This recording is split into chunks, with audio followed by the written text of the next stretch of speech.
Cek. Cek. Cek. Cek. Yes, cek.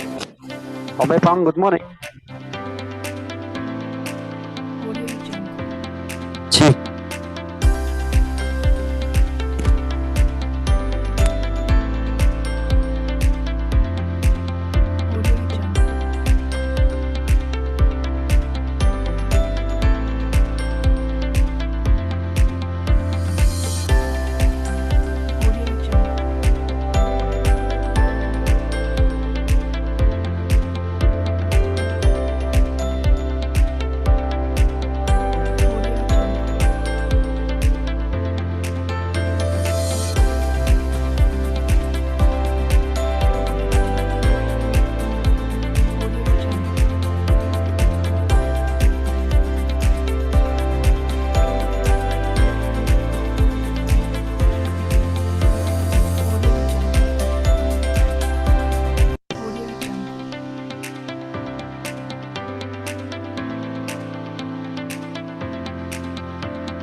Halo?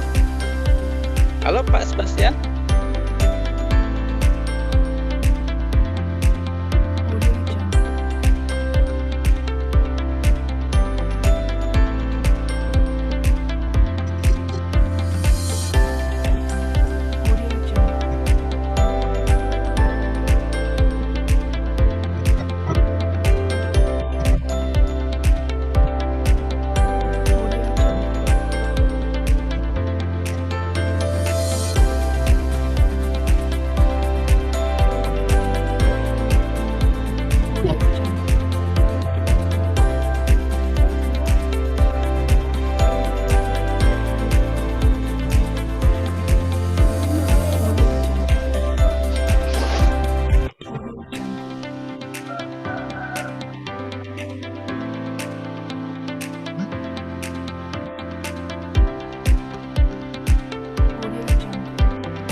Saya ini buka acara dulu ya. Ya.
Well, ladies and gentlemen, may I have your attention, please? Our opening ceremony is about to begin. To minimize the background noise during the conference, with much respect, we kindly suggest each of us, ladies and gentlemen, to mute our microphone. Good morning, ladies and gentlemen. It's been a great honor for me to be standing here and welcoming each and everyone to this first international conference on education, humanities, health, and agriculture organized by Universitas Katolik Indonesia Santu Paulus Ruteng. Ladies and gentlemen, the pandemic of COVID-19 has put a firm push into the world of virtual working, which also inspired the working of this conference. By taking this conference virtually, we have opened an immense opportunity to unite numbers of researchers, experts, practitioners, and scientists to involve in this conference no matter where we are located in this world. Everyone is welcome, ladies and gentlemen. We feel exceedingly optimistic that every single interaction we bring about during this conference will be still effective, dynamic, and challenging as it is supposed to be. Ladies and gentlemen, we feel highly proud to express our sincere gratitude to the Rector of Universitas Katolik Indonesia Santu Paulus Ruteng, His Excellencies Dr. Johannes Servasius Lon MA, the distinguished speaker, the head of LL Dikti 15 East Nusa Tenggara, His Excellencies Professor Dr. Magadas L. Gaul MSD, PhD. The distinguished speaker, Indonesian Minister of Information and Technology, His Excellency Bapak Johnny Gerald Plate SA. The keynote speaker from University of Cincinnati, Ohio, United States of America, Her Excellency Dr. Ina Singhi, PhD. The keynote speaker from SD School of Commerce, Gujarat University, Ahmedabad, India, His Excellency Dr. Gurudupa Japi. We would also like to recognize and welcome the prestigious keynote speaker from St. Andrews College, University of Mumbai, Her Excellencies Dr. Predi Oza. The keynote speaker from Universitas Katolik Indonesia Santu Paulus Ruteng, His Excellency Dr. Maximus Regus Espil MSI. The keynote speaker from Institut Pertanian Bogor, His Excellency Professor Dr. Andrea Santoso MSI. The keynote speaker from the Ministry of Research, Technology and Higher Education, Her Excellency Dr. Yanti SST MKep.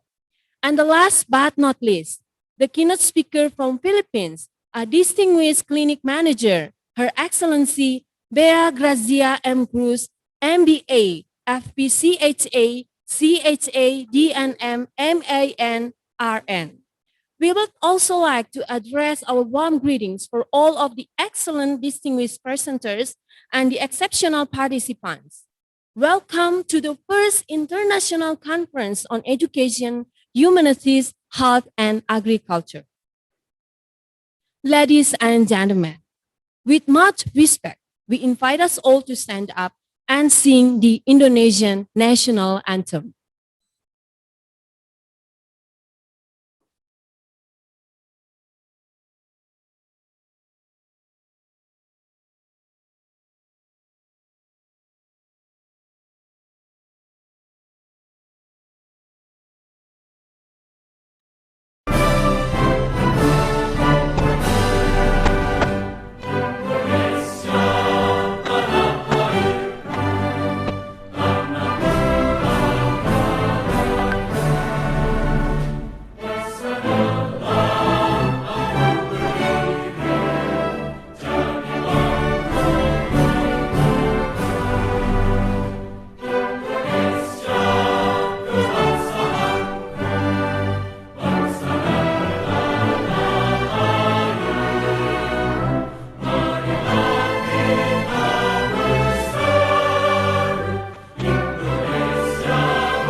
Thank you.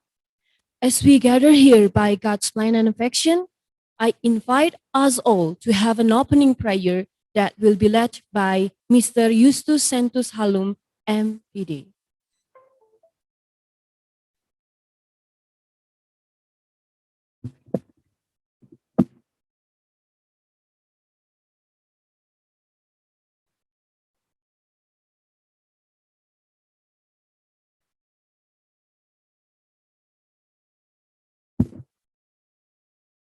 Ladies and gentlemen, let us bow our head for a moment, pray to God so that our international conference can be precious to all of us.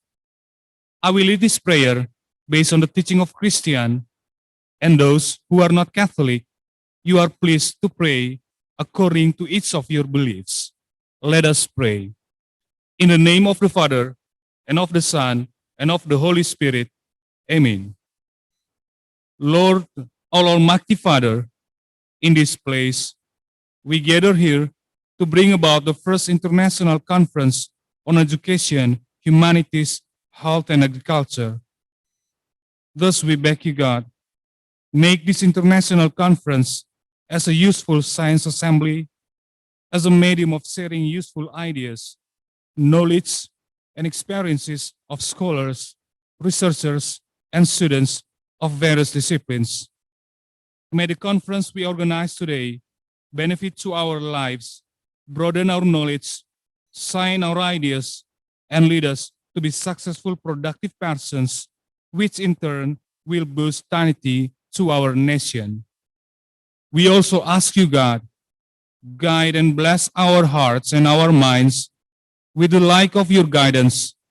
Impart your ultimate wisdom upon our activities. Help us to speak our minds clearly. Help us to listen to each other, respect each other, and love each other so that we are involved as the blessed presence.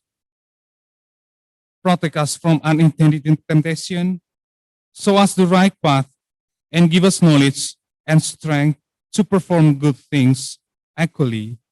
Show us and make clear the bad things and give us knowledge and strength to avoid them. We offer up all our hopes and prayers to Jesus Christ, your Son, now and forever. Amen. In the name of the Father, and of the Son, and of the Holy Spirit. Amen.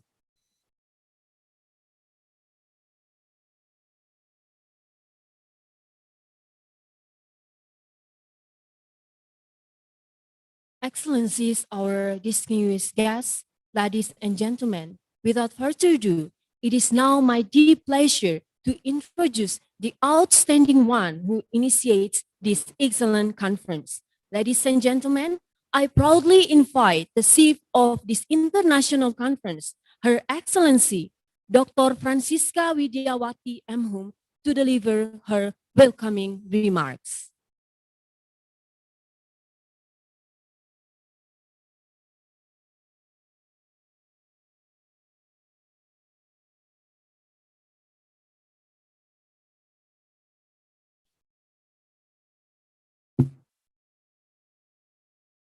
Ladies and gentlemen, good morning.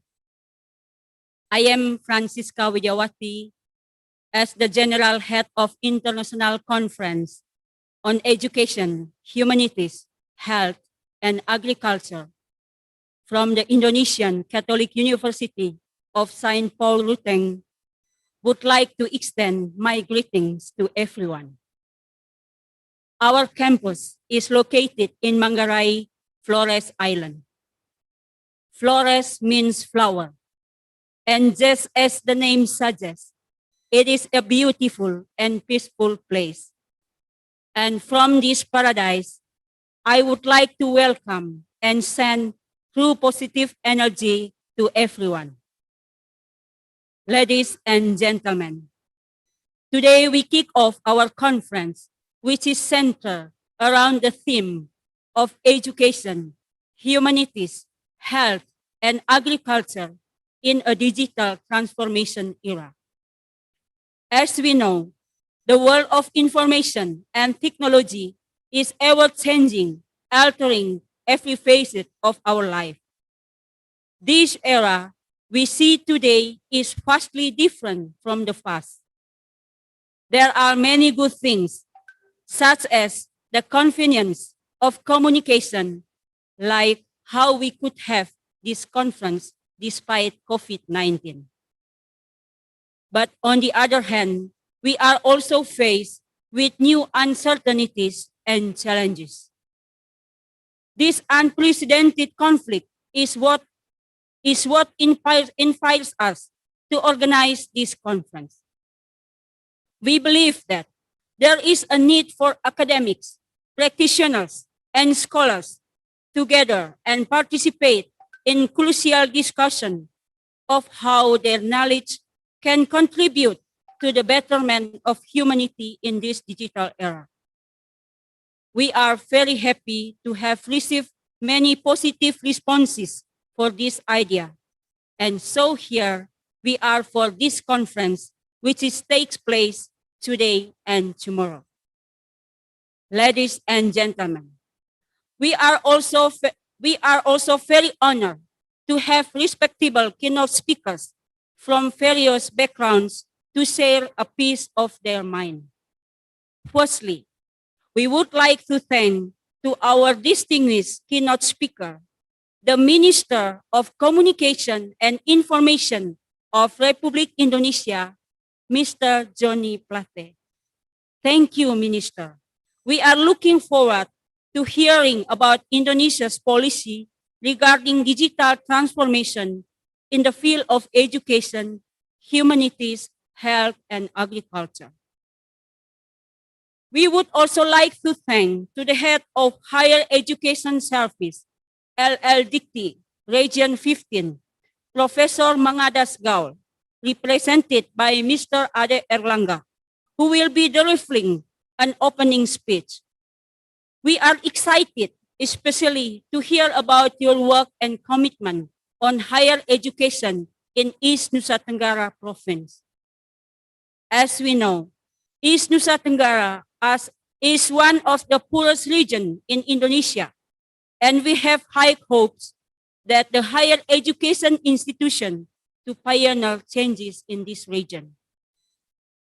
Next, we would like to thank to Ms. Ina Singhi, PhD, Assistant Professor and Educator at University of Cincinnati, who represent academics. We appreciate your participation and we are looking forward your sharing.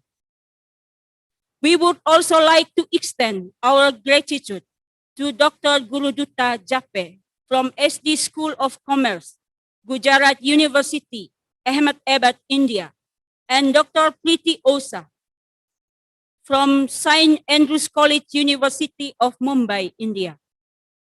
Dr. Jape would be sharing about the issue of higher education in the post-COVID-19 era, and Dr. Preeti would be sharing about the interconnectedness of education and humanities. Thank you, both. From the field of agriculture, we have Professor Andrea Santosa from IPB University, who would be sharing about food crisis and political instability. Thank you, Prof, for joining us. We would also like to thank to our next keynote speaker, Dr. Yanti, representing the evaluator team for the proposed midwifery program. Thank you for your time. We are also honored to have Ms. B. Gracia Cruz, a clinic manager from the Philippines, who would be sharing about the issue of operational efficiency in the time of COVID-19 pandemic. Thank you for joining us today. Last but not least, we would like to thank Dr. Max Regus from our own campus, who would be sharing about digital literacy challenges in Indonesia. Ladies and gentlemen, in addition to our stellar keynote speaker, we are honored to have academics, practitioners, and panel speakers who have contributed their papers for this conference. Our speakers come from various parts of Indonesia, such as Sumatra, Kalimantan, Java, Sulawesi, and East Nusa Tenggara. I would like to take this opportunity to welcome and thank all our speakers. Of course, we also welcome all the participants joining this conference. After 50 papers would be presented during panel discussion over the next 2 days. We are lucky to collaborate with the Indonesian IOP that will consider to publish all the papers on an international index reputation proceedings. For this opportunity, we are grateful to Dr. Robi Rohim for all the help. Once again, I would like to thank everyone for bringing meaning into conference and for creating room for learning and discussion. Ladies and gentlemen, today we gather virtually because of the pandemic, which saves travel time and money, but also truly unfortunate. As the host of this conference, we would have been very happy if we could welcome you into our humble campus and to meet and talk to everyone face by face. Our university is actually a result of merger between two higher institutions in May 2019. One is a higher institution in education founded in 1969, and another is a higher institution in health sciences founded in 2030. Our university is under the patronage of Catholic Church, which is under the care of Diocese of Ruteng. But of course, our students, lecturers, and staff come from various backgrounds. Today, we have 11 programs, 6 programs dedicated to prepare future teachers, 3 programs in health sciences, and 2 programs in agriculture. We hope at the end of year, we will have 2 new departments, engineering and animal husbandry. Currently, we have 4,000 students. Even though we can only meet virtually today, we hope when things are better, there would be opportunities for everyone to visit our campus. We would be very happy to collaborate with any national and international institution who share the same commitment and aspiration in the betterment of society. Ladies and gentlemen, I sincerely hope everyone would have a meaningful time during these 2 days at the conference. Please note that there would be a main room and breakout rooms for each panel discussion. Please check out the schedule and program available for more information. Once again, welcome to the conference and apologize in advance if there is any inconveniences. Thank you and have a great day.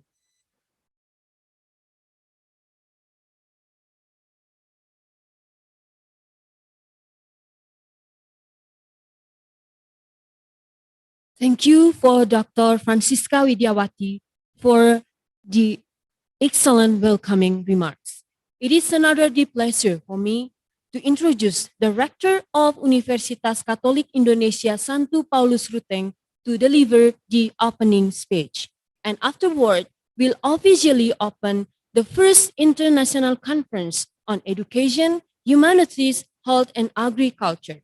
Ladies and gentlemen, please welcome His Excellency Dr. Johannes Servasius Lon, M.A.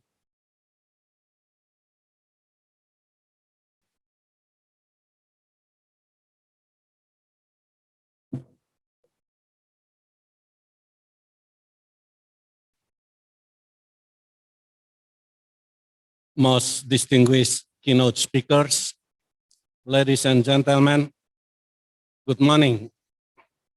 I am very pleased to welcome you to the first International Conference on Education, Humanity, Health, and Agriculture in Digital Transformation Era. It is the most valuable time to highlight the remarkable contribution of digital transformation in so many areas of our lives. A glance through the list of presentations planned for the next few days reveals the amazing diversity of these transformations. Digital transformation has had a profound impact on the way we live, and the university is pleased to have been a partner in the growth of digital technology.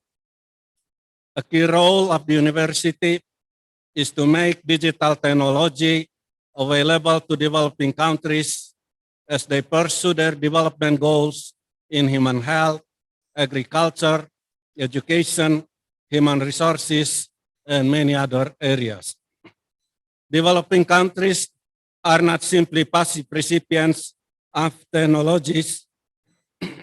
Excuse me.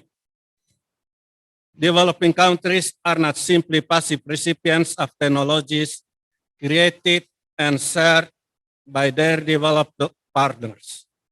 On the contrary, many developing countries have acquired high levels of expertise in digital technology and its impact on education, health, agriculture, and humanity. They use this expertise to innovate for their own benefit, but also share it with other developing countries. I am very proud that some of those experts are well represented among the presenters here these days. Ladies and gentlemen, digital technology has been rapidly developing in education, health, agriculture, and humanity. Throughout history, technology has been a dominant force in driving economic growth that uplifts countries and their people. History also tells us that rapid technology change presents challenges to countries and people. We are now entering the fourth industrial revolution. We are already experiencing the profound change that new technologies bring to the way we live, work, interact, and do business. In education, computer-based adaptive learning and remote technologies will enhance learning outcomes in schools. From primary school educators through those in higher education, the digital transformation has affected classrooms and how these teachers reach the students. The use of digital technology in health and social care can improve quality and efficiency. Patients can more effectively take part in their health destiny. Digital tools empower people to look after their health, stimulate prevention, and enable feedback and interaction between users and healthcare providers. Digital technologies also have the potential to revolutionize agriculture by helping farmers work more precisely, efficiently, and sustainably. Digital technologies help increase environmental performance while making farming jobs more attractive to younger generations. Ladies and gentlemen, the world has gone digital and there is no going back. Almost everyone has a smartphone these days, and they use them every day to help make decisions, find brands to buy from, or learn more about a product. All these sound like great changes. However, they also present some unique challenges for humanity. Digital transformation is the idea that modern technologies can drastically change the way we approach traditional issues. It affects every level of human's life and often dictates how you choose to progress through the issues you face. It is affected every level of the modern enterprise and will continue to have a ripple effect through the decades to come. But with all the changes, it's becoming difficult to tell which challenges truly present opportunities for growth. Many of the transformations also require you to take on quite a bit of risk, so the situation is often doubly frustrating. In many developing countries, digital transformation has caused inequality in education since the access for digital technology varies too much from one school to another. Ladies and gentlemen, conferences such as this provide a valuable opportunity for researchers, academics to share their experiences. I am grateful to the many experts who have come to share their knowledge these days. I also welcome the many representatives of governments, industry associations, NGOs, and other institutes who have joined us. Let me express my special acknowledgement and appreciation for the Minister of Communication and Information of the Republic of Indonesia, Head of LDT 15, represented by Mr. Erlangga, all keynote speakers and other presenters from any institution. I am sure you will have fruitful and rewarding exchanges in the next few days. I wish you every success with this important conference, and I look forward to learning about the outcome. Thank you.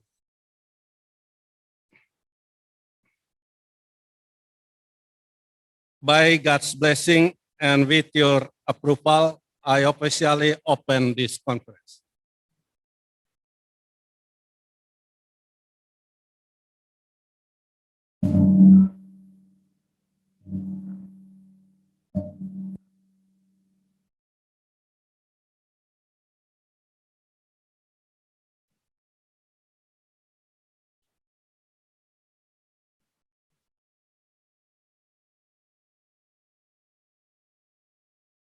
Thank you for Dr. Johannes Servasius Lon, Director of Universitas Katolik Indonesia Santu Paulus Ruteng, who has officially opened the conference. The next speech is from the head of LL Dikti 15, Professor Dr. Mangadas L. Gaul, MSc PhD, that will be represented by the Secretary of LL Dikti 15. Ladies and gentlemen, please welcome His Excellencies Dr. Ade Erlangga Masdiana, MSc.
Mr. Erlangga, we kindly suggest you to activate your video. Thank you.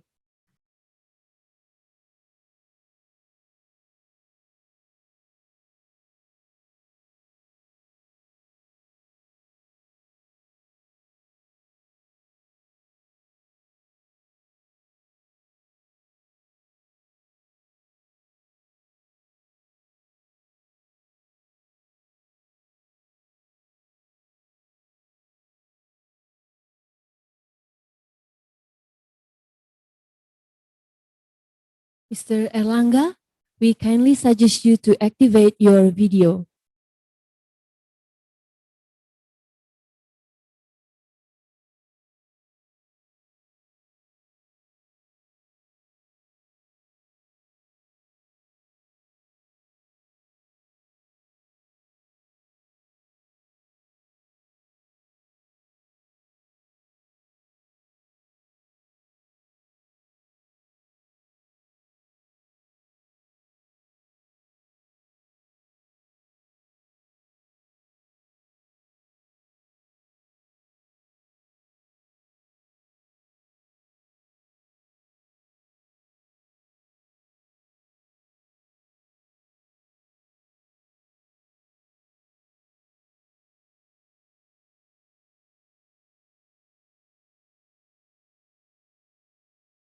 We are sorry about this. We are still waiting for the confirmation from Mr. Erlangga from LL Dikti 15.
Okay, please welcome Dr. Randus Erlangga as the representation from LL Dikti 15 who will deliver a speech.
Well, ladies and gentlemen, since there is a technical problems with Mr. Erlangga, so we move to the next session. Well, our excellencies, keynote speakers, presenters, and participants, ladies and gentlemen, it is our honor to have the Indonesian Minister of Information and Technology, His Excellency Mr. Johnny Gerard Plate, the first distinguished keynote speaker on this plenary session. Mr. Johnny Gerard Plate was appointed as the Republic Indonesia's Minister of Communication and Information on December 23rd of 2019 as the part of the onward Indonesian cabinet under President Joko Widodo's administration. Previously, Johnny started his business in the early 1980s and later, together with his colleagues, he expanded into the world of aviation and became the commissioner at AirAsia. Prior to becoming the Minister of Communication and Information in this Indonesian cabinet for 2014 to 2019, Johnny was elected as a member of 11th Commission, House Representative of Indonesia.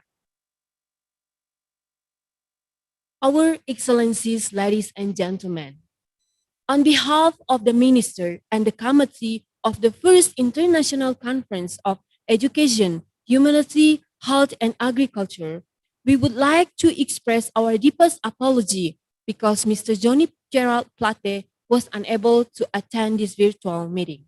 However, all of us can still get new information about the topic through the recorded presentation from the Minister that has been submitted to the committee. That's the information from us. We do apologize for this inconvenience. Ladies and gentlemen, please now welcome the presentation of our distinguished keynote speaker, Mr. Johnny Gerard Plate, with the topic Digital Transformation Policies on Education, Humanities, Health and Agriculture in Indonesia.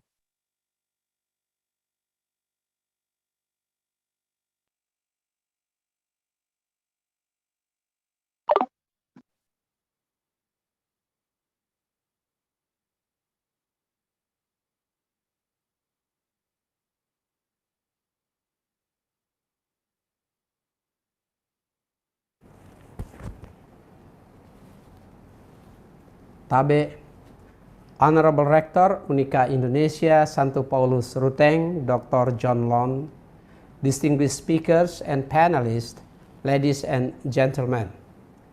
There has been much development since the term Industrial Revolution 4.0 first came up a decade ago.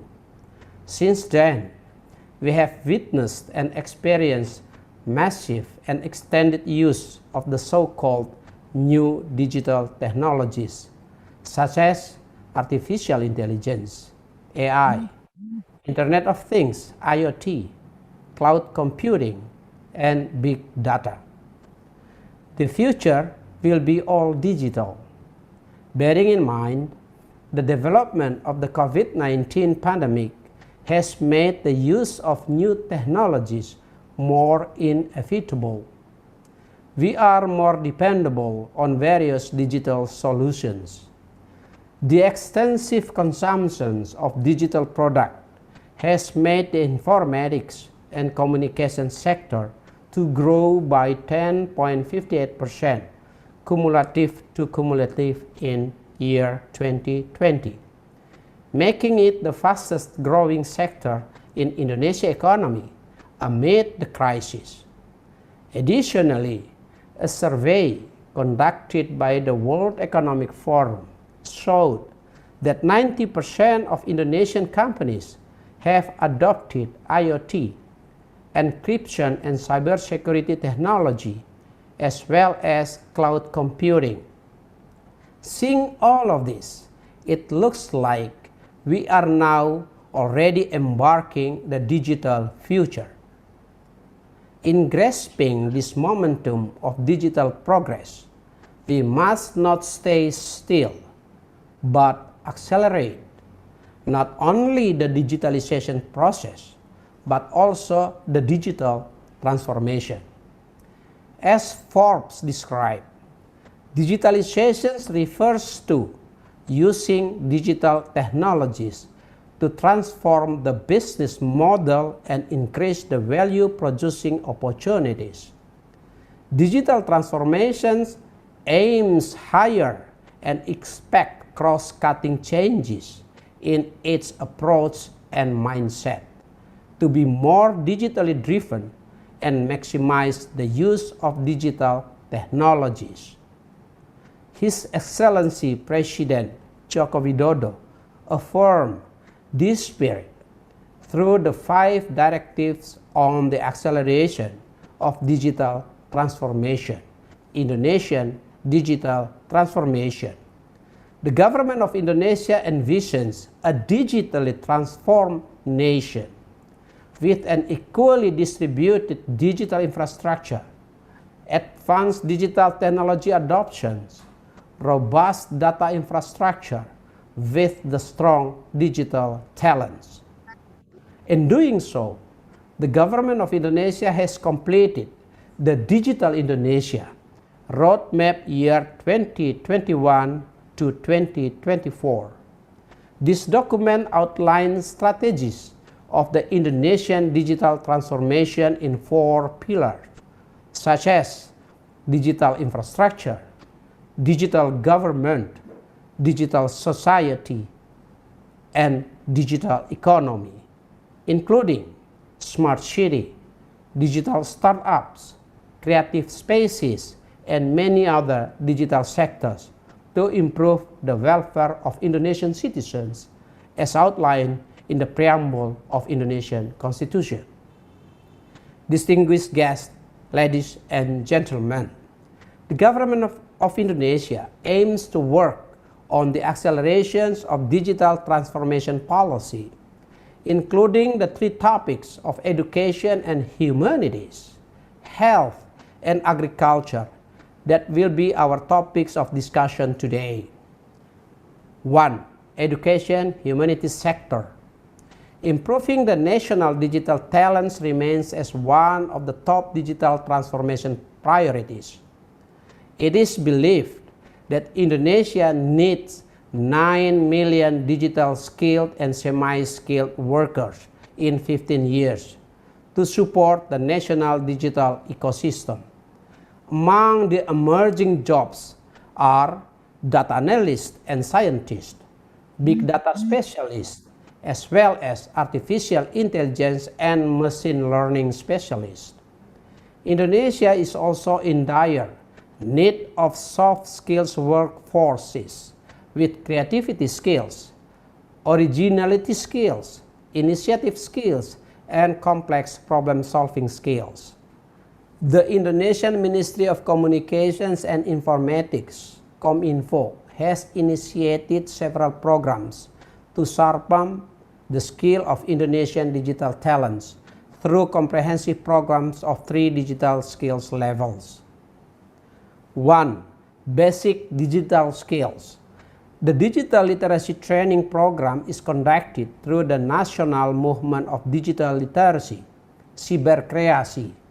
The initiative is being done collaboratively with 110 stakeholders, NGOs, academics, communities, government institutions, media, and digital platforms. In year 2021, this year, Cyberkreasi will engage 12.5 million participants with 4 primary focuses such as digital skills, digital culture, digital ethics, and digital safety. Second, intermediate digital skills. The Digital Talent Scholarship aims to reskill and upskill digital capacities.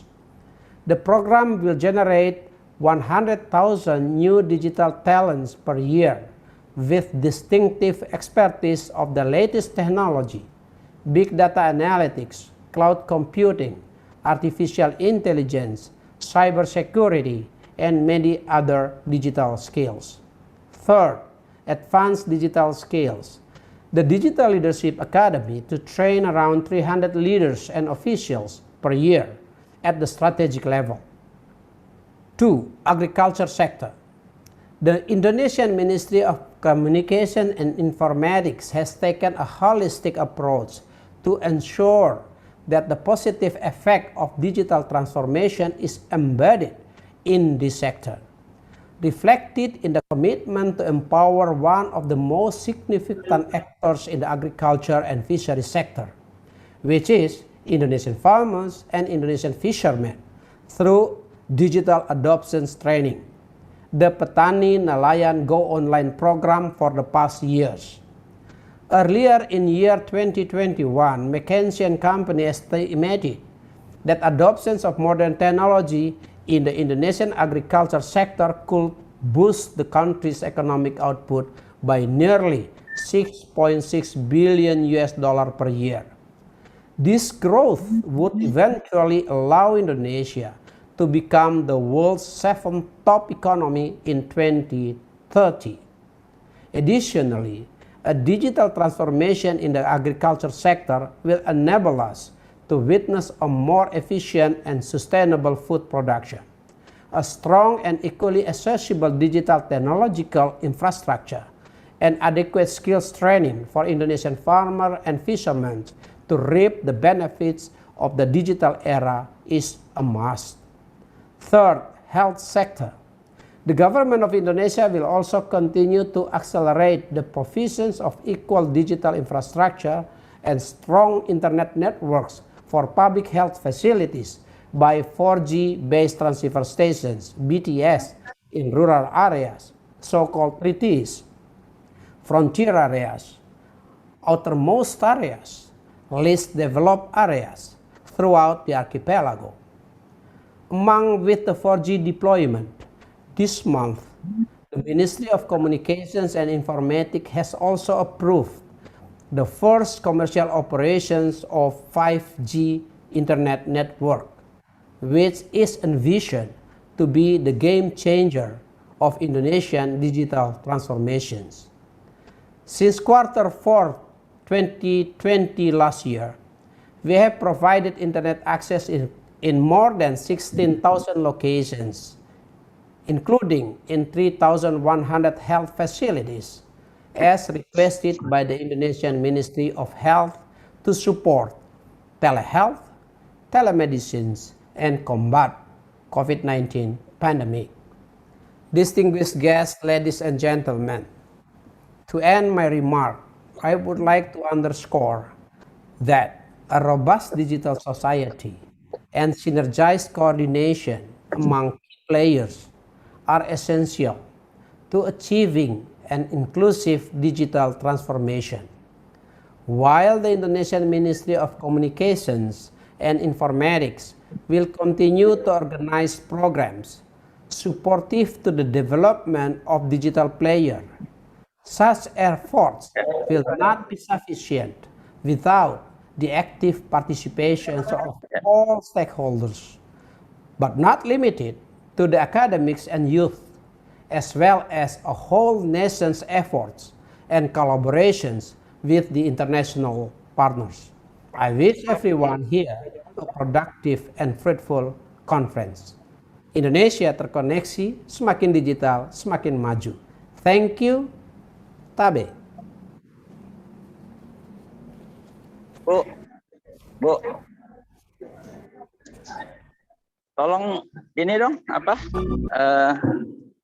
Buka laptopnya, ya.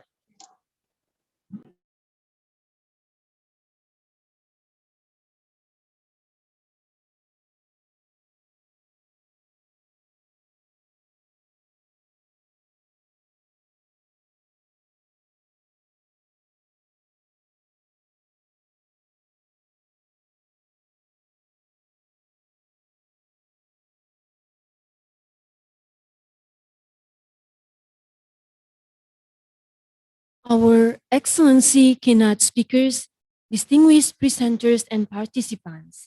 It was the presentation from our first distinguished keynote speaker, and because the ministry was not here with us, the discussion and question answer session is forced canceled. We are sorry for this inconvenience. Well, ladies and gentlemen, the next speech is from the head of LL Dikti 15 that will be represented by the Secretary of LL Dikti 15. Pak Erlangga is confirmed ready to deliver the speech. Pak Erlangga, the floor is yours. Well, yeah. Good morning. I'm Ade Erlangga Masdiana, as Secretary of Service Institution of Higher Education, Ministry of Education and Culture, and Research and Technology. I represent Mr. Mangadas Lumpanggao. He delivered his presentation to me. I'm very appreciative for this conference. Yeah. So yeah, we are happy to meet you, all of participants in this conference. This conference is very important for increasing the quality of education, higher education in Indonesia, especially for increasing the quality of educators, higher educators in East Nusa Tenggara Timur, East Nusa Tenggara.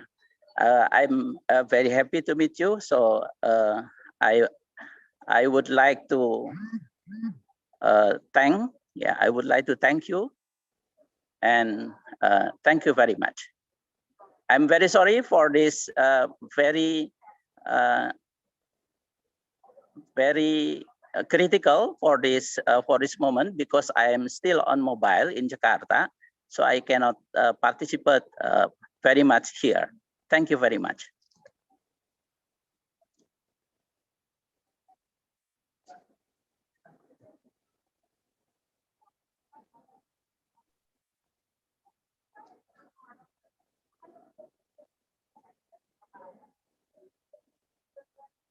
Thank you very much for the excellent speech from our Excellency Professor Mangadas Gaul, the head of LLDT 15 East Nusa Tenggara.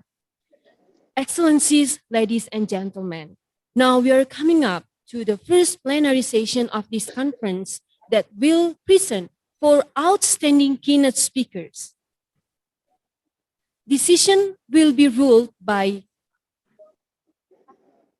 the first speaker will be Dr. Ina Singhi from University of Cincinnati, Ohio. This session will be ruled by Alberta Parintes Makur, SSE MPD. Alberta is a lecturer in Math Study Program of University of Indonesia, Universitas KATOLIK Indonesia Santu Paulus Ruteng. She is one of the most productive researchers who also wrote plenty of articles published in both national and international reputable journals. Without further ado, I would like to invite Ms. Alberta Parintes Makur, SSE MPD, as the moderator of this session. Ibu Alberta, the floor is yours. Thank you, Mrs. Faye, as our MC today. The honorable speakers, distinguished guests, ladies, good morning. I am Alberta Parintes Makur, will be taking charge for this session. Joining us today from Ohio, United States of America is an honorable guest speaker who is prominent in the field of mathematics. First of all, may I briefly introduce you our keynote speaker, Dr. Ina Singhi. She graduated with Bachelor of Science degree in Mathematics from University of Indonesia. She got her Master of Science degree in Applied and Computational Mathematics from University of Minnesota Duluth. And then she got her Doctor of Philosophy degree in Mathematics from University of South Carolina. Now, she works as an assistant professor educator in Department of Mathematical Science at University of Cincinnati, Ohio. And she has a lot of outstanding paper publication about graph labeling. Some of her significant awards are Outstanding Graduate Student Instructor Award in 2020, and the first place winner, Math Matters Apply It contest held by Society for Industrial and Applied Mathematics as awareness campaign contest on mathematics behind everyday life in 2017. Okay, ladies and gentlemen, without further ado, please welcome Dr. Ina Singhi. Good afternoon, Dr. Ina. Good morning. It's almost midnight there. Yeah, actually, oh, as you can see in the background, it's actually very late at night here in Ohio. But anyway, it's morning over there. So good morning for everyone, for the distinguished rector, fellow presenters, the organizer committee, and also fellow presenters and participants. So, Dr. Ina, welcome to this event. Thank you. It's such an honor to have you here with us today. Ladies and gentlemen, before Dr. Ina gives us insight about being a linear math professor, let me remind you during this presentation, you could type your questions in the chat box, and then I can pick up some of the key questions for the Q&A session. So without further delay, Dr. Ina, the time is yours. You can also welcome all the participants here. Time is yours. Hey, thank you, May, for the awesome introduction. So thank you for having me here. I'm really honored to be in this, to be participating in this conference. And First time, Alberta contacted me, May contacted me, then invite me to participate in this conference. She asked me to present about my mathematics research. And then I read the title of the conference is involving education, humanities, health, and agriculture. And I don't really want to make new enemies when I presenting my math research in very deep manner. So I read the background of this conference is to aim to facilitate researcher and disseminate the digital literacy challenges during the COVID-19 era. And since this is a good platform for reveal the challenges of digital literacy in education, and you said to provide remarks on the challenges, how we cope with the challenges in digital literacy during COVID era, I will do just that. Okay, so I now want to share what I see as educator or as assistant professor from what's happening here in the US. Now talking about sharing, so let's hope I can actually share my screen. Yes, you do. Okay. Okay, I think everyone can see my screen. Yes, we are. Okay. So here I want to talk about being lenient math professor. The outline is pretty basic. First, introduction, addressing what the challenges we have and how distance learning affecting us, and then how professors in general are being forced to be more lenient, understanding, empathetic, everything to help supporting students overcoming challenges that come with distance learning. So for the introduction, now if we talk about COVID-19 and education, the first thing we can see is empty classroom, because the abrupt transition of the COVID-19, when they hit, people just abruptly said, okay, student can no longer go to campus and campus become empty, and we are abruptly transitioned to distance learning. In the US, that's happened as well. We just in the campus in one day, and over the weekend they said no one should go back to campus ever again. Now, of course, this being sick of COVID-19 is not the only issue with COVID, right? When COVID-19 hits, students not only struggling with the sickness itself, but also unemployment. The unemployment rate during pandemic is very high, especially at the when COVID-19 first hit, the unemployment claims become 7 million unemployment, almost 7 million in the US. And now, after 1 year, even though it's become better, the number of unemployment is still really bad. And in their family, students have increased expenses, that they have unexpected increase in living expenses. They have less member of family can go to work because they got fired, and they have to go online, meaning they have to have expenses in digital items, tools, laptop, new webcam, and so on. And they also have to get a job. And there's so many things that affecting students during the COVID era, especially for the low income students who come from low income family. As you can see that this lower income family got affected more. So how does the coronavirus, the COVID actually impacted US teenagers who want to deciding whether they are going to college or whether they want to stay in college? As you can see, this is a survey done very near of the beginning when COVID hit on March. March is the first time we go into lockdown. And in April 2020, most of students decided they either delay, right? They either want to delay going to college, they decide to just go to find a job, and only 9% say they want to still attend college. Only 8% say, okay, maybe I can attend college, but online. Well, overall, very small number of students decided to stay in college. Now, even for those small number of students who decided to stay in college, 1 of 5 college students say their mental health has significantly worsened during COVID-19. They have more anxiety, depression, and suicidal thought, and so on. 80% of college students has said that COVID-19 has negatively impacted their health. And the health here doesn't mean only they got affected or infected with the virus, it's the mental health. how they don't want to get up in the morning. They don't want to, they just feel everything doesn't matter, and so on. This is also a study reported how students experiencing anxiety and or depression for post-secondary students. So as we can see that when COVID-19 or shutdown began here in March, even though until September they said it become better, it is not. As you can see, the number of anxiety and depression actually going up, and it's kept quite high. Like 1 of 5 of your students actually struggling mentally.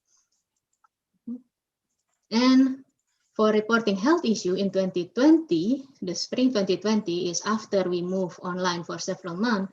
The number of people who are reporting depression and mental health has increased. Now, if we talk about which course cause the most anxiety or depression to US students, we as the math professor standing on a very bad place. And why? It's because, well, some statistic or survey done, what is the most hated course even in a normal era, even if it's not COVID, the most hated course is calculus.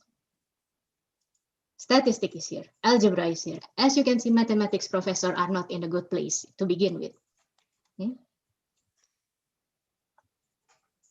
And then, how many students fail college math and science classes? And again, mathematics are two biggest contributor. College algebra and calculus 1. They really hate mathematics here in the US in college level. So here as mathematics professor, we are expected to be more understanding, more empathetic, more lenient, especially when COVID hit. Now they have to deal with so many other problems like employment, job, got evicted from their apartments, lost their house, and so on. And also because in other places, anxiety and depression might result in suicidal thought or dropping out of school. Here in the US, quite honestly, anxiety and depression can lead to gun violence, and we really want to avoid that. Right? So we as a professor really expected to be lenient. But how lenient? Well, how lenient should we go? Should we go like Oprah here? Like you get A, you get A, you get A, everybody get A, everybody happy. Right? So we don't care what they do in the exam. We just say, okay, everyone get A, happy, raise your hand, and dancing together. Right? We don't want to do that. In fact, a lot of studies shows, among the educator and professor shows, and agree that being too lenient actually just hurt everyone because it won't do any good. And even students agree that they don't learn anything if the professor are too lenient. And some students that decided to stay in college even during COVID, some of them feel disappointed that they go to college because they feel like the professor just don't care what they did. So this is one of the testimony of one student that said, I failed test 1, the first 2 tests. Like, hear what he said. Failed the first and second midterms. And I feel that I failed the final exam as well. Okay? I'm absolutely convinced that I failed the final, yet I passed the course with a C.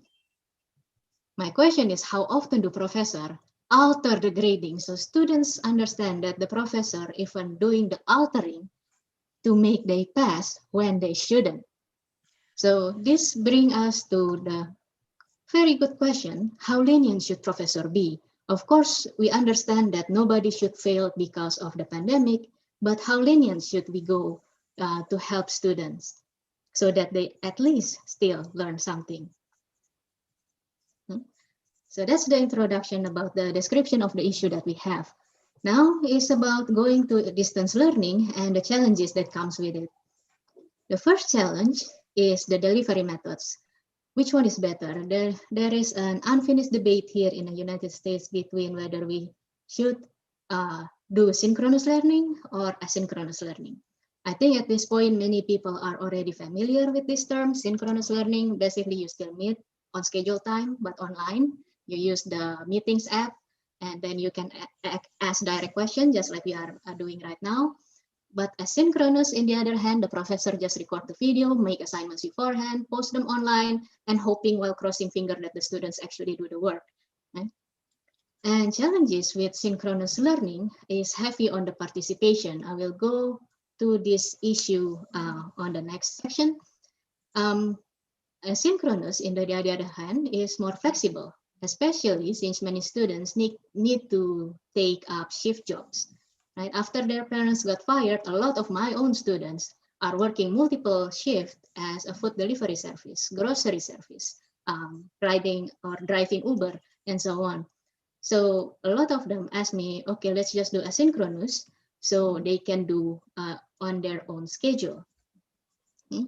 However, we know that many parents especially thinks that asynchronous learning simply not worth the price. And why is that? Well, this is one of the screenshot. As a mathematics professor, I'm a mathematics professor, so I can only represent what happened as mathematics professor. I don't want to say anything about other subjects.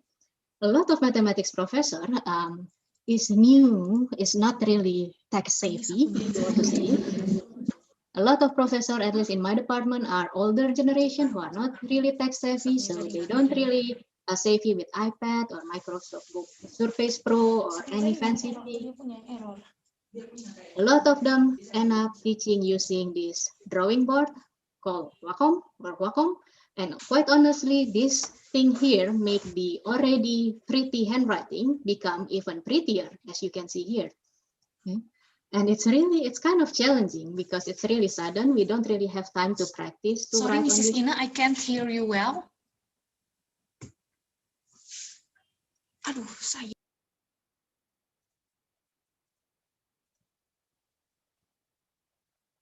Sorry, can you hear me now?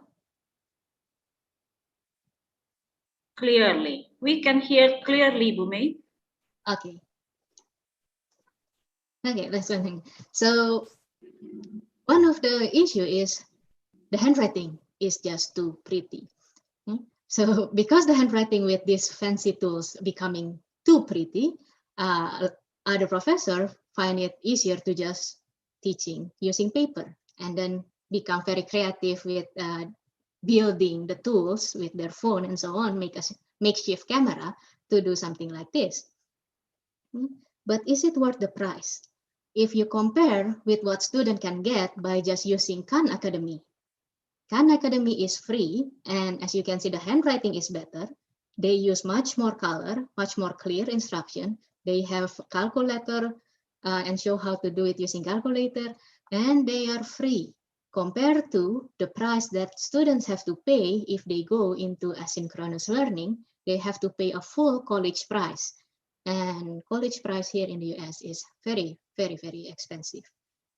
So a lot of parents think asynchronous just not worth the price. So with this unending debate between synchronous and asynchronous learning, so which one is better? On one hand, professors were asked to be lenient towards student schedule. So we have to deliver the course with flexibility using asynchronous setting. But on the other hand, professor also asked to be lenient towards students' need of human interaction and provide guided schedule and beat Khan Academy, right? So we have to do synchronous learning. So a lot of professors just don't know, so which one should I do? So if people ask me, what did I do? What am I doing then? This is the course that I'm currently teaching right now in University of Cincinnati in summer course. I told my student, hey, let's meet using asynchronous is synchronous learning. So I give the freedom for students to choose whether they want to attend the synchronous session or they can just basically watch the video using asynchronous method or asynchronous approach. So that's the first issue. The second challenge is digital platforms. There are just simply too many of them. So digital platforms, first, when you go to university in the United States, I think most of university in anywhere basically have the same thing too. You will have to choose the learning management system or LMS. So a lot of university in the US using either Blackboard or Canvas. Some other country maybe use Moodle, I'm not so sure. But the thing is, when I got first hired, the university just transitioned from Blackboard to Canvas. And for students who didn't know about Canvas, who didn't know about Blackboard, who did never use anything before, it suddenly become the professor's responsibility to teach them how to use it. And after they choose the LMS, they have to choose the meeting app, right?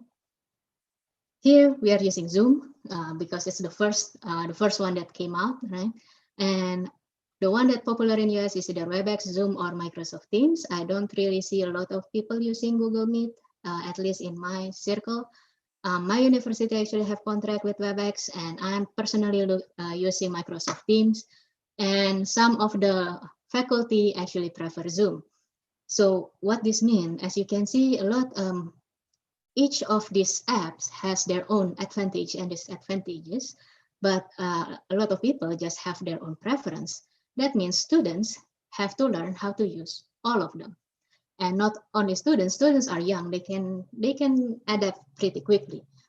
That also means all the professors also need to master all of these apps, because in different setting, they need to use different things. For me, in teacher meeting or in professor meeting, I need to use Zoom. For teaching, I use Microsoft Teams, my TA using WebEx, and so on. So only using the LMS and the meetings app, it's already too much, and we have to teach students how to use them. And then in addition, as teaching math courses, we also either use Desmos for the graphing, or maybe Math-Alicious, or GeoGebra for the calculation and 3D graph, or Kahoot for quizzing. There are just so many things for students to get used to. So before the course even started, we have to tell the students, hey, this is what you need to do, this is what you need to install, and yeah, you need to master all of them basically before even going to class. And this adds the stress into students.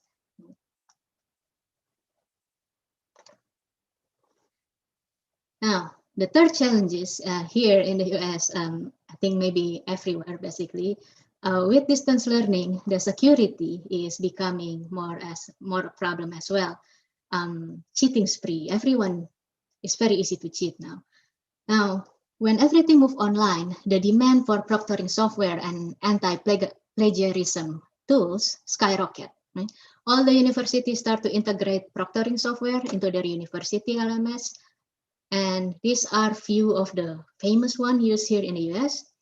They basically just integrate this into the LMS, so students will need to activate their webcam, and they will be recorded while they're taking an exam. They have to scan their room to make sure there's nothing prohibited around their workspace. They have to show their student ID to make sure they are the one who taking the test.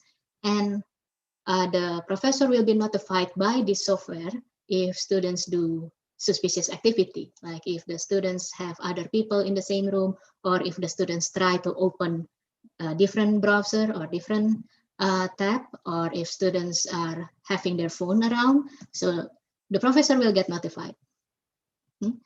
But however, there are many issues regarding this proctoring software. One of them is the increased level of anxiety. A lot of students reported they feel like when they are recorded, their stress level is just increased. Yeah, this picture is quite creepy, but this is what they say. They feel like being stared by a lot of eyes, and it becoming impossible for them to be focused when doing the test. That's one of the problems. And there are actually a lot of problems. The next issue is the poor performances. There are the security issue, and racism issue, and so many of them, as you can see here, a lot of concern regarding proctoring software. And if I want to go over all these issues one by one, it might take me one day instead of 1 hour, so let's not do that. But there are several things that we can point out here, like this one, for instance. If you ask why do I mention racism issue just now, because honor lock, in particular honor lock that are used in my university, failed to detect dark skin student, and it's not only happened in University of Cincinnati, this is also happened in University Medicine, that a darker skinned student are simply, their face are simply not detected. right? And they're just detected as shadow and they cannot take the test. And that just added student stress.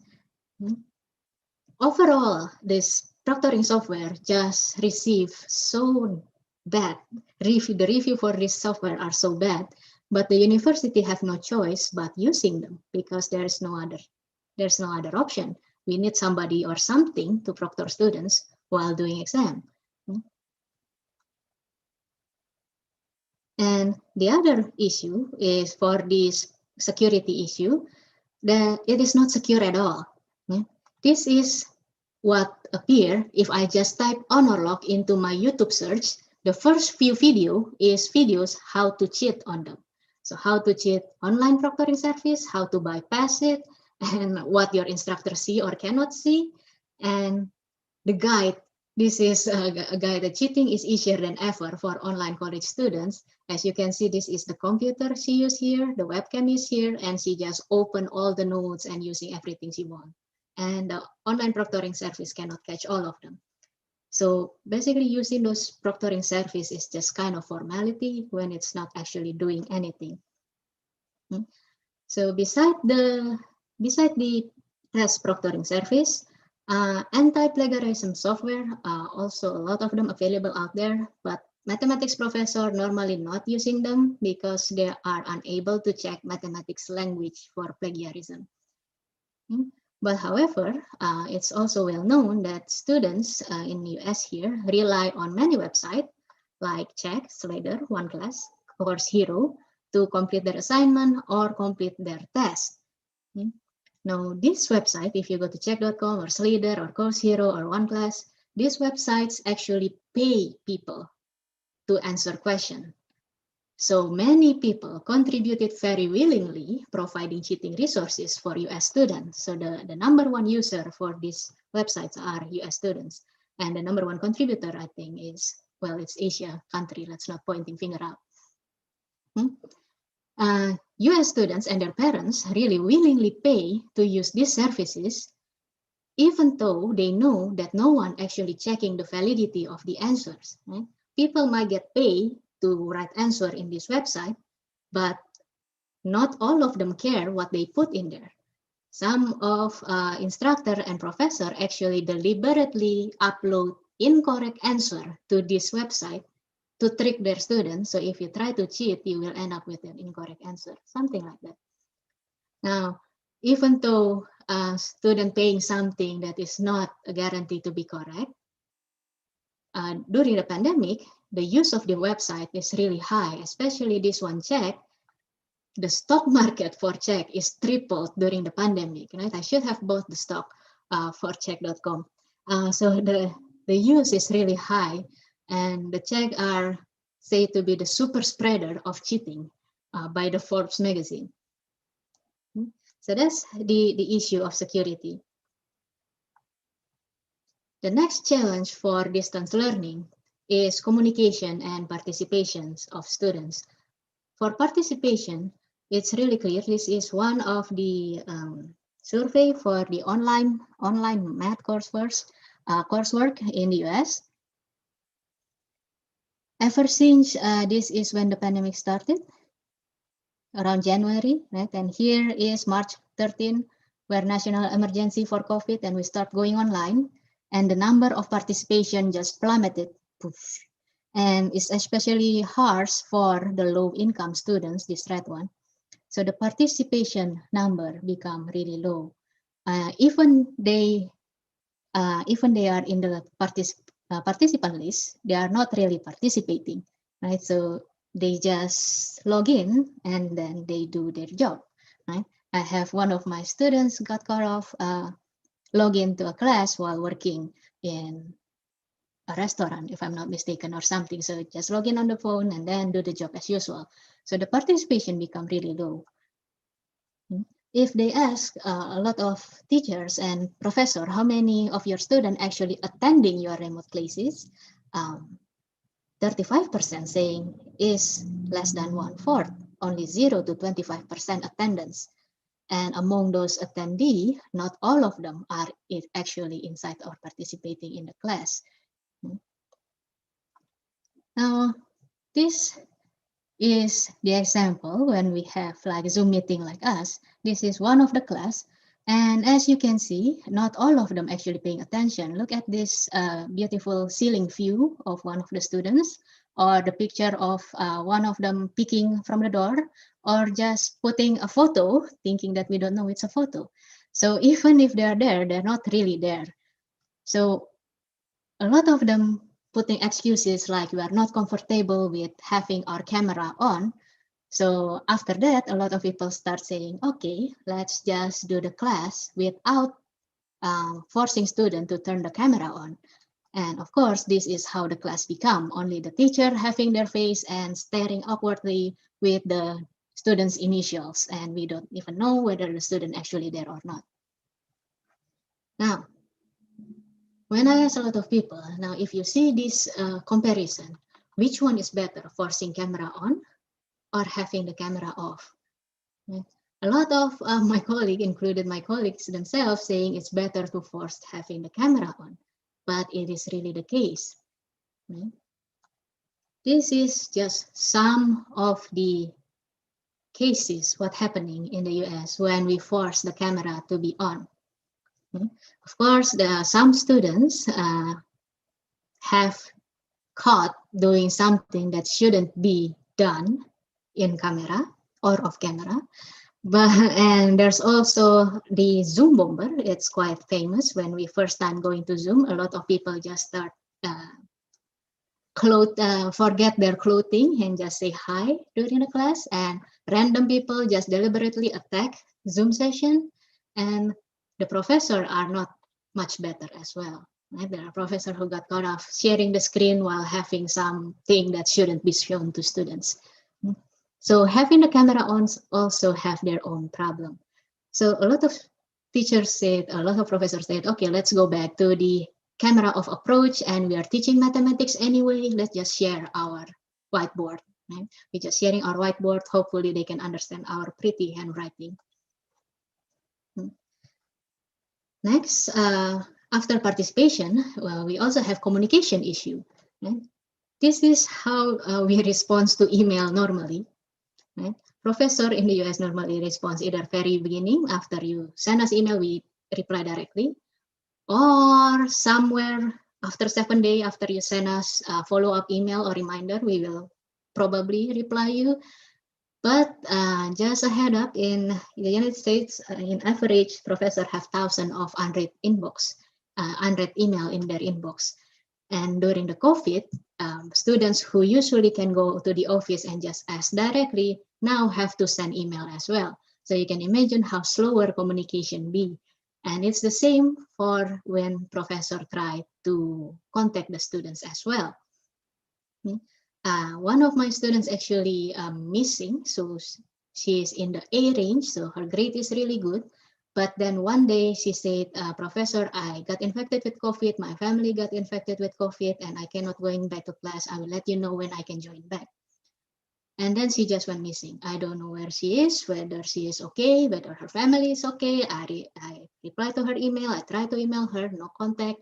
So it's really challenging to teach during this COVID era when email is your only mean of communication. And of course, this is also a problem. Students sometimes just don't understand how to write appropriate email. I think this happens everywhere and anywhere to anyone, not only mathematics professor. And in the survey that asks, how are you feeling about your communication with your professor during this pandemic? A lot of them saying they're stressed. They're stressed because the professor simply don't read their email and don't reply on time. Only small numbers saying satisfied, a lot of saying unsatisfied, or they hope the communication can improve. They say too many emails and overload of information. And this is especially true because the university trying to announce something and they announce it to the professor. The professor tried to announce it to the students, but the university then also announced it to the students and the department announced it to the students. So there's too many multiple emails that are coming around. And then when the university make an update on those emails, the professor just send the old email and the university send a new email, and then the misunderstanding chaos happen. So communication is a really bad issue during COVID. And the last but not least challenge during distance learning is students' evaluations. I call it evaluation that fail to evaluate. Student evaluation is one of the main components when they want to decide whether a professor get promoted or get reappointed. However, students' evaluation normally doesn't really evaluate the teacher's performance. Right? They don't care how the professor performance or how good or how bad the professor teach. They sometimes just make the evaluation based on how they cannot pronounce my last name or because gender bias. It's especially true in mathematics department because if you go to mathematics department in the US, a big percentage of mathematics professors are not American. Remember, Americans hate mathematics. So if you see a lot of professors here are either Asian or Eastern European, so a lot of students just use this main excuse to give professor bad evaluations. Gender issue is also becoming worse when we go online. In a study, students were taking the same online class with either male or female instructor. In half of the cases, the instructor agreed to virtually drag themselves. Like the man professor used woman's name and the woman professor used male names. And the result of that study is quite depressing because even though the instructor teaching the same online classes, they do exactly the same thing, and the man using woman name and the woman using man's name, the higher rating always when the professor is named Paul compared to Paula, no matter whether Paul is actually male or is just Paula who pretend to be Paul. Right? And the question asked is also very measurable, like what do you think or rate how fast the professor return your assignment? Male professor get higher evaluation. I mean, they doing exactly the same thing, so it's purely gender bias. And in online setting, it's become worse because they just see our name without ever knowing us, without never meeting us in person. So it's much easier for female professor to get even lower evaluation score.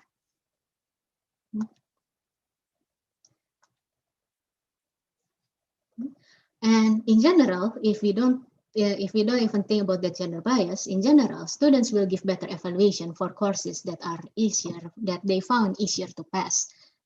There are a lot of studies who just shown that better teacher will receive worse student evaluation because they want to force students to actually studying something, but the students don't want to do anything. And the students are busy with their job, taking care of their family, their siblings, dealing with COVID and things. So they just give higher evaluation to easier courses. And what does it do? Well, since the student evaluation is a major part that deciding whether we get promoted or reappointed, a lot of teachers end up, or a lot of professors just ended up, well, yeah, I'll do whatever you want. What, you want an A? Here, I give you an A. You get an A, you get an A, you get an A. Everyone get an A, right? So in order to protect themselves, a lot of poor teaching eventually happen. And this is also becoming even worse during the COVID era. The next is after all those challenges, how can the professor be lenient? How can we be more lenient? The first way is to provide accommodation. Here, at least in the US, accessibility resources is a really big thing. They really make a big fuss about having accessible learning for people with disability. So whenever we want to do anything or giving a test, for example, or given an assignment, we have to consider all of this accommodation when students ask for it. So students will go to AR. AR here means accessibility resources. So they contacted AR, and AR will contact us, the professor, and say, okay, this is the list that you have to provide for these students. And some of the resources are provided by the AR, and some of the resources have to be provided from the faculty. F is the faculty. So some of them will be the student's own responsibility to have that. Now, the thing is, what made me question how lenient should I be as a math professor is these two in particular. Whenever we give tests, especially mathematics tests, a lot of students start asking for extra time. And the way they can get extra time is they claim to the accessibility resources that they have mental health issue, like panic attack or anxiety disorder or something along that line, and then they will get extra time. And the bad thing is, student can claim whatever they want and simply get a note from their family doctor. A lot of families here in the US have their own appointed doctor, appointed physician, they said that. And they just make a note saying, okay, these students have anxiety disorder. And by the rule, the university cannot question for detail what is the anxiety disorder that the student have. So basically, students can just lie whatever they want, however they want, and have their doctor work together with them and get extra time on the test. But then again, there is no way for us to determine whether the student actually have issue or they actually just lying. So we end up just giving it to them. Is it too lenient? So I'm not really sure. So another accommodation that are more specific during COVID is for providing tech support. So this is the example of what my university does during COVID, is having a program that can support students with technology. So they can lend some Chromebooks, laptop, and webcam and lend it to students so they can participate in class and taking the test using the webcam requirement. And if, because the number of support like this are limited, some students will still end up not having the required technology to participate in class. So what should we do then? And what should we do then is thrown into the professor's hand. That means on the exam, we have to make separate versions of the exam.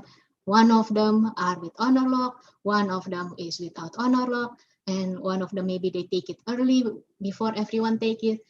And this is, at least for me, this is simply unfair and absurd, because if we make the version that have no honor lock, meaning that particular students are not proctored at all when taking the exam. So they just can cheat however they want, and we have no way to verify. They can just admit, I don't have a laptop and I don't get the laptop from the program, and we have to trust them somehow, and we have to make this different version. Of course, a lot of professors said, I don't want to do this. So this is not me, this is my colleague. She actually made a different version for students who don't get the laptop. And a lot of professors saying, okay, if you cannot get a laptop, you might as well wait until next semester when we go back in person. And you can guess who is the professor who get the higher evaluation score. The next thing that we are forced to be lenient is to giving extension, and we're giving a lot of them. So before COVID, if a student came to us saying like this, hey, teach, can I turn a late assignment? Maybe I'm just gonna do something like this guy, staring at the students until he realized that I said no late assignment. But this is different, right? During COVID, we have to be more lenient, understanding about their situation. Maybe they have work, they work three, 4 jobs. So we have to be more understanding, and they ask us to give extension. And this is the list that I show you here, is part of the grade book of my colleague students, not my own. So here are the blue ones, are all the assignments that are submitted late. The red one are all the assignments that are missing, never submitted. The orange one are the assignments that are dropped. Okay, so first, we, as the professor, we are forced to drop several lower score and increase the number of assignments that we drop. Okay, and then we have to be more lenient and accept late submission. And one of my course coordinator even said, we don't care about the time sensitivity of the assignments, just give them the time extension. What do we mean by time sensitivity? So in one of the course I teach, they have different assignments. So they have students have to watch a preview video and then doing the worksheet and then watching the post worksheet video and then doing the quiz. So the preview video, the question on the preview video will be answered in the worksheet. The question on the worksheet will be answered in the post worksheet video, and the answer for the post worksheet assignment will be answered in the next day. So it's really time sensitive, meaning for the preview video, after it's due, then students can see the worksheet and can see the answer. However, during COVID, they just say you shouldn't have that kind of time sensitivity, just open all assignment until the very end. But that's just so weird, because then students don't learn anything. They just copy all the provided answer, and then yeah, what do they learn? Copying answer? They don't really get anything. So at this point, I feel that's too lenient. That's too much, right? However, even after doing this, as you can see, there are still a lot of missing assignments. So we don't really agree at the very end. Me and my course coordinator really cannot meet into an agreement how lenient should we be. In my course, I actually gave students penalty for late assignment, and in my colleague's course, he just accept everything like this. And again, you can guess who get the better course evaluation score. The third way we are forced to be lenient is to curve student scores. This is the very famous bell curve. Right? Most students should get C or something, and some student will fail here, some student will pass with an A. And this cartoon is made in 2017 to make fun of Betsy DeVos. She was the Secretary of Education, and a lot of people just hated her. And she elected as the Secretary of Education after getting 52% of voting. And people make fun of them, saying even in school, 50% is an F, while you have that position just because you get a 51% vote. And clearly, this joke doesn't age well, because in COVID, it ended up a lot of school passing student with a 50 or even below or even lower passing grade. So again, as I said, for the bell curve, some will pass, some will fail, and there is no way to avoid it. And it's really a weird thing, at least I find it weird when I first start teaching in the US. I find it really weird that almost never I have seen a course where all students pass or a lot of students fail. And one of the reasons is when we teach a class, we are given this data.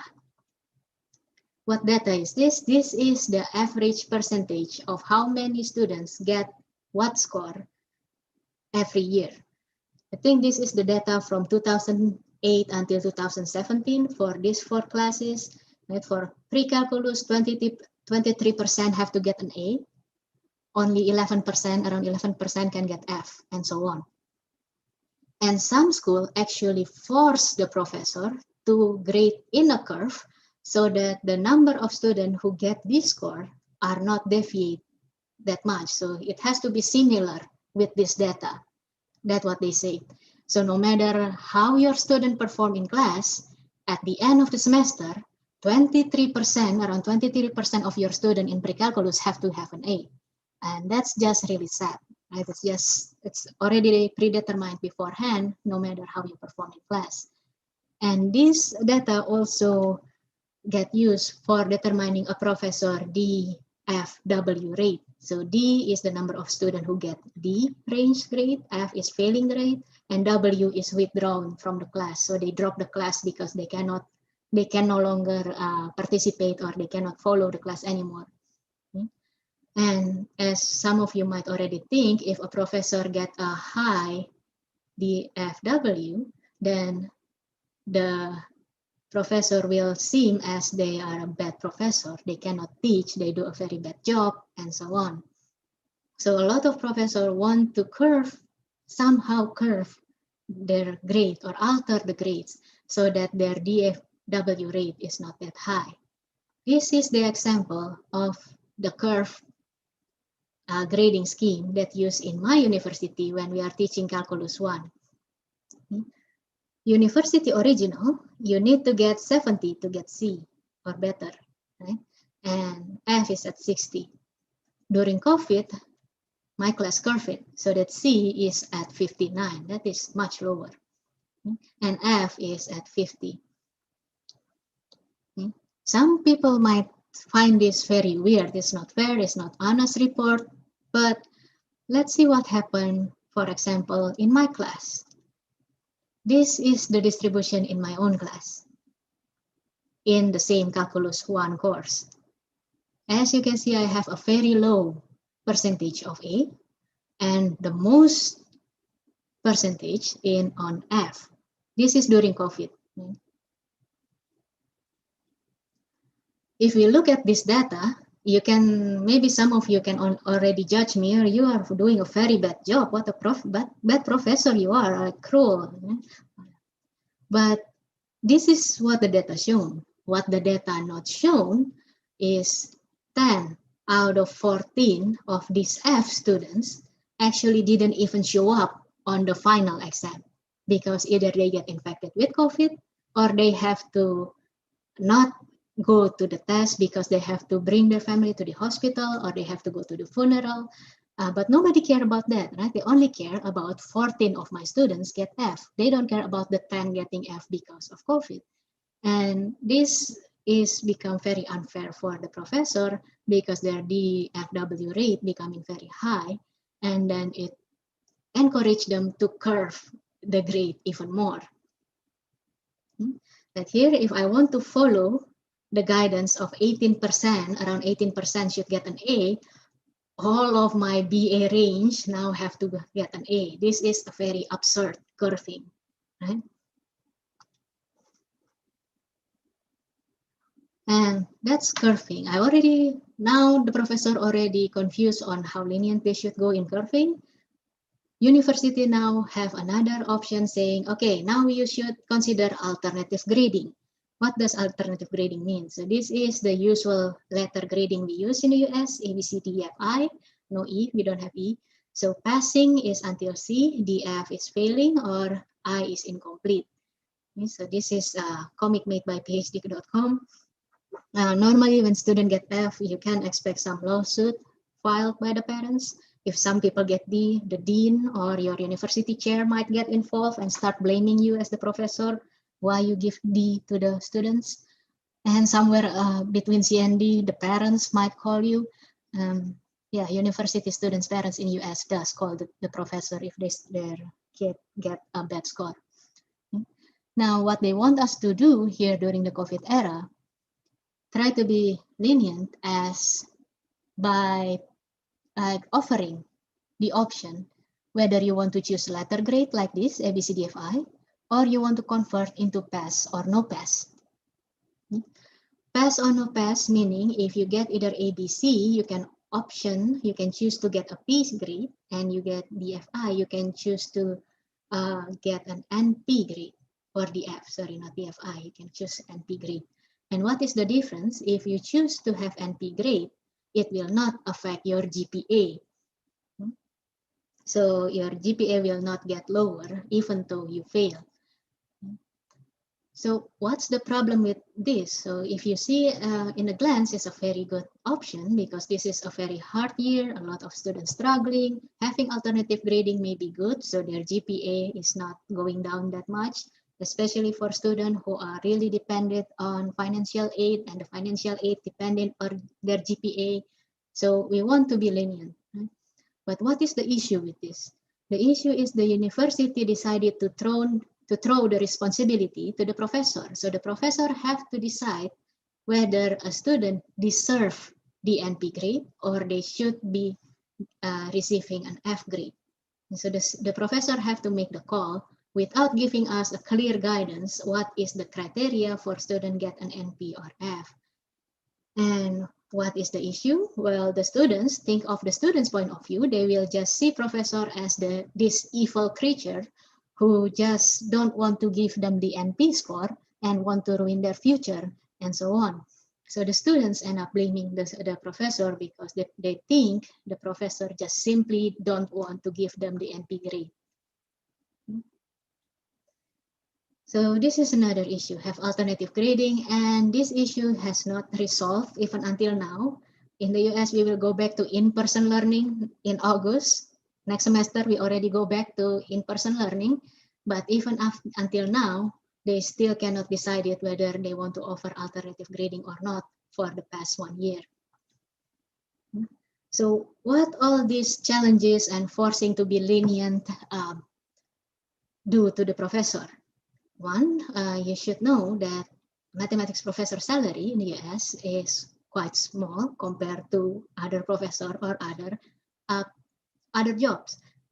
And the fact that better teachers sometimes get worse student evaluations, and the parents that also blaming the professor when the students get F grade, then what happened is poor teaching and appearance of grade inflator.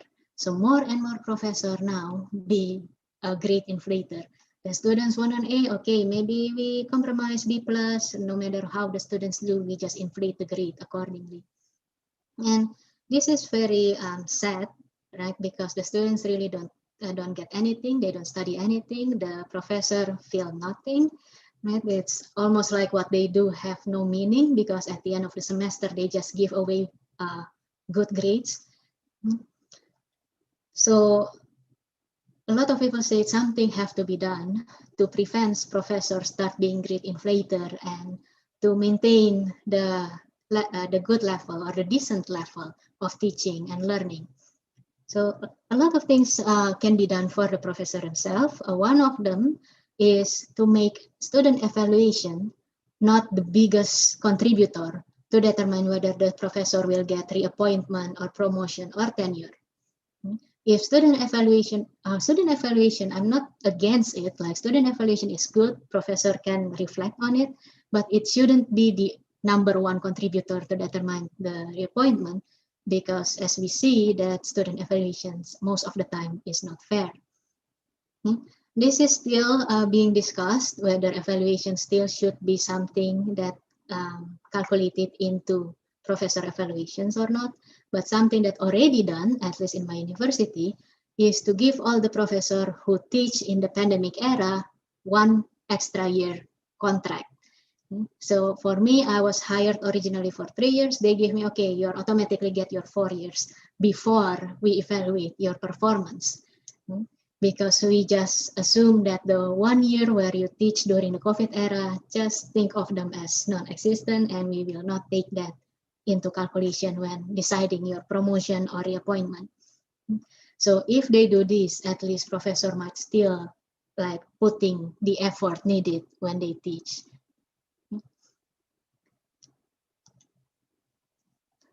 Okay, so that's the distance learning, the challenges, and how we are as professors are forced to be lenient to the point that we are like shifted to our teaching philosophy and ideal. So the conclusion, again, the abrupt transition because of COVID-19, it comes with many challenges, and basically there is no solution that can make everyone happy. Next August, we already go back to in-person, but still nobody's happy with the online that happened during the past year. We still don't know what is the best way to run distant learning if this happens again in the future. Everyone, the university professor and students are all responsible. It's not like you just thrown all the responsibility to the students to adapt or to the professor to be lenient. Leniency are expected, and a lot, we can be lenient in a lot of aspects, like what we already discussed. But there is actually no clear guidelines of how lenient a math professor should be if we want to maintain a good practice of teaching. And last but not least, teaching evaluation in distance learning is even more unreliable than before. So maybe the university should consider not taking the evaluation, student evaluation, so seriously, at least for this year. So some references, and that's all I have. That's all I can share about my teaching here during the pandemic era. Thank you, and yeah. Okay, thank you, Dr. Ina, for giving us some insight about issues faced by mathematics professor in teaching mathematics at some universities, including your universities during the COVID-19 pandemic. Thank you again. So now we may go ahead with some questions from the participants. Okay, let me check the chat box. First question from Anne Febronia. Wow. How to fall in love with math? How to fall in love? Yeah, that's the only question. No, the second one is, okay, you have to think about that. Online learning process is a major challenge for learning mathematics in primary schools. From Pak Rudi Ngalu, what strategies can be developed in Indonesia to address this challenge in the midst of many limited resources? So, what strategies to be developed in Indonesia to address challenge according to limited resource in learning? From Pak Hieronymus Darong, I think it is answered already, how to be a lenient professor. That's two questions first. Okay, Please, so Dr. thank you Indra. for the question. So the first one, how to fall in love with math? Let's see. I think it's especially in Asian country, maybe Indonesia is included, a lot of mindset thinking. If you're good in math, then you're good in everything. And people that are not good in math, meaning their future is bleak or their future is dark or everything, something like that. So a lot of parents especially start forcing their students to like or to do good in math. And that is the number one thing that can prevent you to fall in love with math, because you are forced to do it. You are, I think you got the pressure to do better or to do good in it. If you really want to like the subject, then you don't want to like the subject when you're doing at school so that you can like brag to your parents. You want to like the subject because you are you and you like the subject. You might want to learn it on your own, in your own time, go to the library. I mean, go online. Right now, who go to the library anymore? Go online, watch all the videos. No one goes to the library anymore, I think. Yeah, who go to the library right now? Go online. If you go to YouTube, you can find a lot of mathematics video that are having nice and good animation. Yeah, there are more than YouTube other than how to cheat in your mathematics exam. So maybe that can make you more attracted into math rather than just doing assignment as part of your school assignment, mathematics as part of your school assignment, and feel like it's a responsibility. So I think at least that is for me how to like math more. I honestly don't really like the math that I learned in graduate school. It's hard, but I like a specific part of math that I learned on my own in my research with my advisor. Find a colleague, find a friend that think the same as you and work together. That will make you like the subject even more. So my conclusion is you don't have to love all the thing about math. You just find a specific part of mathematics that you love most. Yes, and don't make it a responsibility. Don't make it something you want to brag about. Okay. And at least for the parents and teachers also start changing the mindset, like mathematics is the center of everything. Like when I at least go to the graduate school in mathematics, they don't ask what I score in calculus 1 or in statistics during my undergraduate. They don't care. So if you have the passion and you have the like you want to study and you have a clear vision what you want to study or where you want to go, it's okay. Right? You can like only part of math, don't have to be all of math. Math is so big. Math is so big, yeah, that's right. Okay, the second question. Second question, it's kind of challenging question because the question is about elementary school. Yes. Yeah, for little kids, it's kind of more challenging because I have a friend who teaches elementary school kids and the attention span is simply not there if in online setting. They will see you for 5 seconds and then they will gone. So what strategy can be done with limited resources as well? With limited resources, I think try to be more flexible. Maybe your student don't have laptop with webcam, with a lot of these technology tools, but a lot of people have phone now, have smartphone. So teaching can also be done using WhatsApp video call. I try to be flexible and adjust. Of course, there are also extreme way that some teacher actually go door by door, going to their students door by door, but I'm not recommending that if the virus infection is still high. Some teacher just divide the classes into small classes and have schedule. They don't meet as often, but at least the attention will be higher with small groups. Yeah, I personally never teach elementary school students online, so I don't really aware of all the challenges that are there. One thing that I can ask, that I can suggest is try to involve your community. Like here in the US, a lot of nonprofit organizations, a lot of them are pioneered by students, college students or high school students. A lot of them just volunteer to teach elementary school students one by one because they know that there are not enough teachers in the community. So they just say, hey, I want to volunteer and teach these students who don't have a laptop or who don't have access to online. So they just meet one by one and it's all volunteer based. So if a lot of people want to get involved with this of activity, I think it will be really helpful for all the educators. Okay, so for Pak Rudi Ngalu, if you are an educator, try to be more flexible and adjust to those students. And for all of us, we can contribute to teach all the elementary students and involve in educational process, I think, yeah. Okay, thank you, Ina. The third question from Viviana Murni. Based on several research, students' mathematical score maybe is low and students' perception of the platform used during COVID-19 pandemic is also low. What are the solutions for this problem? And the second question,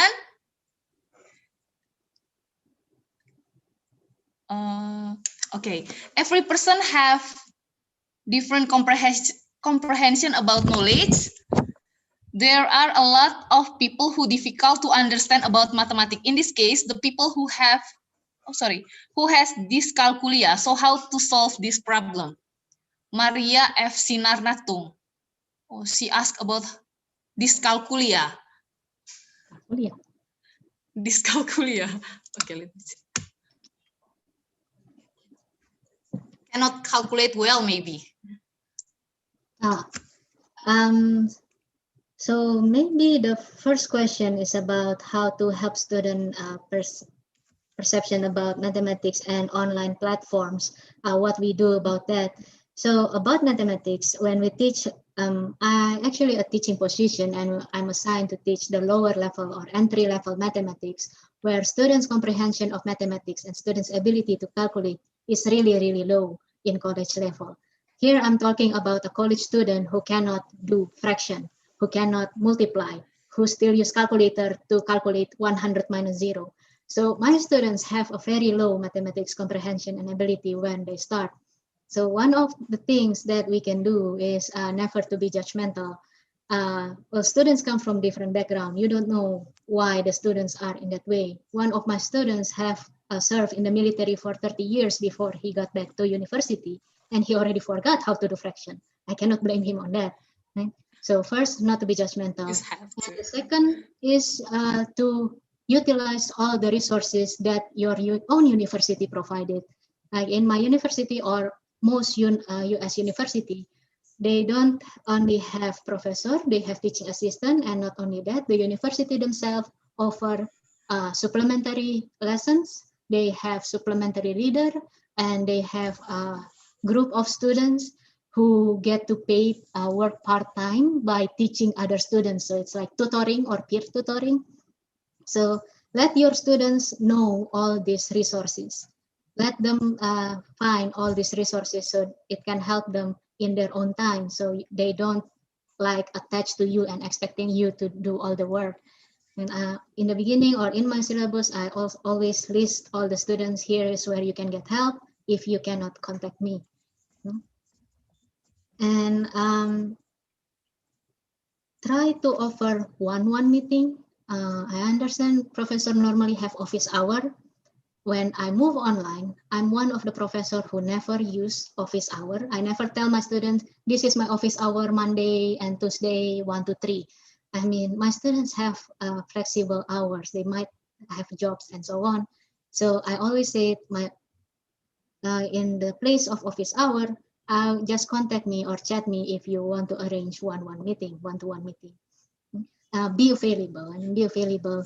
And some of the students that I know work in the day actually asked me to meet at night, 8 p.m., one-on-one online meeting to help her catch up with the class. Yeah, just be more understanding and more available during this time.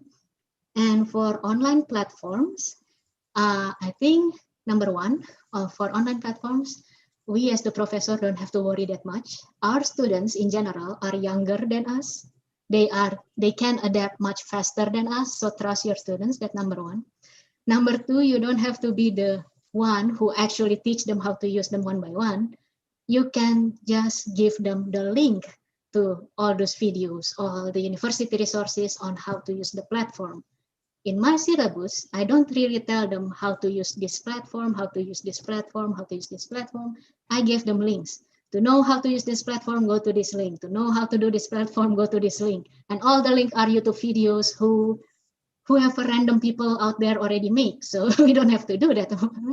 So just give resources that you can utilize and don't be too stressful about it. Yeah.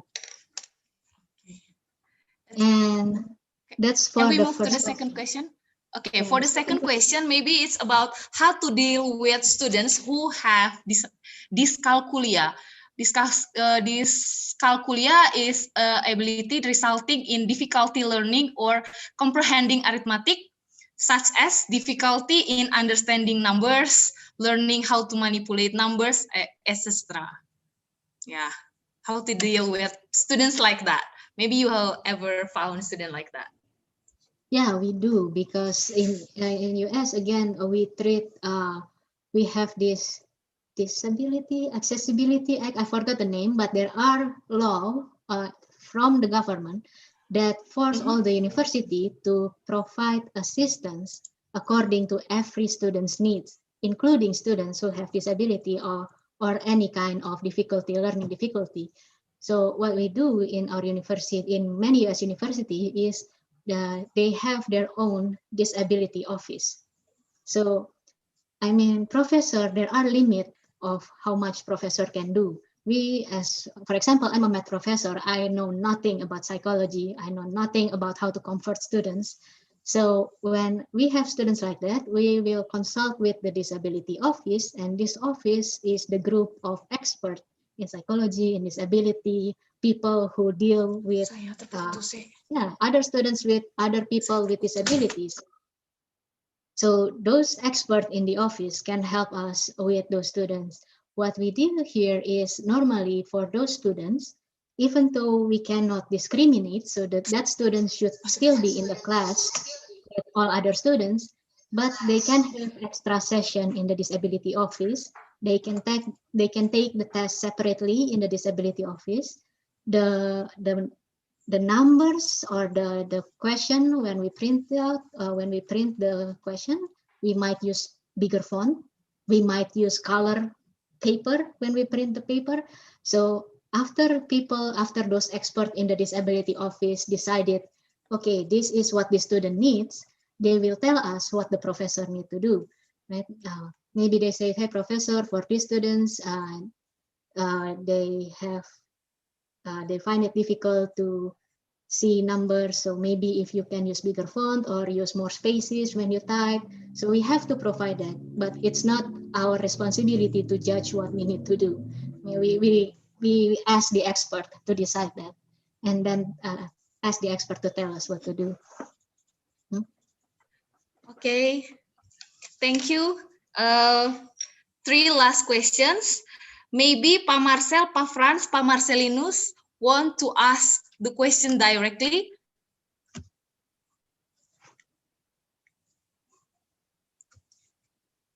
You can unmute your speaker.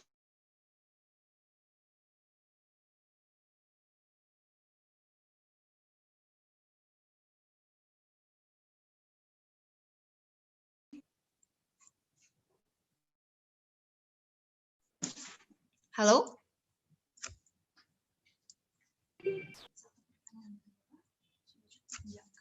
Hello? Okay, so one last question. Yeah. Dr. From, sorry?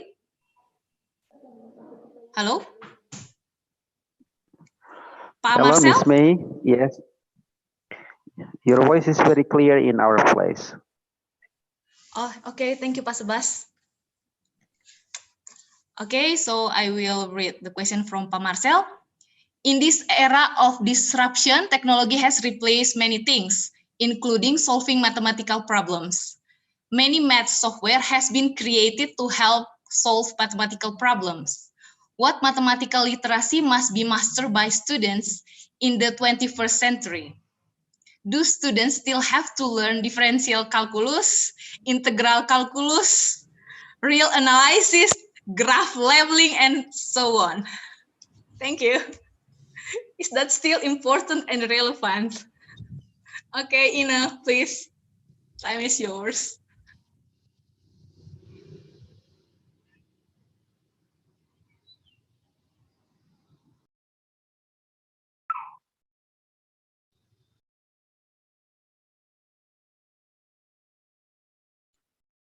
Masih mute. Ibu Ina masih mute. Oh, okay. Ya, sudah. So again, this is one of the questions that most professor will get asked frequently by their students. Why do we care about these things? Why we need to still know how to do this thing? Why do we understand how to do this thing? So the most common answer we do is mathematics is not just the procedural part. We train your thinking part. So I will tell you a story what happened to one of my students who asked me that question. So this particular student is in business calculus. He want to go to a business major, and he asked me, why do I need to know calculus? I want to do business major, and business major in University of South Carolina is #1 in the United States, if I'm not mistaken, or something. So I don't need to know calculus. So she claimed that for any calculus problem, she can just do it using her calculator without even understanding anything. So in one of the questions, I asked her this question: if you have like if in 3 years you want to have $50,000, and with Maklah mimpi mga po uyo mga.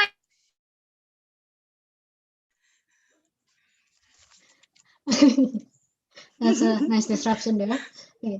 So let's imagine here, imagine the scenario. You want to have $50,000 in 3 years. I tell you the interest rate is like 1% or something like that. And I ask in the question, I go to more detail, but basically I ask how much money should you invest so that in 3 years you get $50,000. That is a very broad, very general question. Even you who are not mathematician, whoever who are not mathematician know, if you want to get $50,000 in 3 years, you start with less amount of money, and then you get interest, and then you get 50,000. And that student just say, okay, I'll just use my calculator and answer, I should invest $10 million. So she said she should invest $10 million so that in 3 years she can get 50,000. And that's kind of thinking that we want to train in mathematics. That just doesn't make sense. If you give me $10 million and I give you in 3 years 50,000, that's not investment, that is just a scam.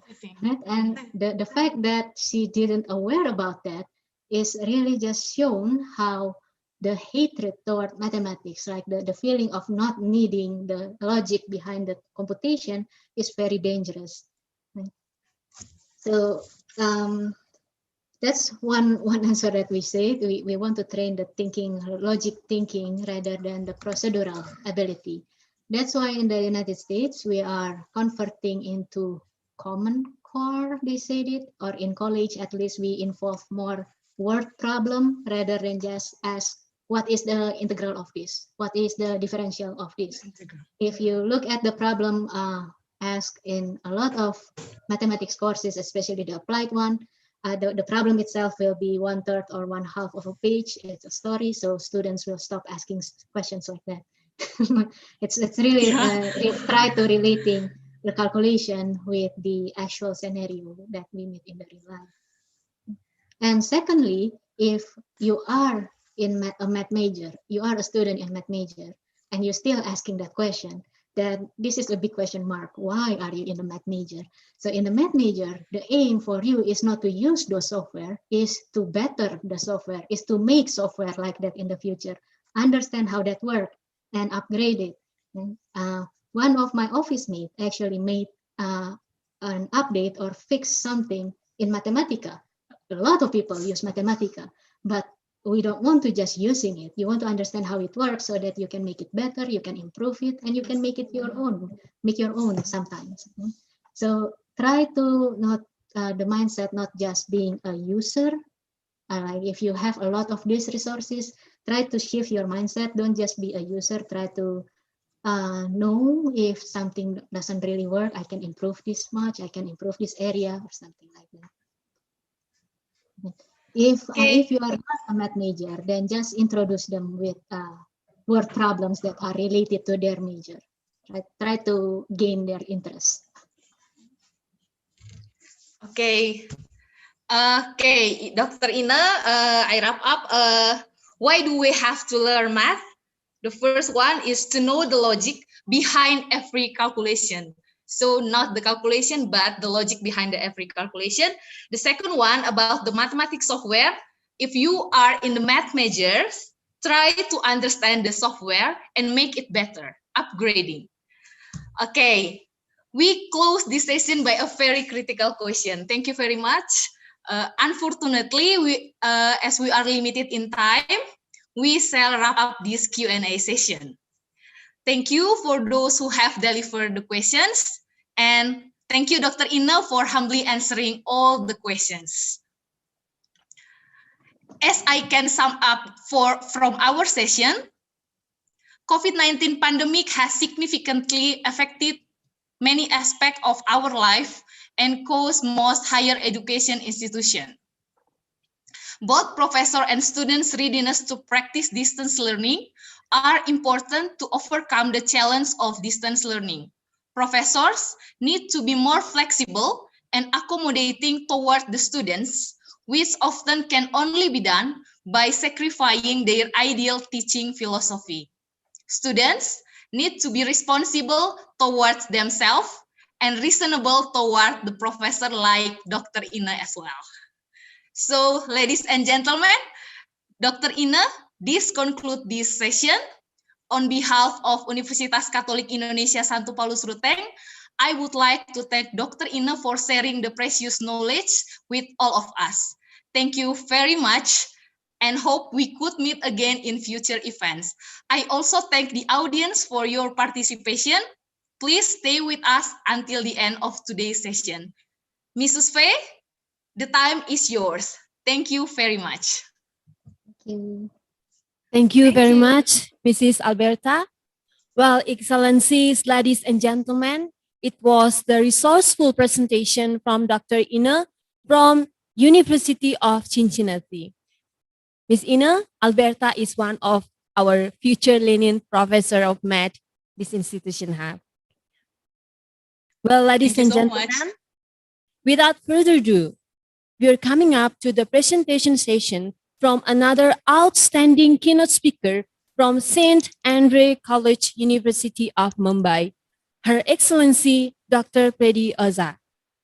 She's already in and she's going to share us the topics on interconnectedness on education and humanities. Welcome, Dr. Predi. This session will be ruled by Ms. Hildegardis Mulu, MPD, the lecturer and researchers from Math Study Program of this institution. Without further ado, I invite Ms. Hilde to rule this session. Ms. Hilde, time and chance is given. Miss Faye, I'm so sorry. Hello, Miss Hilde, Miss Faye. Yeah. Dr. Zappi is already in. So let him go first, then after that, Dr. Priti. So Dr. Zappi. Sorry, he's just in. Okay. Another one from India. Well, we'd like to say welcome to Dr. Japi.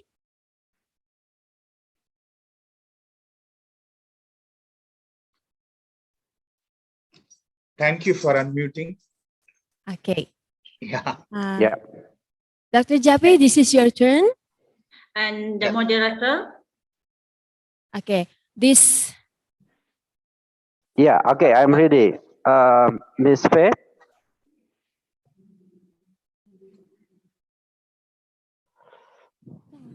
Please wait. Hello. Okay. Please wait for a moment. Hey, hello. Yeah, Miss Faye. I'm ready. Moderator Sebastian. I guess we can start. Okay. We can start. I'm ready. Sebastian. Go on, Sebastian. Go on, Sebastian. Okay. Yeah, yeah. Thank you. This Okay. session will be Hello. ruled by Mr. Sebastian, a lecturer from English Study Program. Sebastian, time is yours. Okay, thank you very much, Miss Faye. Hello, good morning, Indonesian time for Dr. Guruduta Jape. How are you this morning? I'm fine, sir. I'm fine. Okay, thank you very much. All right, yes, this is your turn. But before we start this, ladies and gentlemen, let me give brief introduction for our distinguished keynote speaker, Dr. Gurudata Jape. Okay, Dr. Gurudata Jape is currently working as a head of department at Department of Advanced Business Studies, Gujarat University, India.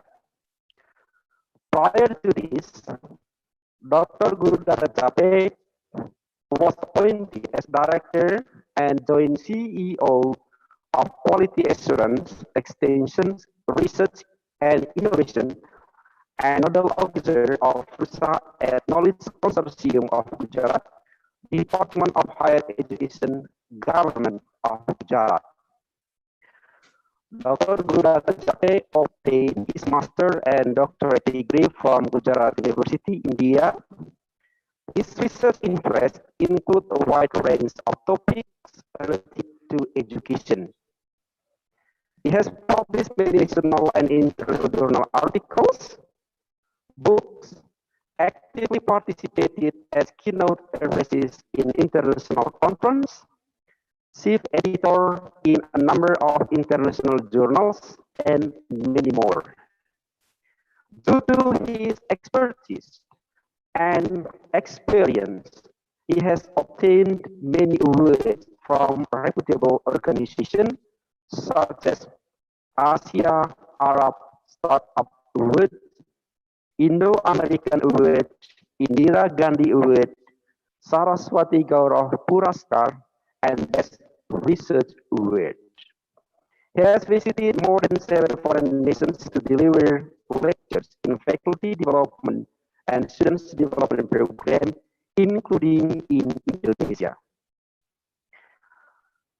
From all of that, we are very happy and proud because Dr. Gurudata Jape is willing to share his knowledge, expertise, and experience at this great conference entitled New Directions in Higher Education in the Post-COVID-19 Era.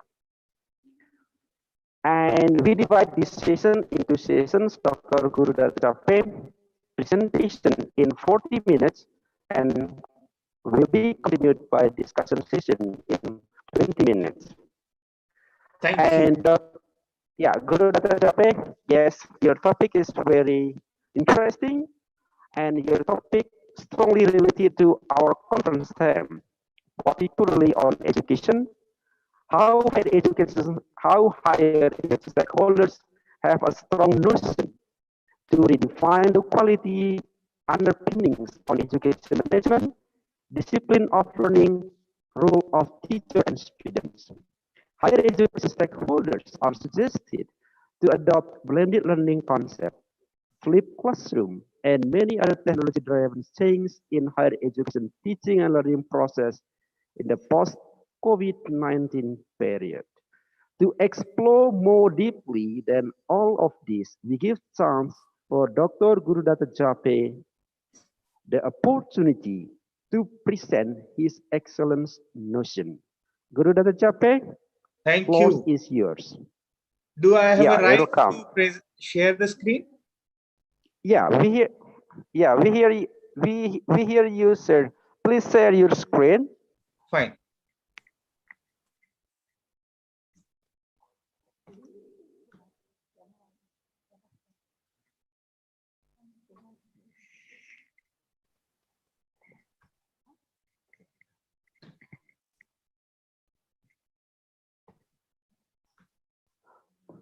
Yeah, is it visible?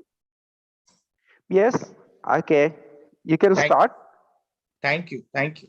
So, Yeah. first of all, I would like to thank Universitas Catholic Indonesia for giving me an opportunity to speak on the topic, new direction post-COVID-19. And I'm also thankful to Dr. Sebastian Mango and Professor Francisca Vidyapati for giving me an opportunity to share my views on new direction of higher education post-COVID. I hope and wish you will get a lot of information as well as knowledge after this session.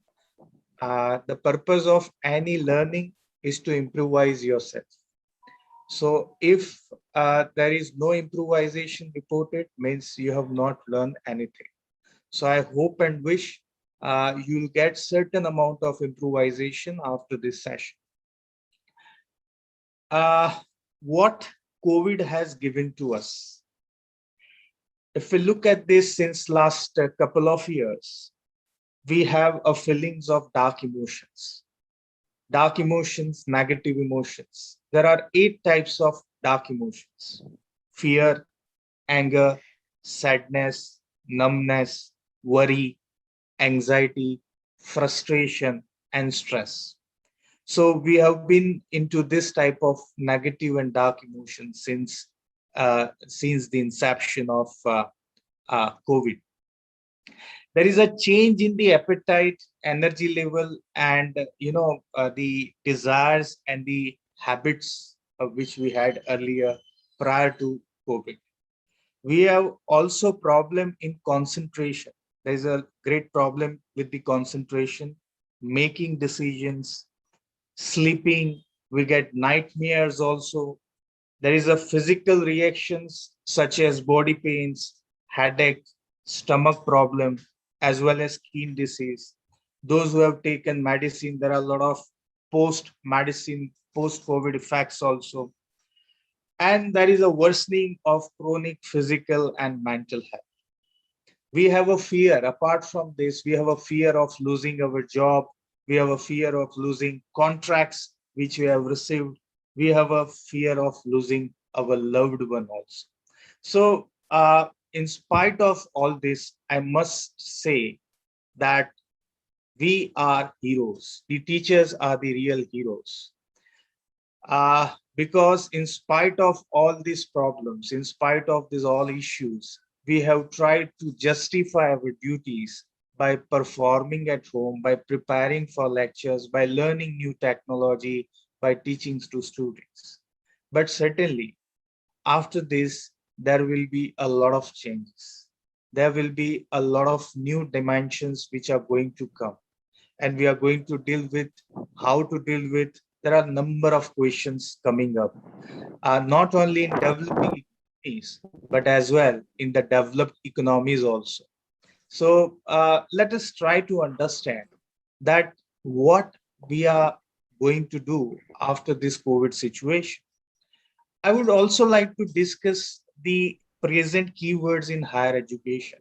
The main keywords, if you refer to last 5 years research papers in higher education, you will find that there are 5 to 7 keywords which are very common.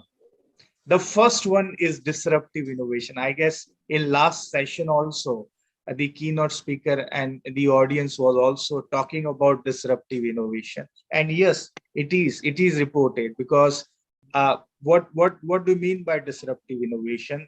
It is nothing but it creates a new market either by transforming the existing market or by destroying the existing market. But right now, if we look at the higher education scenario, there is a transformation reported. So yes, disruptive innovation is there. Second is outcome-based education. Let me tell you that earlier we used to have output-based education. Output means the entire the education was measured by giving CGPA, by grades, by percentage, by marks. But now we are moving or heading towards a system where skills are giving more importance. Competency is given more importance, and near future also the degrees will be awarded which is based on the competency and skills. And therefore outcome based, I'll be discussing about this also, how to measure this kind of outcome. Third is transdisciplinary research. I've seen what is the difference between developed nations research and developing nation research. If we look at, there are 4 domains. The first domain, which is a disciplinary domain. The second domain is the interdisciplinary domain. The third one is multidisciplinary, and the fourth is transdisciplinary domain. Right now, if you look at the good journals, they are welcoming research articles which are based on transdisciplinary research and not on multidisciplinary or disciplinary research. I'll tell you what is transdisciplinary research in very brief. Transdisciplinary research is nothing but when you integrate more than 2 or 3 subjects which ultimately addresses to the public problems or public issues, then it is known as transdisciplinary research. So if you are doing research which is not addressing to the public problem, which is not addressing to the public issues, which is not addressing to the public sphere, then that research will never be useful to anyone. So I guess very soon this will be made mandatory for all to have a transdisciplinary research. Education innovation. There are a lot of innovation taking place across the world. And the best part is the developed nations are going for intellectual property right. Whatever they innovate, they go with the registration of intellectual property rights. I would also request all the participants that whatever you innovate in education, maybe it's a model, maybe it is anything, just register that in IPM, intellectual property right, maybe in form of copyright, patents, trademark, design, geographical indicators, but just go with it. E-learning, we have a lot of open educational resources available, and there is daily millions of resources are added to the existing resources. So how you are going to contribute to the open learning resources, that is again a question to ponder upon. Acquisition versus application. This I would like to say that we are traveling in a scenario where there is a difference in the propositional knowledge and ability knowledge. Propositional knowledge is all about theoretical knowledge, while ability knowledge is all about skill knowledge. So very soon there will be more focus on the application of the knowledge and less focus on the acquisition of knowledge. And the last is producer versus consumer, knowledge producer versus knowledge consumer. Nowadays, there are not the universities only or the colleges or higher education institutions who are producing knowledge. There are other private players, there are other companies who are involved in production of knowledge. So we'll have to be very much conscious how to deal with this kind of agency, this kind of private players in near future. If you look at the challenges, we have many challenges right now facing across world. The first challenge is related to institutional crisis. When we say institutional crisis, they are legitimacy crisis, rationality crisis, and motivational crisis. This particular crisis are making our students dogmatic slumber mind. You must be, or you must have experienced that since last couple of years, there is a drastic change in the concentration level of the students. They are not putting 100 or not giving 100% concentration to the studies. So there is a problem called partial attention deficit syndrome. Means we have to deal with students who are giving only 50% attention or 50% concentration. How to drag them from 50 to 100% is a big question. Dark emotion, as I said, there are 8 types of dark emotions. How we are going to deal with dark emotions? We have talked about skills. There are many types of skills, but we have never addressed to the self-reflexive skills. If we want to make quality education, we have to focus, we have to put more stress on self-reflexive skills. We have more teaching and less learning. Believe me that very soon there will be 10% or 5% of teaching in the higher education institutions, and there will be 95% of the learning on it. Because imparting would be outdated now very soon. 95%, because we are living in now learning age. We are living in a knowledge age where learning will be given more priority than teaching. Information sharing, I must say, there is a difference between truth versus truth. We have observed that since last couple of years, there is a lot of false forwarding information. We do not have a mechanism where we can filter what is right and what is wrong. That is a big problem. I've seen many universities and colleges, they define very wrongly quality. If you ask them what is the quality policy of your higher education institution, they will simply quantify it and they will explain to it. So again, there is a problem with the quality of higher education, which I'm going to discuss. We have a fluctuating leaders, we have a moving targets, we have a loosely coupled system where some part of education is good, some part of education is bad. Yes, now coming to the role of teachers. I must say that earlier in 1990s, teachers were the monopoly of knowledge. They used to engage class, they used to impart while teaching. But today is not the, today knowledge is not the monopoly of teachers only. There are millions of resources available on net, on Google, on web search engines. Students can go and students can download whatever you teach. They can give you a better references with a better knowledge systems. So now the role of teacher is not all about teaching, but it is about facilitation.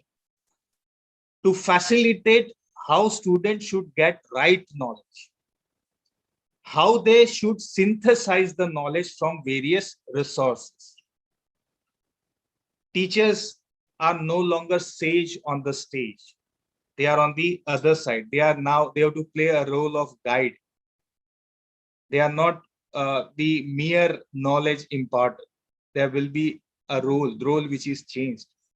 I have developed this model, friends. The role of teachers is divided in these 5 parts.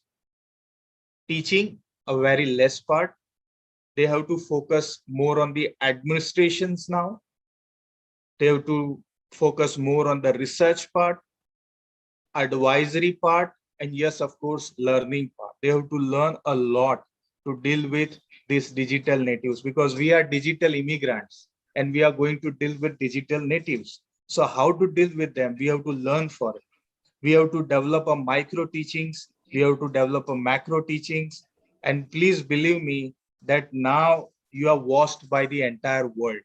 Whatever you put on the net, Google, your research, whatever you upload, it is watched by thousands and millions of people. So you have to be very careful in developing this resource.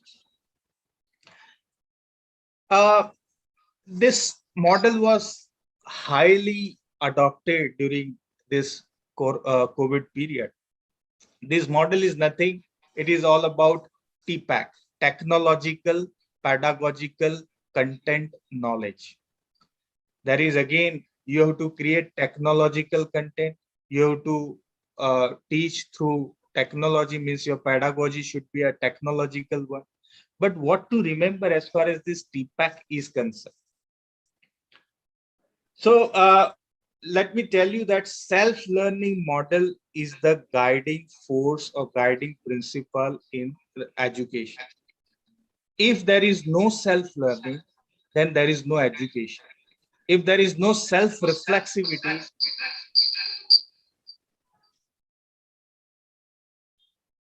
is it okay? Yeah, okay, we can hear you.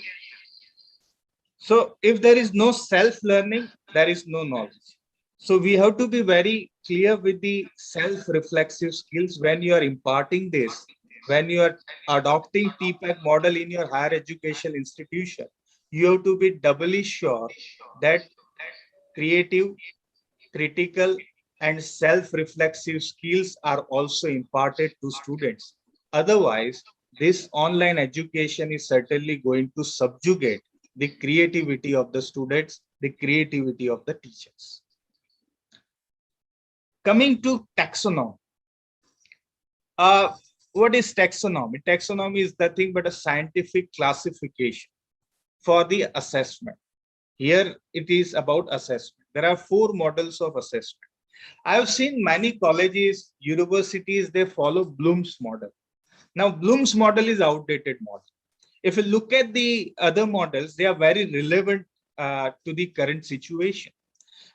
Bloom's model, as you are aware, that it is about 6 different assessment tools, which starts from remembering, understanding, applying, analyzing, evaluating, and creating. These are the 6 levels which is developed by a Bloom, which focused on the assessment part of the students. But let me tell you that the same model was developed somewhere in 1950s and revised after 2000 also. But this Bloom's model is now outdated. We have other models also which can be used for assessment of the students. They are Solo, Fink's model, and 6 facets of learning. Solo is nothing but it is a structure of observed learning outcome. It is a structure of observed learning outcome which is divided in 5 pillars. The first pillar is pre-structural learning. The second is unistructural learning. The third is multi-structural learning. Fourth is relational, and fifth is extended learning. These 5 stages are better than the Bloom's 6 stages of assessment. This the Solo taxonomy was developed by Biggs and Collins in 1982. But again, friends, if you look at the 6 facets of learning, they are still better than Solo and Bloom's. These 6 facets of understanding is based on the premises that person truly understand the concept or not, or the student truly understand the concept or not. So it is assessed by 6 levels. Number 1, student can explain, student can interpret, student can apply, student have perspective, student can emphasize, and students have self-knowledge. So these are the 6 levels or 6 facets of learning where we focus on the understanding part of the students. Now you see, friends, compared to Bloom's and Solo, 6 facets of learning, the assessment tool is little better. And the last one is about Fink's model of assessment. Fink's model, as the name says, developed by Fink, it is based on the changes. By learning, if the change is reported in the students, then you can say a learning is done in the higher education institution. But if there is no change reported in the student or no improvisation reported in the student, then we can say there is no learning in the higher education institutions. Now, how to measure, how to assess that whether students has learned or not? So again, there are 5 levels which are used for assessing the students' understanding, the learning level. The first is application of the subject. Second is integration of the subject. Third is human dimensions of the subject. Fourth is caring by the students. And fifth, the most important, learning to learn.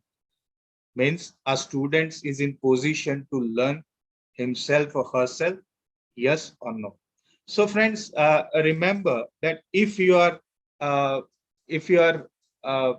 trying to establish assessment taxonomy at your higher education institution, please refer to this Fink's model and 6 facets of learning model rather than Bloom's and Solo taxonomy, which is now outdated.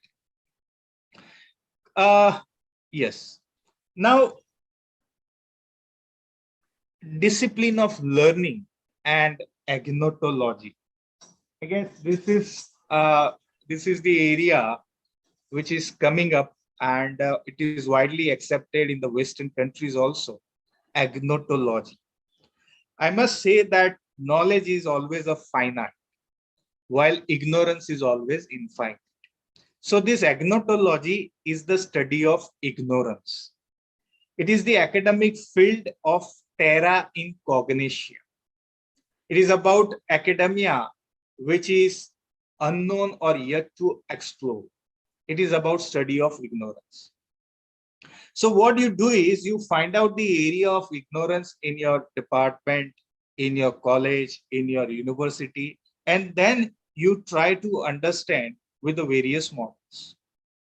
Now, to understand this agnotology, you have to have discipline of learning in your institution, which focuses on 3 parts: learning part, unlearning part, and relearning part. So unlearn what you exactly know about the subject, because there is a lot of change in this.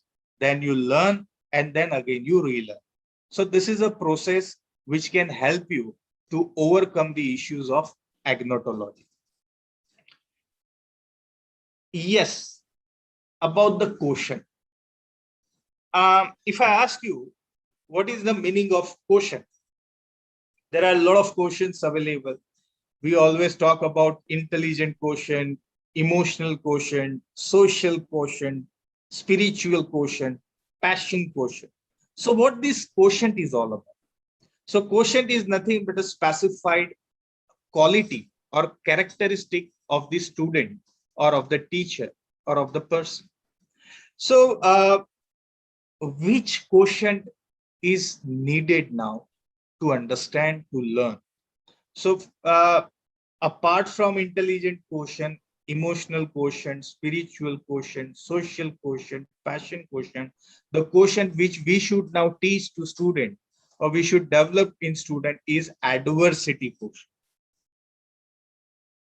This is the measure of your ability to go through a rough patches in life and then come out without losing your mind.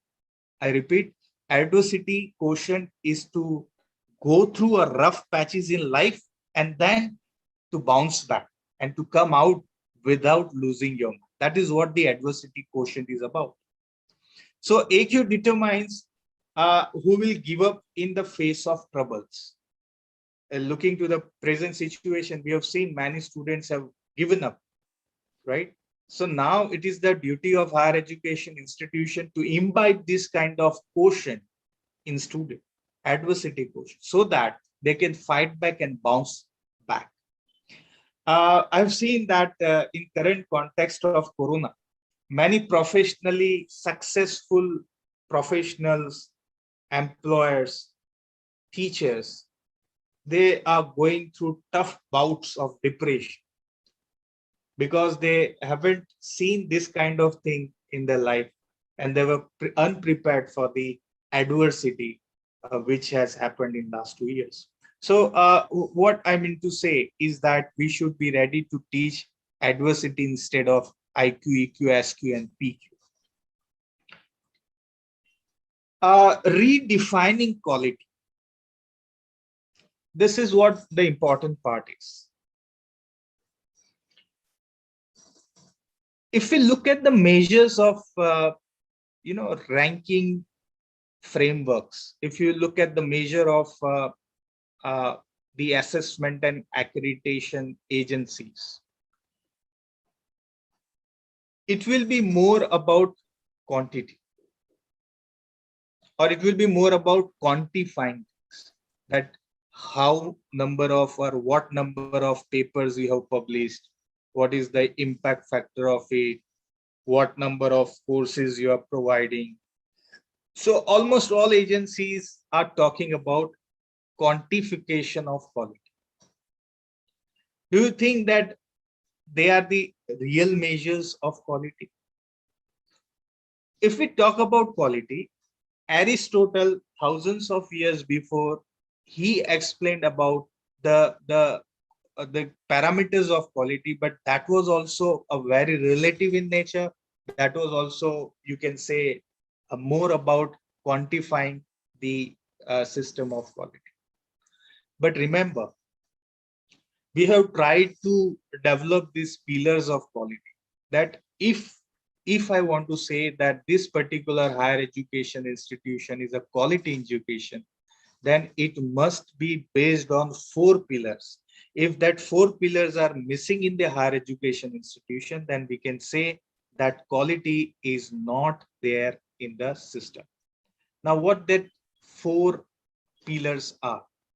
That 4 pillars are: number 1, rationality; number 2, negotiability; number 3, communicability; and number 4, shareability. I repeat: rationality, negotiability, communicability, and shareability. If these 4 pillars are missing, then we can say that quality is not possible in higher education institution. So we have to be very much clear with these 4. I will not be able to explain this in detail, that I have already written in the paper, that how to measure rationality, how to measure communicability, and means how to ensure shareability and negotiability. So that is what I have explained in my research article. You can share with these participants, and they'll understand what exactly is about. And the last thing which I would like to discuss is ethics of caring. Ethics of caring is based on a concept called the other is me and nature is not the other. I repeat, the other is me and nature is not the other. So in recent time, ethical neutrality is suspended. Natural calamities are to be treated in ethical mode as misbehavior on the part of the community of the world. How one respects the nature is important. Culture society is one which respect the nature and consider it not as other. So we have to teach our student that nature is not other, it is the us on. So that is what the important thing should be discussed. These are the types of future courses. You can go with this. Like the most important part would be a care part, where child care, elder care, nursing, trainer would be the, because 40% of the professionals will be acquired from this care part. So thank you very much for your patience listening. Yes, we can have now. Yes. Okay. Thank you very much, Dr. Gurudata Jape. Can you hear me? Pardon? Yeah, hear me? Are you okay? Yes. Yes, yeah, I'm here. Okay. Thank you so much for your very nice presentation. Thank you, and sir. your very interesting topic.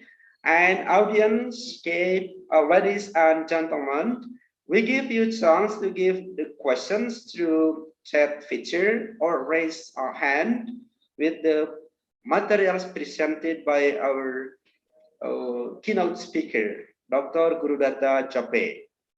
Yes, this is the questions number 1.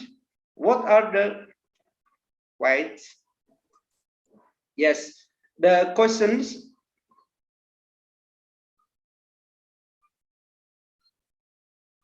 You have explained about the role of teacher nowadays. You have Yes. explained that teacher is not about teaching only, but there are some else. For example, learning, administration, research, and advisory. So my question is how to manage so that teacher applied well. How to Yes. manage? Yes. Okay, so see, as you are aware that there is a format for this. Means what you can do is you can develop this thorough model on PDCA. PDCA stands for plan, do, check, and act. Right? So you have to plan your entire academic year based on these 5 criteria. That how many hours you are going to invest in learning, how many hours you are going to invest in research, how many hours you are going to invest in the advisory, administration, and teaching. Based on your planning, you have to start performing it, means doing it actually. And that at the end of the semester, you have to compare your planning with your doing. And then you have to take a corrective actions that whether you are done as per the planning of all 5 sectors or not. If it is not, then you can take a corrective actions, and then again you can reschedule your plan for this teaching, research, administration, advisory, and learning. I just wanted to say that it is the high time now for us to invest more time on learning and less time on teaching. Because if we will not spend more time on learning, then we will be outdated. We have to learn technology. We have to learn how to develop pedagogy on technology. We have to learn how to develop technological content. We have to learn how to make pedagogical content. So these are all the things we have to learn, right? Else our students will be more advanced than us if we will not invest our time in learning.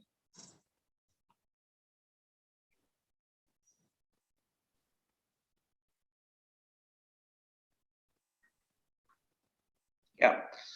Thank you very much. Next questions from Oswaldus Bule. Yeah, the question is, what are the strategies performed to develop adversity quench? What should lecture do to help the students to have adversity quench? What should the students do to develop their adversity quench? Yes, the time is yours, Dr. Gurudata. Yes. So I was talking about adversity quotient. We have a measure to, to understand that what is the intelligent quotient of the student. We have measures for spiritual quotients also, social quotient also. That is measured through the environment and the culture we have created in our higher education institution. Now, in order to measure adversity quotient, we have to have a lot of brainstorming sessions, a lot of case studies we can develop to teach our student that if this kind of adversity you find in life, then how you will be dealing with it. So it can be taught through the case studies. It can be, you can say, based on the brainstorming sessions. We can play games also with students. We can make a simulation models for the students, which talks about the adversity, and then we can assess students on the basis of their performance in that adversity. So these are all the ways: brainstorming, case studies, simulation models, playing games of the adversity. These are the ways to measure. Yeah, thank you so much. So we still have 3 questions. Yeah, next questions from Maria Herni Ibra, the question is, what could be done to apply the lesson of love, the nature during this pandemic? What could be done to apply the lesson love, the nature during this pandemic? What could be? What could be done? Yeah, what could be done by teacher so teacher can apply good lessons during pandemic period. Let me go through with it. Yeah. Or can we go to the next questions, Dr. Okay. Guru Datta? Oh, yes. Yeah. Get the point? Yeah. I'll reply to that question. I'll have to understand it. I am not able to get the question. Yeah. Okay, I think we move to the next question from Imelda Sanju. The question is, how can we acquire that for quality in studying, especially for us as a students? Very good. How we can acquire, yeah, the full quality of studying, especially for students? Yes, a nice question. I'll not talk about all fours, but as far as rationality is concerned, I'll tell you that there is nothing called truth. Truth means T capital versus small t. I repeat, T capital, that is truth, versus a small t, truth. Now, what is the difference between these two? So the first truth, when I write in a capital T, means it is the singularity. Singularity means when you say that this is the only truth, then you are learning wrong things. It can never be possible in the education. It can never be possible in the learning that truth has a singularity.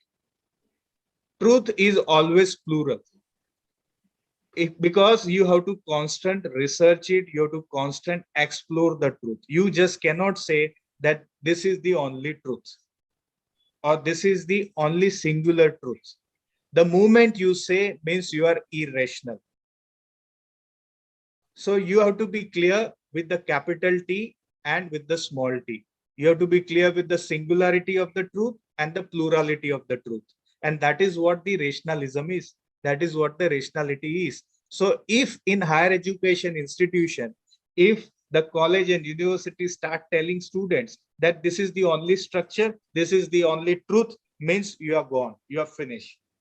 This is not possible. That is never happened. You have to constant in search of different types of truths, right? And that is how you should learn. That is how a institute learns. That is how a student learns. Okay, is it clear? Yeah, clear. Okay. Yeah, is it clear? Okay, thank you. We still There have was one more question which I was not able to get. What was that question? Yeah, we still have one question. Yeah. You have mentioned 4 important pillars in education. This is the question from Johannes Lond. Yeah, you have mentioned 4 important pillars in education. I want you to elaborate more on these pillars in relating to the issue of religious radicalisms and terrorism. How far are these pillars relevant to prevent young students from these 2 issues?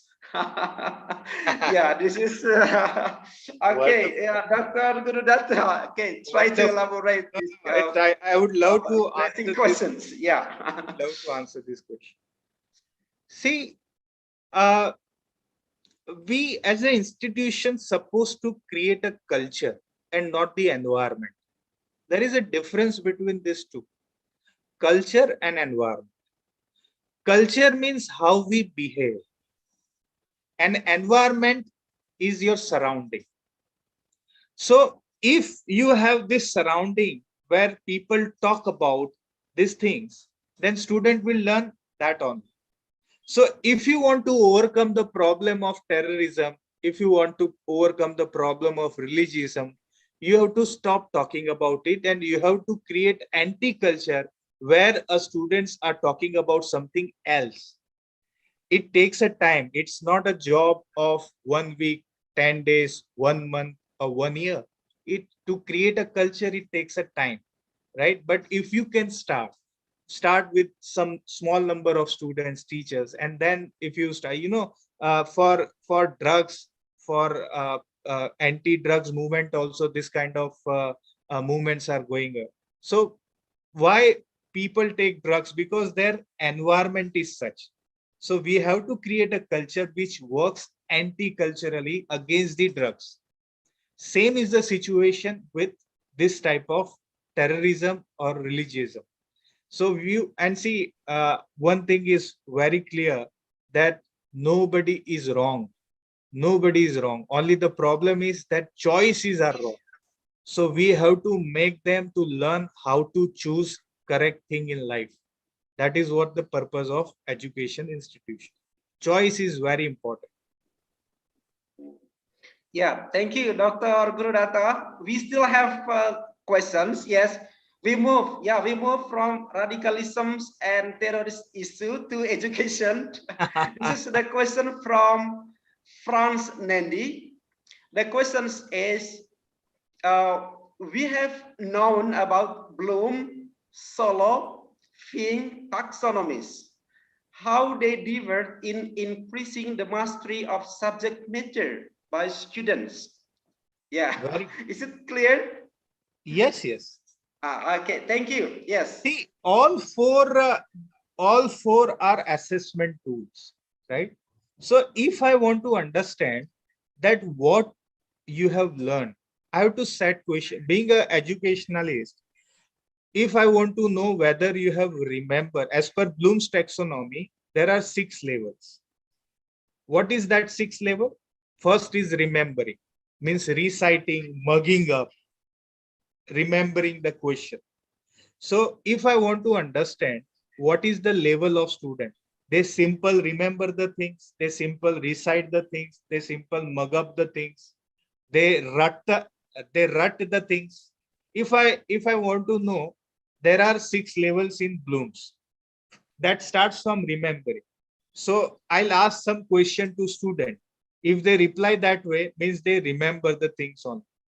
But if they understand it well, then they will give examples. So if I ask them give some examples, means they are understood.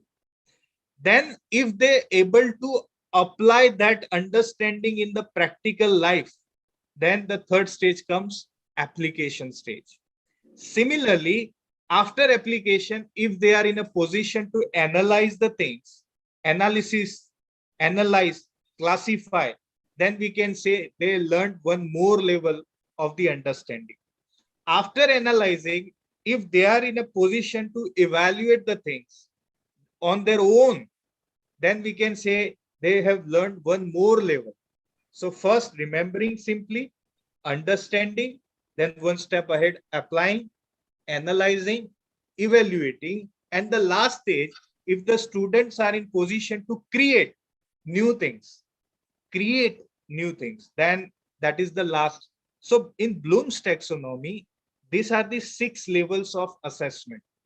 If my student is able to create, means they have achieved the super level of assessment. They have achieved the last level of assessment.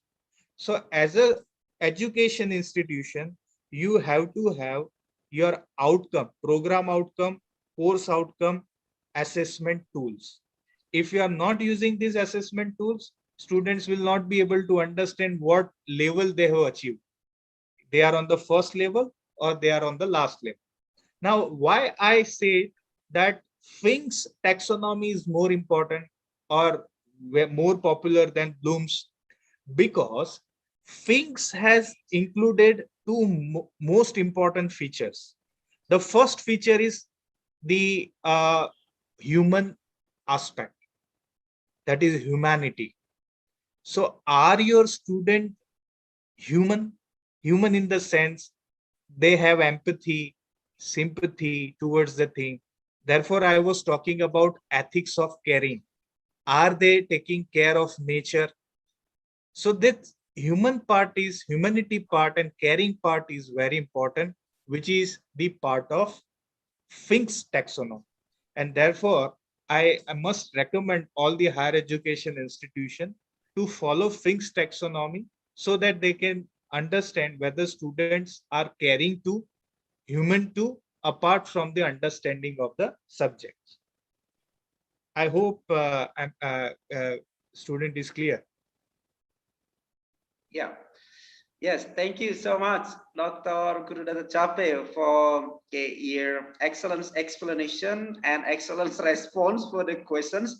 Yes, ladies and gentlemen, participants, the audience, we still open for this discussion session. You may send your questions through chat feature or raise up feature.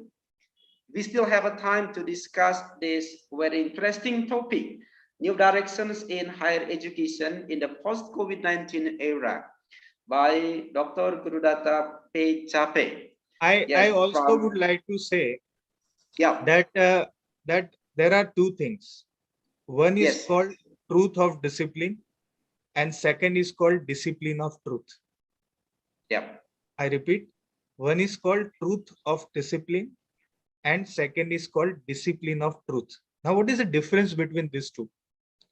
See, why I'm telling you all this, because these are all the coming features of the university and colleges. Now, colleges will have to talk about discipline of truth and not truth of discipline. When I say we are talking about truth of discipline, means we are traveling in a structure. We are traveling in one way only. We are not exploring the other boundaries. We are not exploring the other dimensions. And therefore, truth of discipline is an outdated concept. We should now talk about discipline of truth.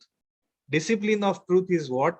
Where we are measuring different boundaries, different structures, different areas, right? And as we are aware that in recent times, it was made compulsory for us to learn this new online technology. Earlier, we were not knowing about this Zoom platform and Google Meet platform, and we were not used to, I still remember my first session, that when I was struggling to share my screen on Zoom platform. So the thing is, this has happened because we were traveling in one structure only. Now we will have to explore new and new dimensions. So for that, we have to appoint discipline of learning. Students and teachers both have to understand how to learn, learning to learn. Learning new things is the must aspect of the university. So keep learning, else your institution will be outdated. Yes, any question? Yeah, okay. Yes, thank you, Dr. Gurudata. We still have one question from Maria Hermi Irawati Parera. The question is, yes. Yeah, what is the interesting lesson so the process of teaching learning process can be running well in this pandemic era? Pardon. I was reading one. I was reading one question asked by Solo. I think it was related to agnotology. So that is what I was explaining. That agnotology is nothing but it's a study of ignorance. And what we believe is knowledge is infinite and ignorance is finite. We have this wrong belief. Knowledge is always limited and ignorance is always unlimited. Remember this. Ignorance is always unlimited. Knowledge is limited. When I say I am a knowledgeable person, means I am having limited thing with me. But when I say I am ignorant, we have a scope to learn more and more. So someone has asked that how to ensure agnotology. So remember that for that you have to start Department of Learning in your institute. Discipline of learning is must. Then only you will be able to overcome this concept called agnotology. We have a system. If you wish to understand, we have a system we can share with you how to overcome, how to establish this department in the organization, how to establish this discipline of learning so that you can overcome the concept called ignorance. But it is infinite. So you have to keep learning, keep learning. And therefore, I explained three things. First, unlearn what you have learned. Then only you will be able to learn something new. And then you keep relearning, relearning. Right? So that is what the thing is. Yeah, okay. Dr. Gurudata, we still have 3 questions. No issue. No issue. Yeah. Good. Okay. I yes. also tell you, Professor Mingo, I'll tell you that questioning skill is the first skill. If you cannot ask a question, you can never answer a question. So questioning spirit should be developed by the institution. So questioning, I'm very impressed with the participant that they are asking questions. That is good. So they have that motivation, they have that spirit of learning new thing. And when you learn, when you ask question, when you don't ask question, you don't learn. When you say I know everything, means you don't learn. So keep asking question, you learn. So that is a good thing. I am happy with the participants. Yeah. Okay. Dr. Gurudata Jape, the questions, how can we overcome the issue of agnotology in learning? That is what That is what I've explained. Agnotology in learning. Learning helps you to overcome agnotology. I'll tell you what is agnotology. Agnotology is a study of ignorance. When you know that these are the area of academia which is unknown to us, which is not learned by us, then you start learning that to overcome the ignorance. Yeah, you start understanding that area, you start exploring that area, and that is what the agnotology is. So we have to, as an institute, we have to remove agnotophobia of the students. You know, there are many students. Even in the previous lecture, someone was asking that how to love mathematics, right? Someone was asking question to the keynote speaker that how to love mathematics subject. So the problem is we have that phobia that we will not learn, we will not be able to understand. So how to overcome that agnotophobia? So for that we have to learn, and for learning we have a lot of hurdles, and that hurdles are the mental blocks. So we have to overcome our mental blocks on. Yeah. Hello? You have explained about dark emotion. I mean, sorry. So what is that question? Yeah. Okay. Can we move to the next questions? Yeah. Okay. All right. This is the digital technology. The question is how as a teacher can increase students or teachers technology competence if they were lacking or if they far from technology literacy? That is what I am telling. No, this is a phobia. You have to learn actually. You have to spend your time in learning. You should not keep a mental blocks that I'll not be able to learn. You have to learn. That phobia you have to overcome. Many of the teachers are not learning technology because they feel that by at the age of 50 or at the age of 40 I should learn new things. If you have this kind of attitude, then you will not be able to learn anything, or you will not be able to teach even students anything. So you have to make sure that you keep learning. So if digital technology scares you, you have to learn it, right? Without keeping a mental blocks. Second thing, digital technology is not the only source of learning. Please remember this. In future, after 2 years, 3 years, everything will get normal and again we will get back to our classrooms. So this is not the permanent way we are going to teach. I guess after 2 or 3 years, if you have a third ICHA conference, then we may come to the Indonesia, right? Everything will be solved after 2 or 3 years. So this is, please believe this, this is not the permanent nature of education. We are going to overcome this very soon in year or 2 years of time. So don't consider online education is the primary way of education. This is only supplementary and complementary part of the education. This is not the main education. This is just supplementary. This is providing supplementary part or complementary part to education. Please believe that. Number one. Number two, that remember, online education is going to subjugate creativity, is going to kill creativity. If you want to ensure creativity of your students, you have to have offline education, right? So we have to explore new ways of creativity through online education, but that will take some time. That is what I was trying to explain, that we are suffering from partial attention deficit syndrome.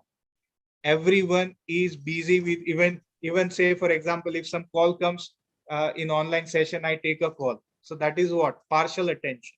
Some students are keep texting to their friends on online session. Some of them are discussing with each other. Some of them are playing games on mobile phone while attending lecture. So what is that? That is partial attention deficit syndrome. So that is a big problem. So online education, please believe me, it is not going to be a permanent part. It is subjugating creativity. We are going to soon start offline, but you have to keep learning, whether it is online or offline. Yeah.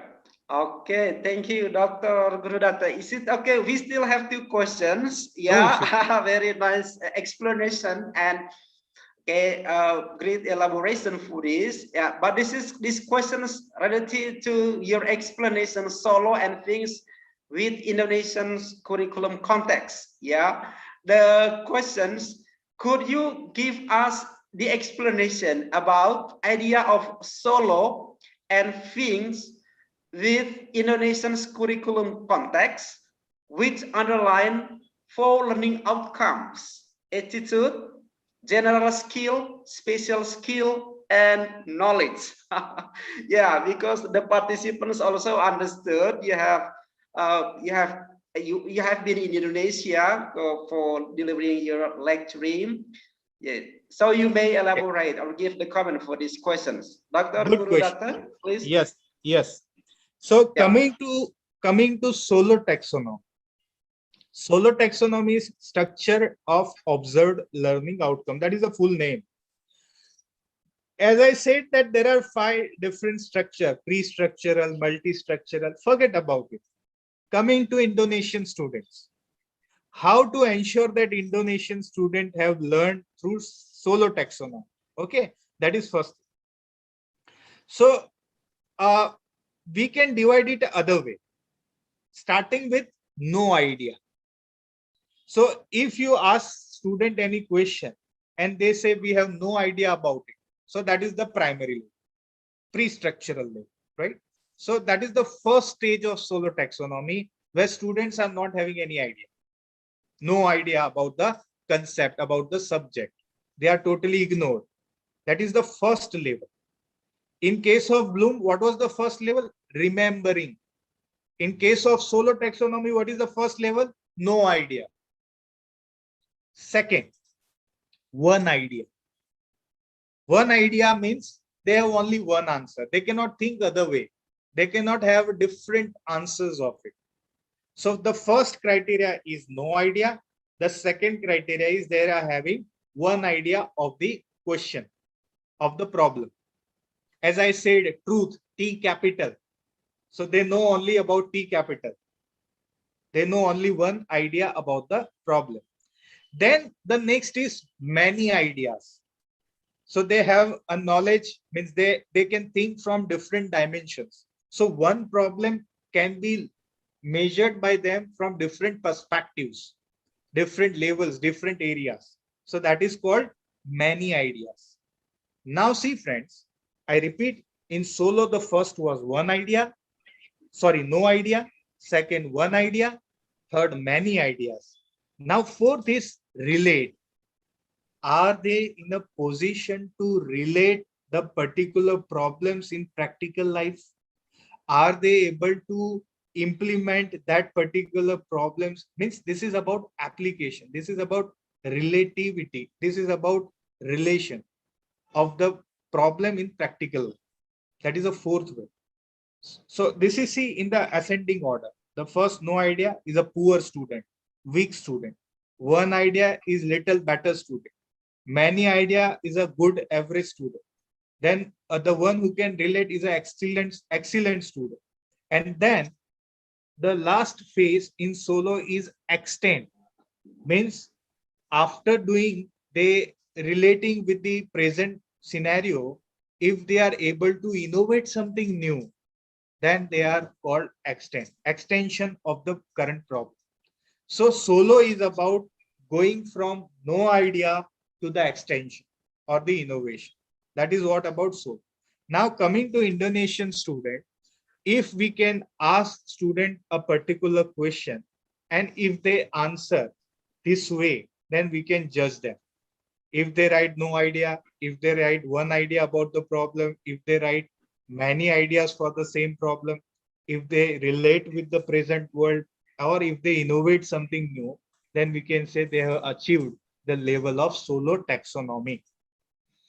Coming to Fink's taxonomy, I think Fink's was the second question, right? Yeah. The first was solo and second was Fink's. So Fink is basically divided in 5 parts. I'll tell you, Fink is focusing on change part. So if I can see change in the Sebastius Mingo, he is my student, and if I find a change in him, little change in him, then I can say he has learned something. Now, how to find this change? So there are 5 levels. The first level is application level. Second is integration level. So first student is able to apply in practical life, solve in practical life. The second is they are positioned to integrate different subjects, right? So they are able to integrate mathematics with psychology, mathematics with philosophy, mathematics with history. So they are able to integrate different subjects. That is a second skill. The third skill is human dimension. As I said, human dimensions and caring. So are they taking care of nature? Are they are doing actually something which helps to nature? Are they are caring to their peers? Are they are caring to society? So these are all the third and fourth way, human dimensions and caring. And the last, which is most important, learning to learn. Do they know how to learn? If yes, means they have achieved the all levels of things, starting with application, integration, human dimension, caring, and learning to learn. So if a student is in position to learn himself, they know how to learn, they understand how to learn, relearn and unlearn. This means they have achieved the last level of things. And therefore I say that Fink's taxonomy is the most appropriate taxonomy. For Indonesian student also, we should check them on these parameters. They are able to take care of the nature, they are able to take care of the society, they can learn themselves, they know, understand how to learn, how to integrate subject, they are in position to write a paper on history of mathematics, philosophy of mathematics, psychology of mathematics, sociology of mathematics. If yes, means they are able to integrate the subject also. So these are the things. Yeah. Yeah, okay, all right. Thank you very much, Dr. Jape. Actually, we still have 2 questions. Unfortunately, I don't mind yes, giving because answers to all questions. because If the time is speaker has limited, we are okay. I'm very sorry for this as the moderator. Yes, okay. Well, participants, ladies and gentlemen, because of time limitation, so discussion session can be end. Yes, I'm Sebastian as a moderator. I do not dare to propose executive summary from the material presented by our great keynote speaker, because I truly believe that each of us is able to provide our own great conclusion for this topic, new directions in higher education in the post-COVID-19 era. On behalf of Universitas KATOLIK Indonesia, Santu Paulus Ruteng, we would like to say thank you so much for Dr. Guru Datu Jape for your excellent explanation, excellent elaborations, excellent response, and thank you very much all the conference audience, ladies and gentlemen. Okay, let's take a relax and smile position. So IT conference team will take our pictures, yeah, so as a documentation for us. Let me comment to all of us. 1, 2, 3, smile please. Again, 1, 2, 3, smile. Yeah, okay, all right, thank you so much. Okay, MC, back to you. Hello, Miss Faith. Thank you. Thank you. Mr. Yeah, thank you so much. Well, our excellency speakers, participants, ladies and gentlemen, it was the resourceful presentation from our outstanding keynote speaker, Dr. Japi from Gujarat University, Ahmedabad, India. We feel so proud for having you in this conference, sir. Thank you very much. Thanks also for Mr. Sebastian, who has led the presentation. Without further ado, we will move to the next presentation from another outstanding keynote speaker from India, Her Excellency Dr. Reddy Oza. Dr. Oza will share us issues about interconnectedness of education and humanities. Welcome, Dr. Oza. We feel excited to host you in this conference. Thank you. Without further ado, we kindly invite Ms. Hildegardis Mulu, MPD, as the moderator of this session. Ms. Hilda, the time is yours. Okay, thank you very much. Mrs. Faye, I'll be taking over for now. Just a little bit correction. Actually, it's an MA, not an MPD. Sorry. Okay, so good morning, ladies and gentlemen. I'm Hildegardis Mulu, and I'll be moderating for this session. Joining us today from Mumbai, India, is an honorable speaker who is notable in the field of English, literature, and education, Dr. Preeti Oza. She is a faculty member at English Department, St. Andrews College, University of Mumbai, India. She is an accomplished academician with specialized knowledge in the field of English literature, media studies, communication, and related areas. She is offering demonstrated ability to improve learning outcomes across classes. She is proficient in teaching, learning, and pedagogy with more than 15 years of instructional academic experience. Dr. Preeti got her PhD degree in the topic Politics of Caste and Race, Dalit Literature, and Black American Uprisings. And currently, she is pursuing a second PhD degree from the University of Mumbai with the topic Elements of Protest in Bhakti Literature. As a prominent academician, Dr. Preeti has authored 19 books, which are mostly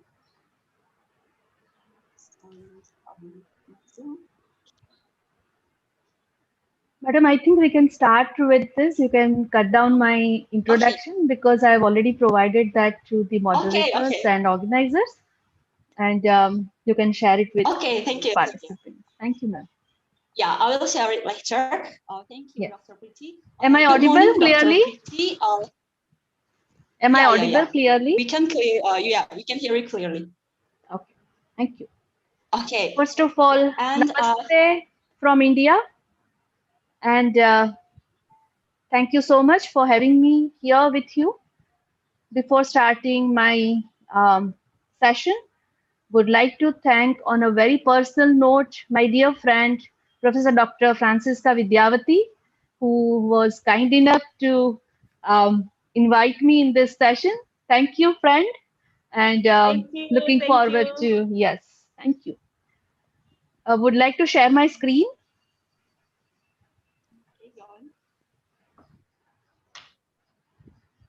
Do you have my screen?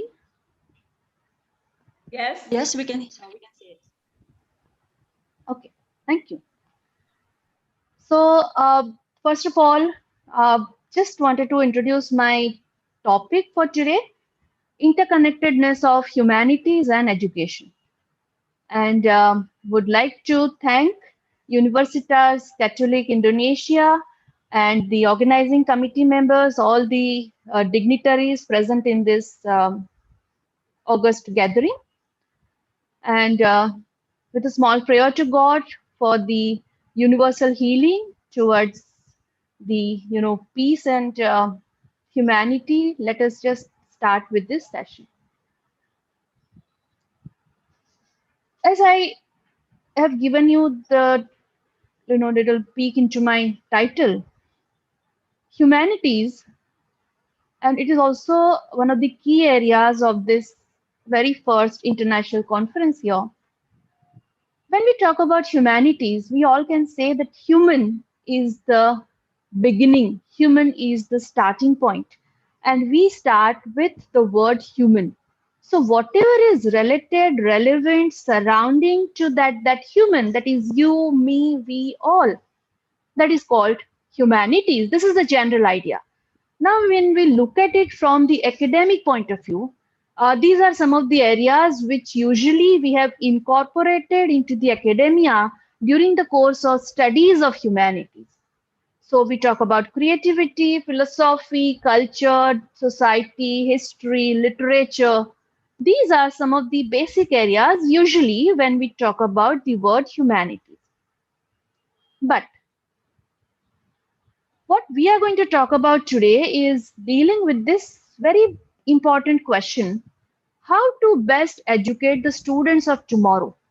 And I'm sure everywhere, in almost every department, every college, every university across the world, the academicians, the students, the learners, the policymakers, they all are struggling to answer this question, that how to best educate the students of tomorrow.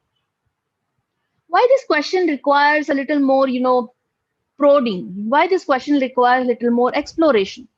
Because in the 21st century, we have come across many versions, many opinions about the areas of humanities, how it has evolved, what to use, what to study, whether to narrow it down, whether to open it up.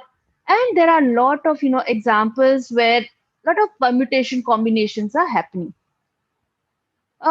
In last almost 30 to 40 years, in the rapid changes in the global economy and a little attempt to find the solution which usually fits for all, many of the higher education institutions across the world, they have shifted their focus almost completely or partially from humanities and social sciences to the pure sciences, medical sciences, technical sciences, technological areas. Now we have all seen that there is a complete stream of studies or education which we call STEM, STEM. That is, of course, we know as science, technology, engineering, and medicine. So what is the scene today? Last 15 to 20 years, the overhyped popularity of these STEM courses has actually affected the studies of humanities in most of the universities departments across the world. So what is the status of the humanities today? When we talk about the global education, we see a kind of a cycle which is rise and fall and again rise of the study of humanities in the areas of higher education. Why this happens? Because all the societies and civilizations in the course of history, they have already they are already trying to make that perfect balance between society, economy, religion, politics, and different ideologies. So what happens? Many of the higher education institutions, they have shifted, as I've told you. The focus is now on the STEM, or maybe it used to be on STEM in last, if we check it on maybe 30 to 40 years of the history of education across the world. But again, as I'm using the word here, rise and fall and again rise. So I would like to talk about this word again rise. See, now in last 10 years, the world has seen a complete change. Over two-thirds of the humanities are getting the jobs in the private sector almost immediately. Very interesting fact comes from the study that almost 60% of the US companies are having their CEOs who are having their degrees in the humanities. The impact of the humanities in almost every field of the life, it is felt in the behavioral change, attitudinal change of the younger generations. And that is why I'm going to talk about this particular interconnectedness of humanities and education, and how education has taken it up in the right spirit, which is actually talking about reintroduction, or maybe the humanities 2.0. How do we define humanities? I'm going back to the very original definition.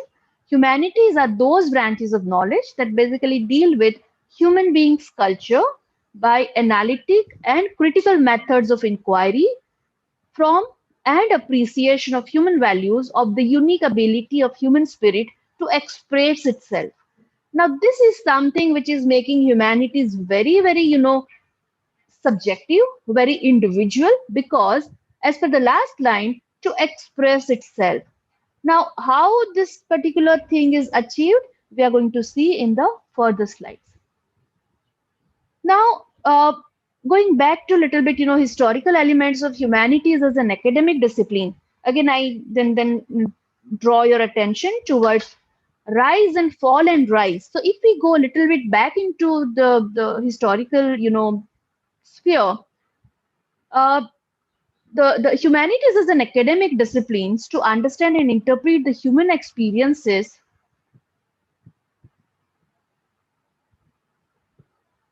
which is connecting individuals to their culture, discovery, observations, communication with past and present.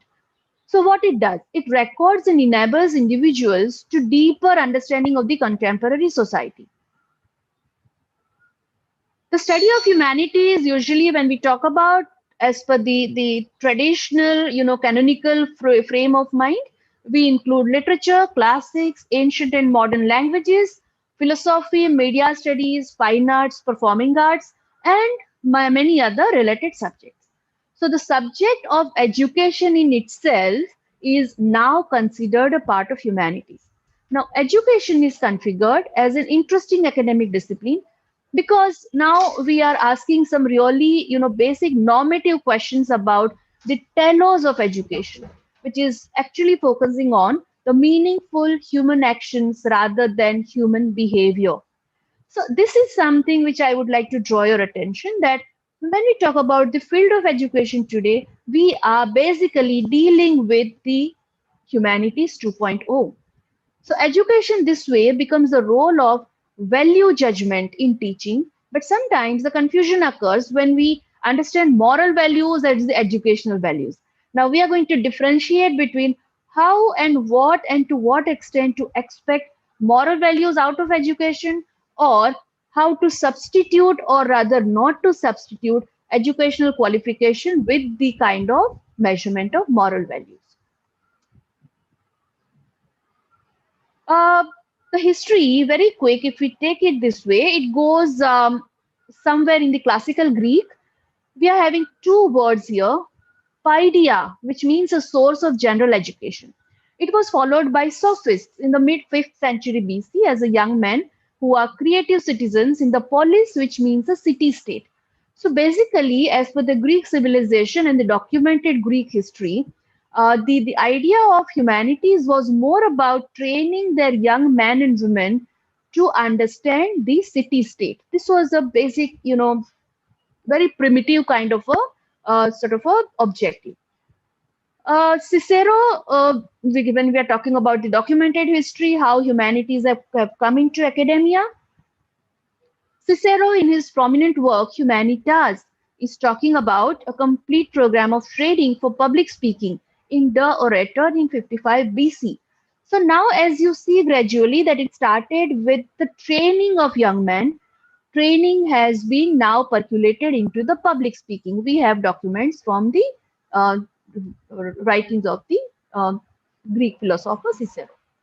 In the Middle Ages, very interesting, the shift has happened when the church and the clergy has started giving formal training in the liberal arts and they call themselves rhetoricians. So rhetoric was always a very integral part of the study of humanities. For example, St. Augustine himself adapted Paideia and Humanitas in his own understanding of the word rhetoric. So the best combination for a good Christian education in those days, I'm talking about 50 BC and almost 40 BC, was a complete mix of mathematics, linguistics, and philological studies, which with added parts of history, philosophy, and science. Now, when you look at this particular slide, and when we try and connect it to the study or maybe the history of universities, when we talk about the very, very first universities which were established in the European countries, in Italy and France, and University of Bologna, for example, the only studies they were offering were about linguistics, philosophy, and law.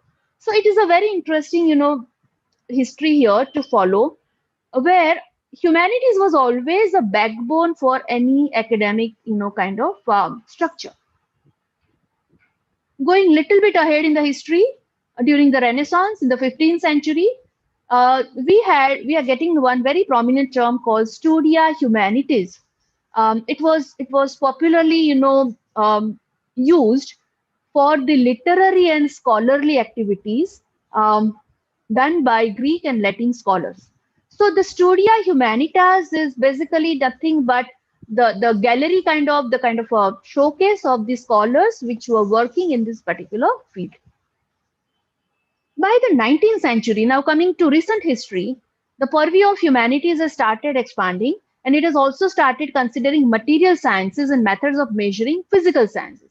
Because now this is the time when we have started having lot of other fields of interconnectedness, like astrophysics and physics and astrology and astronomy. So material sciences and the physical sciences to some extent were also put into the purview of the humanities.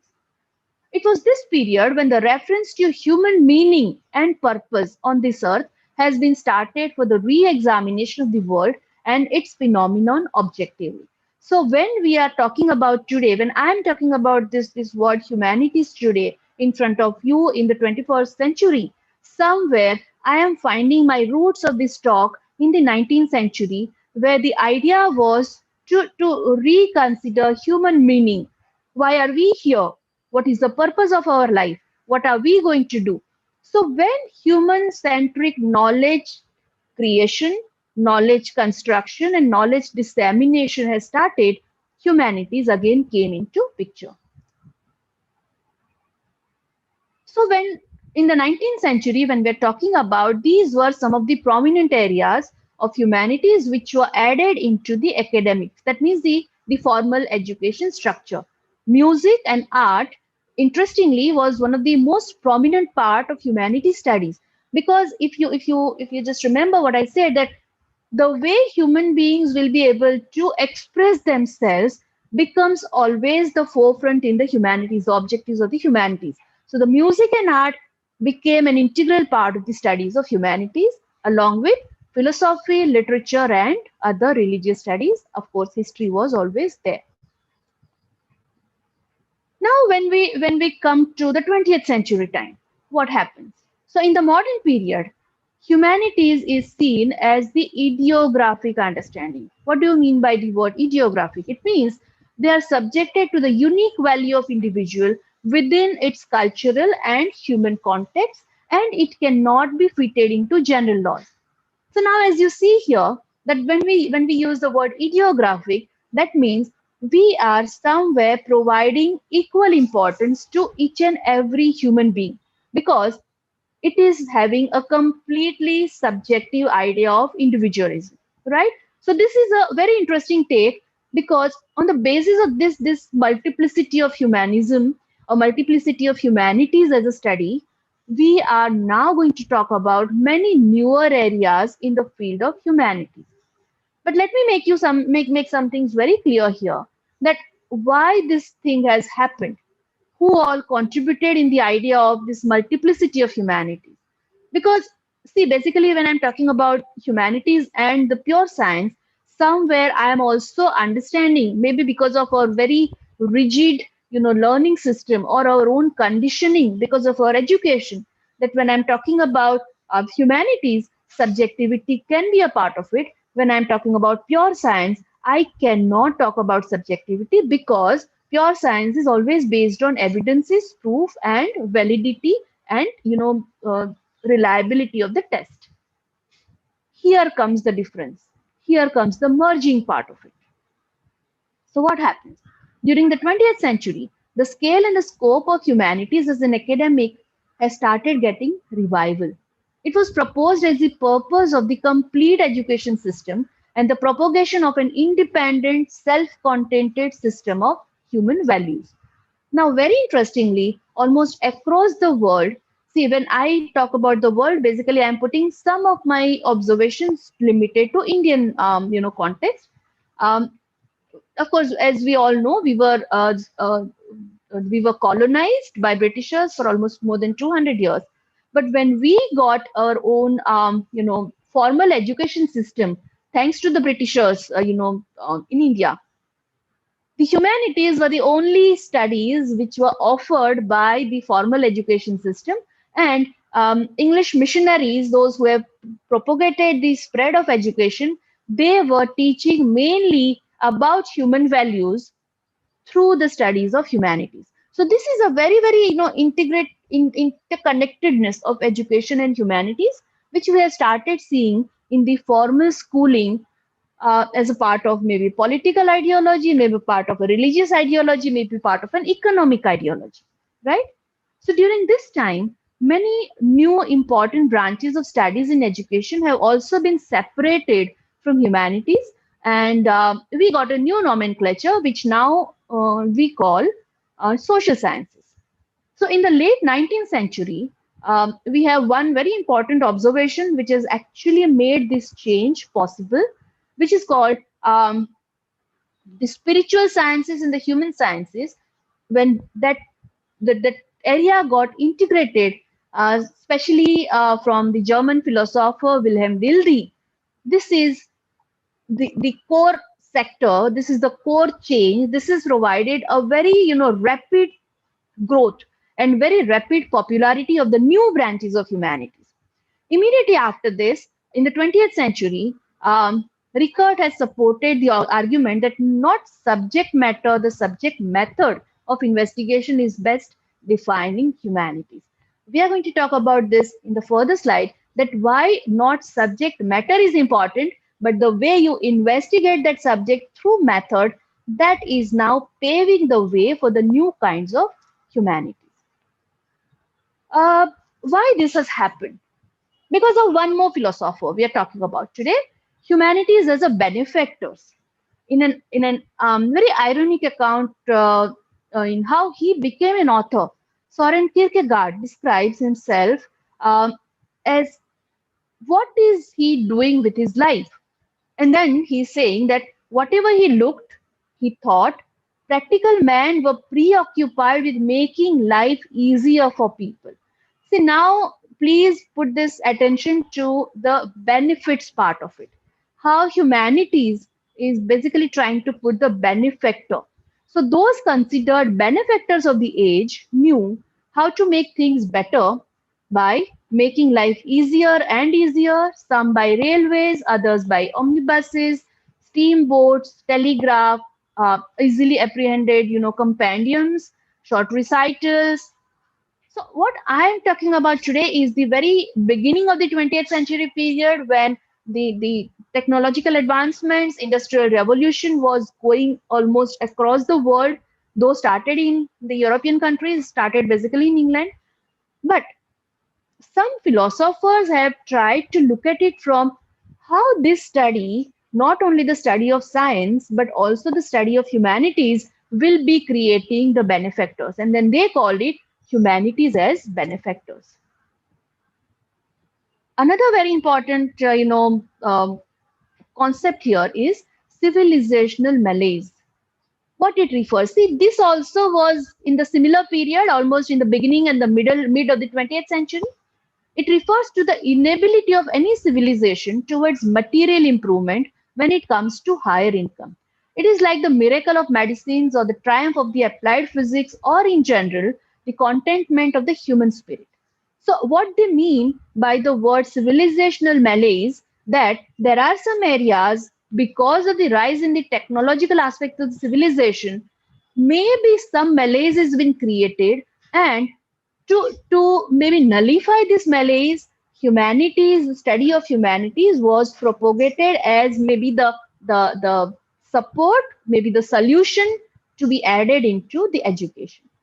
That was the time when people have started responding to the industrial revolution and other areas of technological advancement.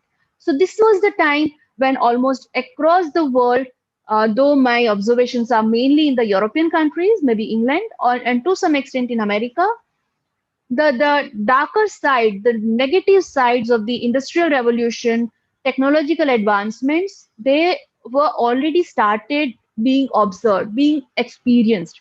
What were these, negative impacts? Rise in the urbanization, slum development, rise in the slums, change in the demographics, maybe a lot of migration, breaking of the families, breaking away from the religious structure, materialism, rise in the materialism, rise in the centralization of wealth, the deepening wide between the haves and the have-nots. These are some of the counter products of our technological and other industrial revolution. So what happens when we talk about these malaise? It was felt that that was a high time to produce some of these trained people who can counter argue, or who can actually provide some kind of a solution to these malaise, to this negativity in the society. And this has happened because of this need, that need was felt in the society. So now when we connect education, humanities in the current scenario, today in the colleges and universities across the world, there are several instances of the humanities department being placed in the lower importance. See, this is again a transition phase, as I am telling that since last maybe 30 to 40 years, there has been a confusion, there has been maybe some kind of an overlooking in the areas of the prominent studies or the departments of the humanities. And this is also visible here in the way the departments are functioning. Many of the departments have completely eliminated the courses of the humanities. We see many, schools, colleges, centers, or universities being established only to teach technology, engineering, computer, or maybe the law, or maybe the business management. So this happens as a result of the systematic promotion of other fields, as we have already understood, that science, technology, engineering, business management. So this systematic erosion has resulted in a considerable reduction in the presence of humanities departments across the campuses. This has been felt in last maybe 20 to 30 years. There are very few trained graduates in this job market, who are trained enough in the fields of humanities in the entire world.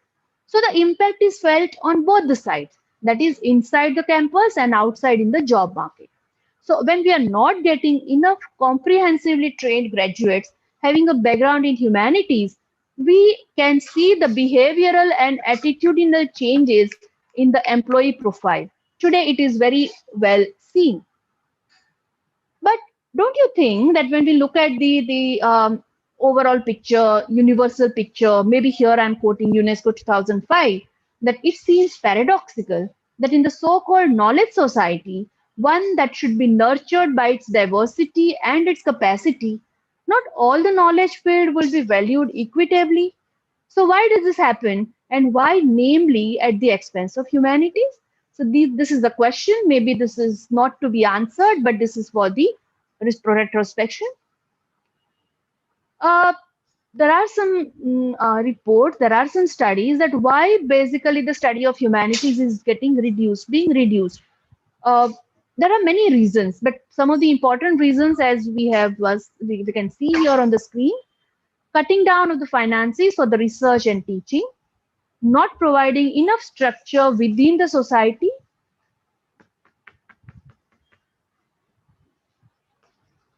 undervaluation of human resources, providing for job offers and wages, overworked employees and lack of opportunities for the young graduates, also a decrease in the library funding and resources, overcommitment of STEM courses for the job market. These are some of the popular reasons, or maybe prominent reasons, why across the world the study of humanities as a department of universities is getting reduced. Now, as a counter narrative to this, all these reasons have collectively paved the way for further devaluation of the studies in humanities. I remember there used to be a time when there was no job for the graduates or maybe the postgraduates, those who have studied arts and philosophy and literature and music. Now, in the academic context, this poses one of the biggest challenges.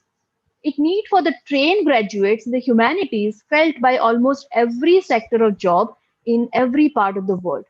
So maybe in the 21st century, when we talk about, there was a report in the year 2013 done by the Academy of Arts and Sciences in the US, and the report name is The Heart of the Matter, which supported the idea to promote the humanities and social sciences as a mandatory subject of study alongside the STEM, that is your science, technology, engineering, and medicine.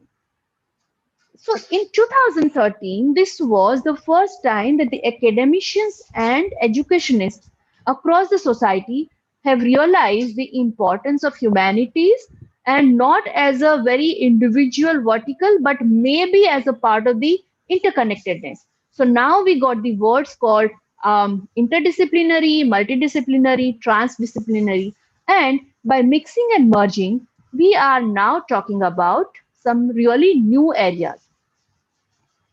So, how the decline of humanities in higher education studies affecting young generations? The humanities are not only being bulldozed by an unforgiving job market, they are committing suicide because many humanists have lost faith in their own enterprise. So we have seen that many of these, middle-aged humanities, graduates or qualified people, they also don't believe in their own self-worth. So after the release of that report, a very strong narrative has started being transmitted and supported in the society. And now, since last almost 20 years, we have revived. So when I use the word humanities 2.0, this is the result of this new revival. So why we are talking about this humanities 2.0? The last 10 years have seen a complete change. There was a time when humanities were in crisis mode. They were no longer interested in taking literature, language, religion, philosophy, art, culture as the subject of study. That was also a period when job market was flooded with job offers, only to those who were into technology like computer, engineering, and other fields. But gradually, the outcome of this shift in the choice is being very visible in the society. How this is visible? We are now in the post-truth era, and this post-truth era is totally polarized. How it is polarized, we are going to talk about in the later slides. The boom in the big data has started capitalizing the entire generation. For example, in my country, India, there is a shift in the stand taken by the government, which is visible in many other areas. So when we have started having the data, big boom of data, how it has affected the study of humanities. When we talk about the areas of humanities, let me just take you to the humanities studies, humanities original. There is a basic. It had the popular subjects like philosophy, history, literature, art, liberal arts, right? But when we talk about the revival of humanities, basically in last 10 years, Over 2/3 of humanities majors have started getting jobs. We have seen in the introduction part of it, almost 60% of the US top company CEOs have degrees in the humanities. And this is the reason that now newer areas have been, incorporated, being produced, being proposed. Very strong, solid benefits which is put forward for the studies of humanities are something like this. Humanities can develop informed and critically acclaimed citizens. It is a base for any democracy to grow. It encourages creative thinking and lateral thinking. That means the left and right brain, when we put it together in a complete balance. It puts reason along with the motion to ask questions about our world. And the questioning is always a very strong base for any scientific or any other inquiry or any other development. It provides a solid base for reading, writing, and critical skills. It teaches how to look at the multiple dimension of every issue or question. It teaches to deal with subjective, complex, and less than perfect information. It teaches empathy. It makes us look at the moral, spiritual, and intellectual side of a person. So what we call today complete 360-degree education, holistic education, inclusive education, the roots are there in the studies of humanities. It insists on social justice and equality, also equity. It teaches us to understand and evaluate the difference in the languages, histories, cultures. So this is something which we cannot overlook. So many benefits in the creation of a good human being, good citizen, we cannot overlook, right? And this is something which is actually telling us that the benefit of studying humanities. So basically, we are talking about three areas: mindset, knowledge, and skills. So when we talk about mindset, questions and reflect, acknowledgement of difference, open mind, global vision, and plurality of the angles. That means this is the multiplicity of the truth. When we talk about knowledge, it is talking about language, culture, people, society, thinkers. When we talk about skills, critical analysis, synthetic writing, synthetic analysis, effective communication. So when you look at this thing together, don't you think that even the best of the best, computer programmer, best of the best rocket scientist, best of the best, astronomer, somewhere down the line need all these skill sets to be first a good human being. So when we talk about multidisciplinarity, as I've told you, that these programs have started, many new programs have started in the field of humanities, and it is a very welcome step where the connection between other disciplines, particularly STEM areas and management, it is merged very well with the humanities. So today we don't only have the addition of the new intellectual perspectives, but we also have very substantial institutional infrastructures, those who are working in the field of this very strong integration. So what are these new millennial fields in the humanities? We have some very interesting ways of hybrid fields such as digital humanities, environmental humanities, energy humanity, global humanities, urban humanities, food humanities, medical humanities, legal humanities, public humanities. So these are new hybrid areas which have created multiple opportunities for the new millennium job. And the best part is the person who is approaching knowledge or information through these areas basically touches upon many, areas of the studies and education. Let us look at very quickly what do we mean by these very upcoming newer fields of the humanities 2.0. Digital humanities is a qualitative discipline like literary studies and history, but it puts stress on the methods from the computing, artificial intelligence, demography, and information science. So many new areas are being explored to show the digital humanities, and nowadays a lot of funding also is being available, and this is a very very strong step understood by the philanthropists and the industrialists and the universities, and many endowment funds are available to study the digital humanities. Environmental humanity is a socially constructed phenomenon which concerns and focuses around some really doable solutions about the prices of the climate change with the help of multiple fields together. For example, when we combine geology, economics, zoology to come up with a very new innovative solution for the environmental issues, we are basically working in the area of environmental humanities. It started as a very dedicated program center initiative, and a number of training programs are now available across the world under the Department of or the Program of Environmental Humanities. Another very upcoming field today is the energy humanities. It connects with the specific resources and transmission of energy, also focus on the way that it commercializes energy and shapes our own culture. So it not only looking at the energy from the consumption point of view, but as a cultural element. So this is something which is a very interesting take which is happening in the field of energy humanities. Today we are here today, sitting here together on our screen, looking at each other because of some things that has happened in the field of global humanities.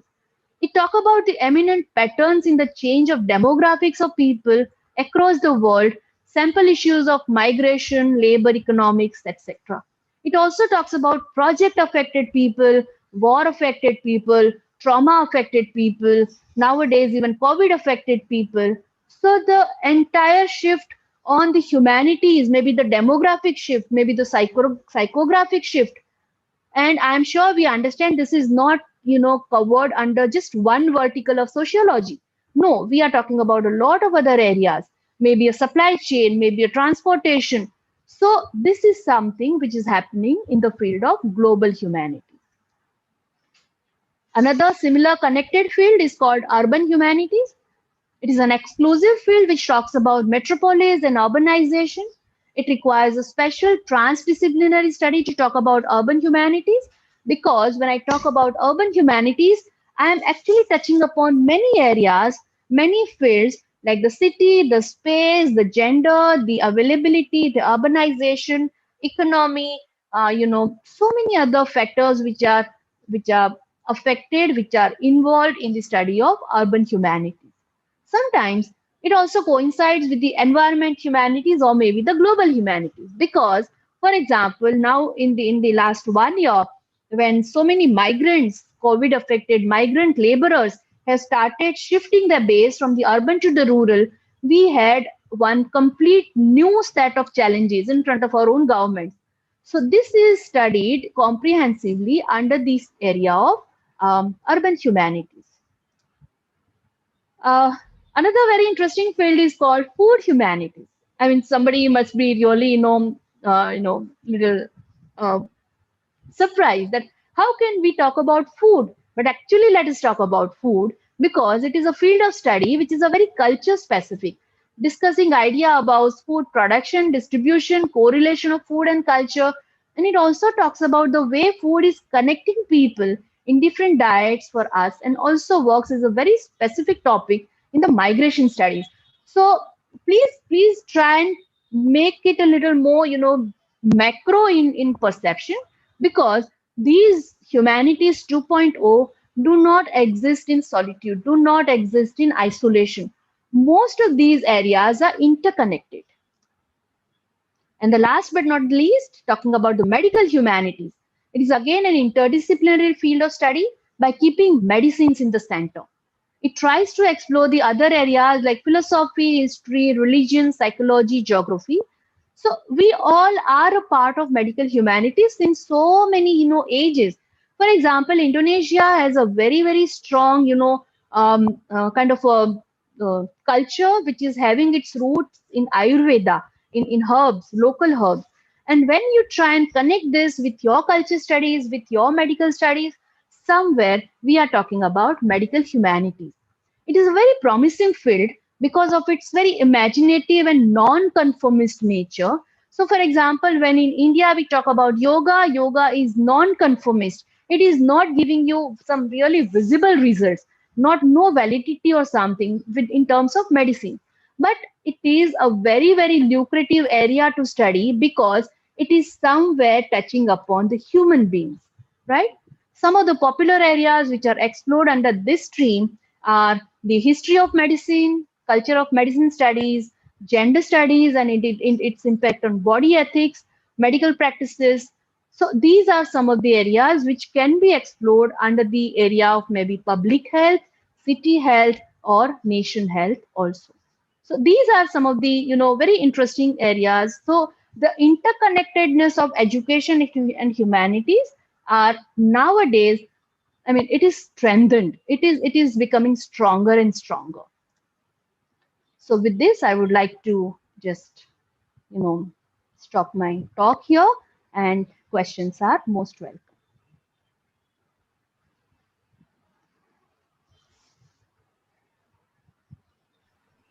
Sorry, for the host, can you unmute me?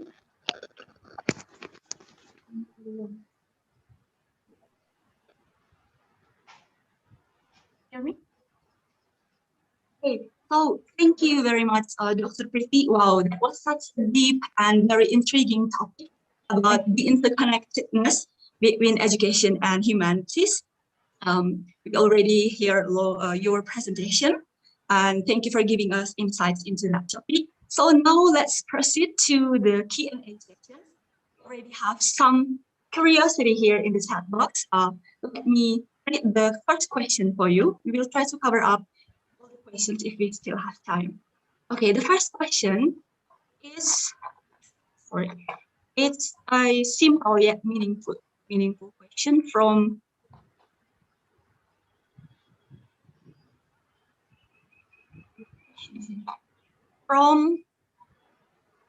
Sri Hartiningsi. Okay, dealing with humanity, how to be a good teacher. Maybe she's asking how to implement humanity values in becoming a school teacher. You may answer it now. Your voice is a little breaking. Can you please repeat the question? Oh, okay. Sorry, my fault. Or if that question is in the chat box, I can. Yeah, it's please refer to that. From Sri Hartiningsi, dealing with humanity, how to be a good teacher. So how to implement humanity values. Okay, I can see that question. Dealing with humanity, how to be a good teacher. Very, very important question.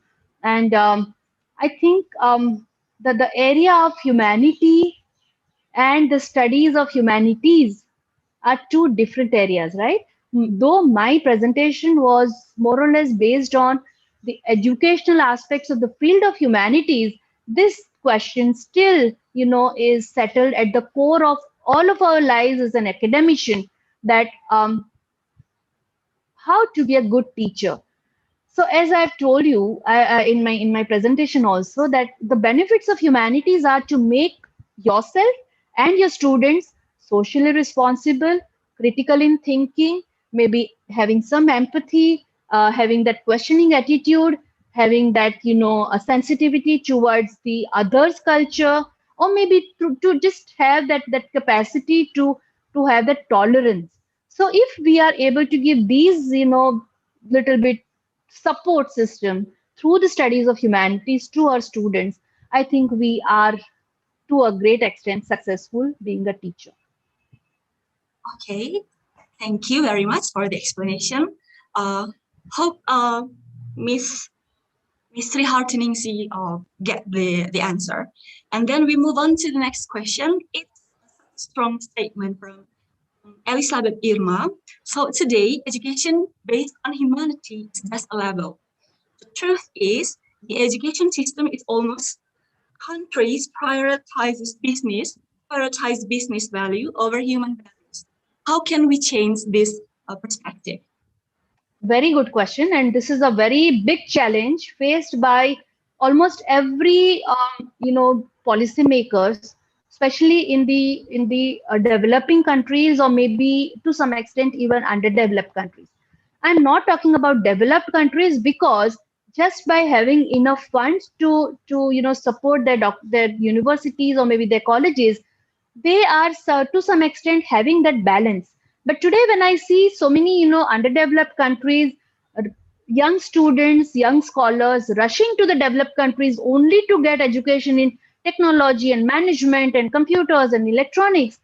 So this is something which can be, little bit, discouraged, because just by, as I've told you, just by being a good computer software engineer, if you are lacking your core human values, so then there is no point putting that kind of a skilled engineer into the market for a job, because finally by being in the job, that person is going to touch upon so many lives directly or indirectly. So what could be done to just make sure that at least some component of the humanities should be a part of the STEM education also, or any other science and technical or medical educations also. Okay, so yeah, let me. So the message is to not forget about humanity values in our education system and also in employment sector. Let's move on to the next question. This is one from Mr. Johannes Christopher. He is one of the students of Unika Santu Paulus Ruteng. So the question is, in my mind, when we are talking about humanity, I always remember about George Floyd. You may have heard about him as well, and about Black Lives Matter. So I just say that sometimes the humanity is a tool of politics. So what do you think about this perception? Yes, Black Lives Matter in America, and Dalit lives matter in my country, India. Those who are aware about a little bit, Indian cultural and social system, we have this very pertinent, social evil called the casteism, that is untouchability, and still, even after almost 80 years, we are still not able to completely rid of that. So when I talk about Black Lives Matter, maybe George Floyd in the US, and basically any kind of discrimination, when we look at that, maybe race or caste or maybe the gender or any discrimination, in my mind, in my perception, it happens because of the linearity of education. When a child who is, being forced to grow, vertically and not organically in the studies, when a child who is going for, let us say nowadays, especially in Indian, young parents, they are all running for making the child learn to code. Coding is a new, kind of system, new kind of education. And right from the class 4, 5, or 6, small kids are being encouraged to go for the coding. Now, along with that, if you are just putting that child into one single, narrative of going to the bestest possible knowledge or information in that, studies in that, that child is lacking the other areas which can be substituted only by introducing him to the areas of humanities. My very strong, belief, my personal opinion though, but my very strong and, my strong observation also, the child or the student or the graduate or a person who is trained, who has got some formal training in any field of humanities, sociology, psychology, maybe literature, philosophy, history, he will be better positioned to keep away from the discrimination. So this is one way of looking at it, that any discrimination, maybe blacks in America or any other race, gender, caste, community segregation, discrimination in any part of the world, will not be tolerated, will not be at least supported and encouraged by those who have learned the multiplicity of other culture, those who have learned as a part of education to respect the otherness, to tolerate the otherness. So this is something we as an educator are there to imbibe in our system, that at least some, sessions, courses, programs to add in our existing, syllabus, curriculum, which will talk about these, human areas, irrespective of his core subject, right? Okay, thank you very much for the great explanation. And ladies and gentlemen, so Dr. Priti has a strong opposition towards the discrimination across the world, including the Black Lives Matters and the case system in India. And to transform our reality about accepting diversity in the world, we need to change the education system. humanity values as the core of our education system. Thank you very much. So let's move on to the next question. We have, sorry, because I read it quite fast because we have some more questions here. It is from Mrs. Habin Nandiu. She's a lecturer here. So thank you very much, Ms. Pretty, for your great presentation. How to overcome the disruption of digital technology in the formation of 4C skills in 21st century learning. And what are the teachers and students of this industrial revolution 4.0 era and techno-humanistic era of society 5.0 like? I hope you can take the question. Yeah. Very, very interesting question.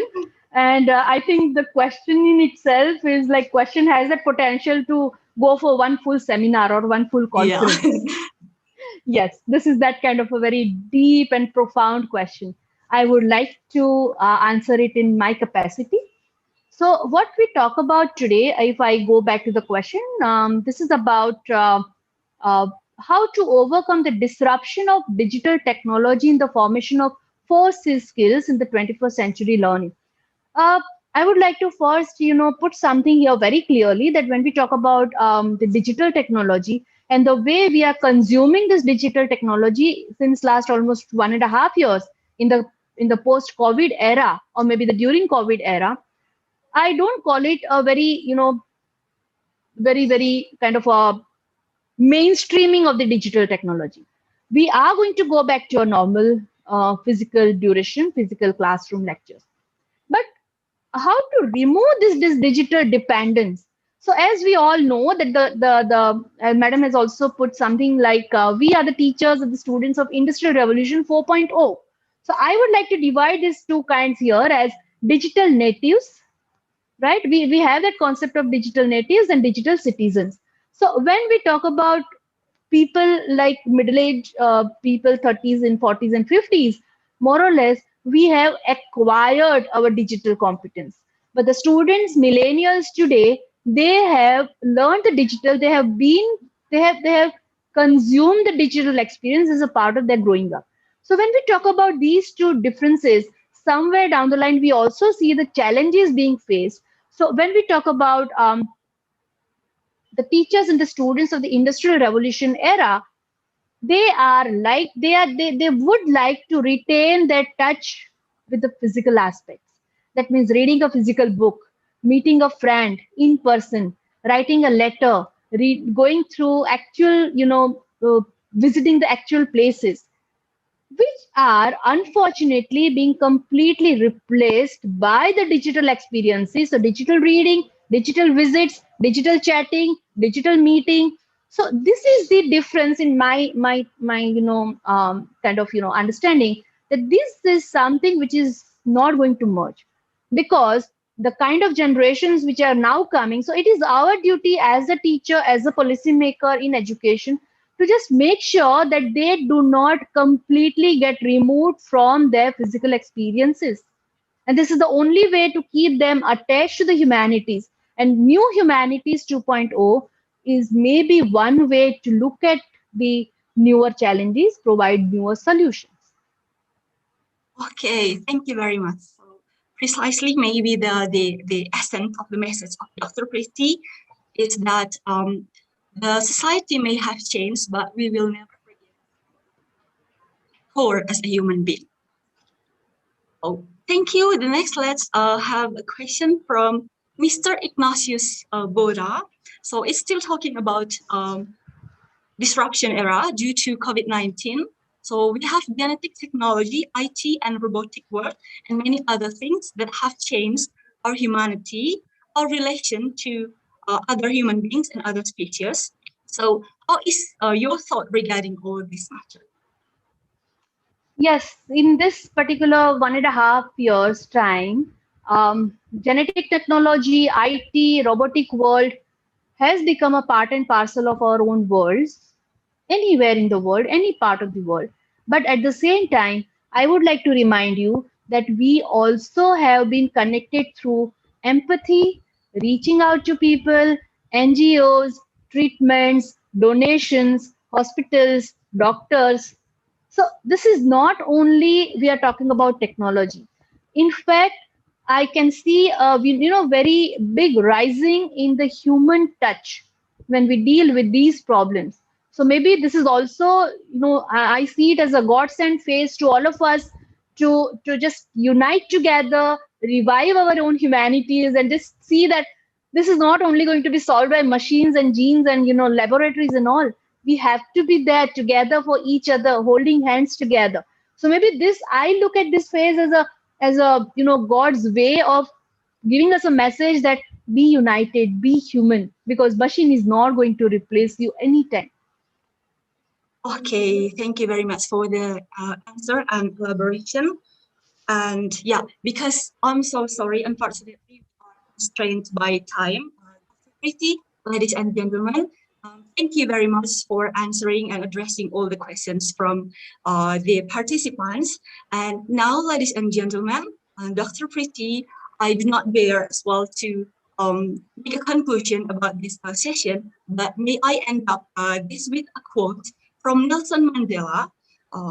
Once he has said in his speech, education is a powerful weapon to change the world.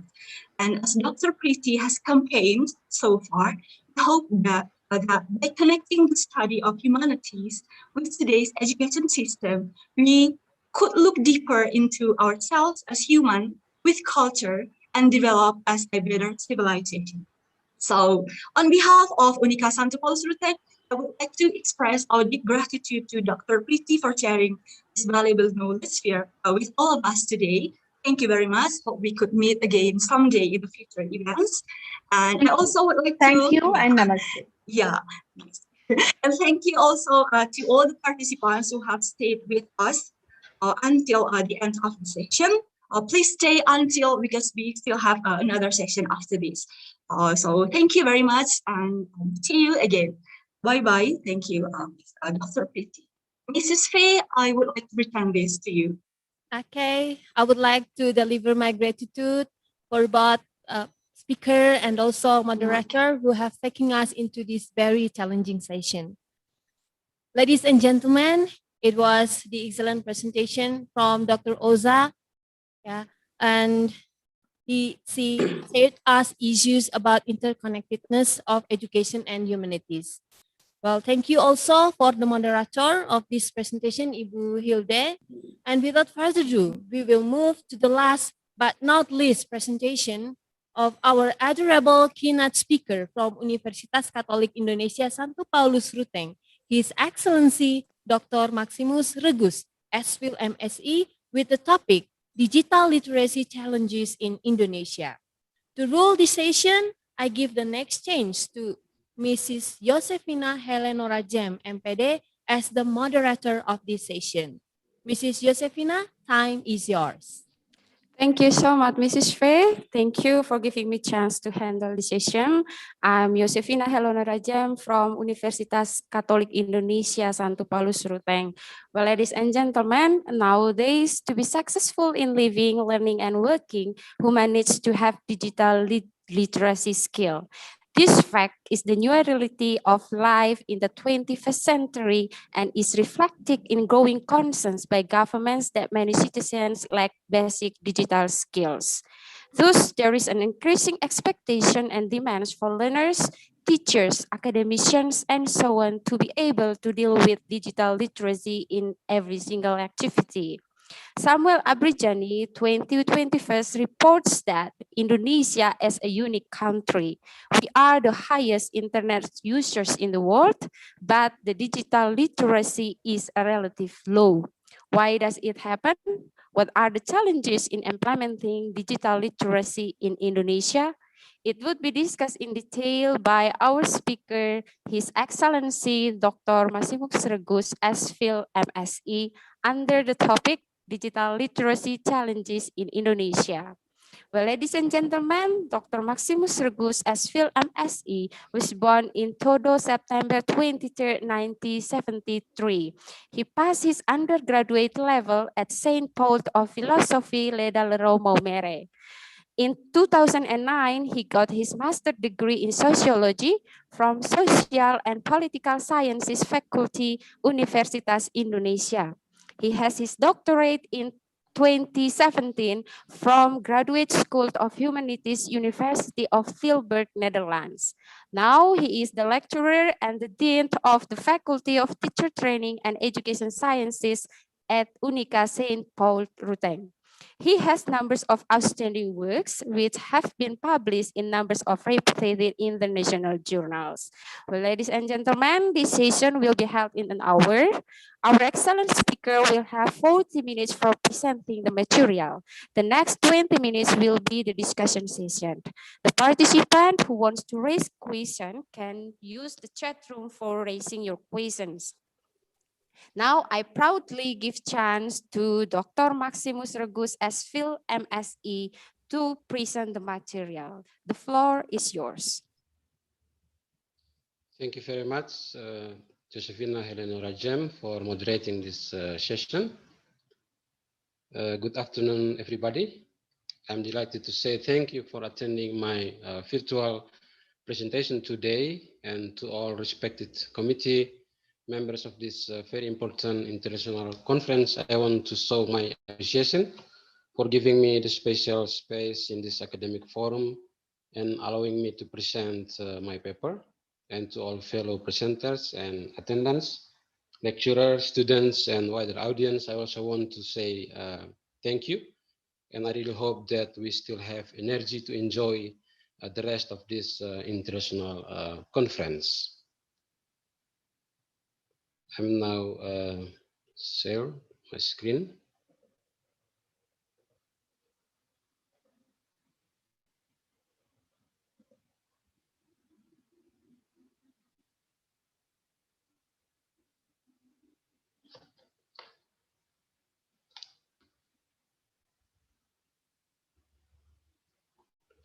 The committee asked me to elaborate and present about the digital literacy as one of, or we can say, one of the most important issues regarding the educational strategy, policy, and practices during the COVID-19 pandemic. And I also understand that this issue becomes the main interest at global, regional, national, and also local levels. This issue is also, for me, not, or for most of us, it's not new. So I want to present the topic of my presentation is about mainstreaming digital literacy in the times of COVID-19 pandemic. But this is like a short preliminary identification on challenges. Yuk, ada baru kirim tadi, ada di grup terbaru. Daripada tunda-tunda, Nara. Opportunities in Indonesia and beyond. So this is not only. So this only focus on specific locus Indonesia. So I reflect also the various research report by scholars, scientists, and also organization in global and also in national level. And this is the presentation outline. There are four parts of my presentation. The first part about COVID-19, and the second part about how the situation of the education and in pandemic time. Also, and the third one about mainstreaming digital literacy in Indonesia and beyond, and ended with the closing reflection and remarks.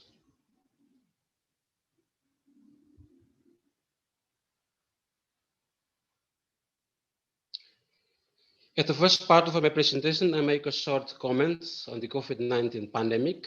Under the COVID-19 pandemic, we have faced the same and a similar threat with different stories, experiences, and mainly struggles.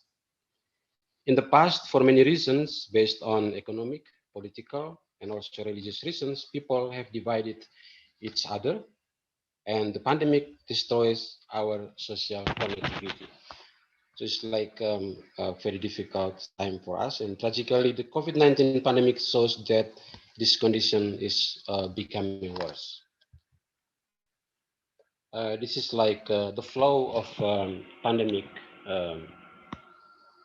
situation, like start in 2019 in December. At the end of December, WHO was informed for the first time with the virus in China and Wuhan. And last year, the World Health Organization announced that COVID-19 as a global public health emergency of international concerns. Then the organization declared COVID-19 virus becoming a pandemic on March last year. And this year, 250 million people affected directly. So, and almost 2 million people are died. And from 2000 next year and onwards, maybe next 2 or 3 years, we don't know yet. The situation will certainly depend on the availability of vaccine and vaccine accessible worldwide, and also the issue of vaccination justice. For now, like Indonesia, only maybe by today, only just 4% of the total population they got vaccination, and in the world, only just 10% of total population received vaccination. So this is like our situation with the global pandemic, the flow of the global this COVID-19 pandemic.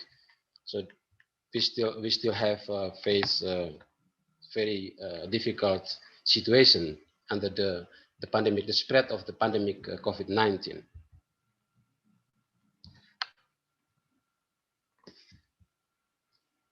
And today, the epidemiologists tell us brief opinions. The first one, the COVID-19 pandemic will continue to occur in waves. This will disrupt our daily lives, education, humanities.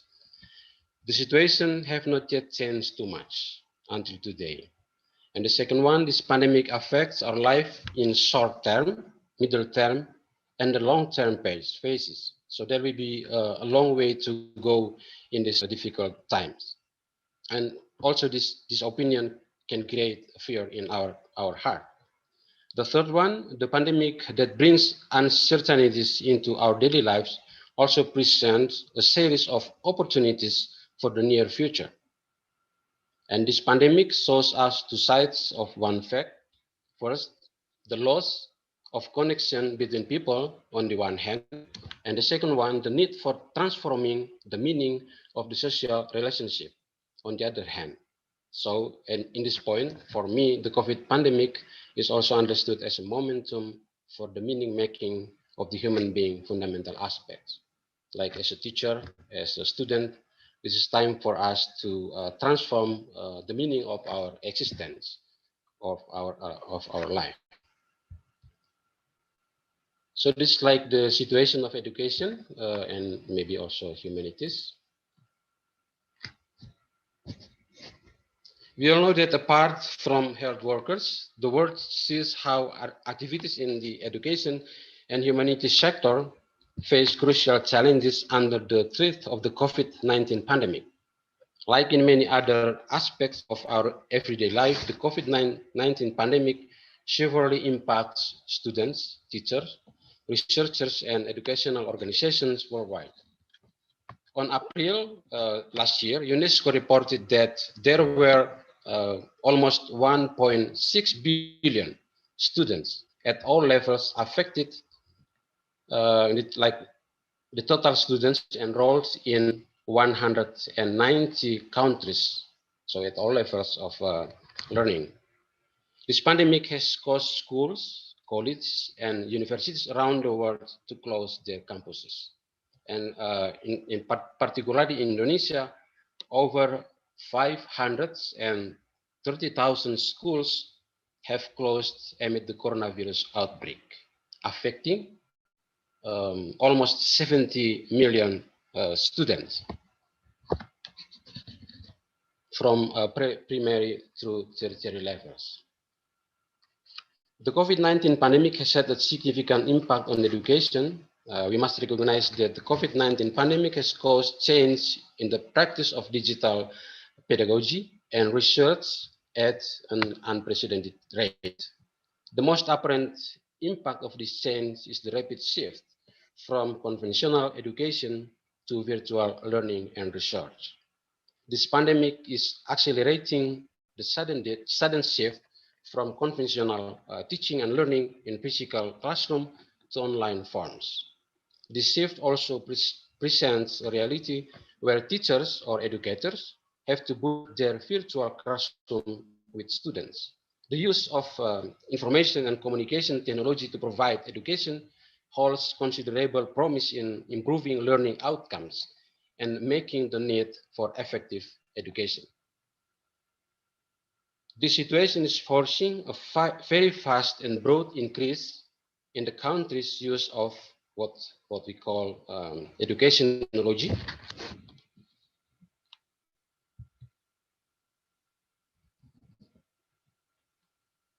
And actually, in the periods in connection with the technology, in the periods before the COVID-19 pandemics, our lives were already leaning rapidly towards technology. Digital technology has penetrated everyday aspect of our civilization. Technologization affects many aspects of life, including storing information, transmitting knowledge, historical records, and other social communication forms. Campbell, in 2006, argues our human life and civilization have been pervaded by the digital technology. So digital technology has the ability to control human life. Meanwhile, Martin, also in the same year, used the term infused to describe human life influenced by digital technology. And both agree that digital technology guides our human life. And by now, the COVID-19 pandemic accelerates learning and research technologization. However, Indonesia faces a critical condition. Education technology, EdTech, is not accessible to all learners. Indonesia's education system is not well equipped for quickly scaling up online learning and research. Many students and teachers in rural areas lack connectivity, and many lower income students and educators lack access to devices needed to use EdTech tools. We can assume that economic issues may lie behind this portrait. This picture also speaks about development disparities in the country. If we compare in the western part of Indonesia and also in the eastern part of Indonesia. We can also elaborate the issue further in connection with justice, development, or the condition of poverty that closely deal with our well-being as a human. This literally contrasts with lower tech options such as television. So like 95% of students access television in the period week, and like 96 or 7% in urban areas, and 92% in rural areas, according to data provided by the 2018 National Socio-Economic Survey. To help address this equity issues for access, the Ministry of Education and Culture launched what they call the educational programming called Belajar dari Rumah, Study from Home, on national television last year in April.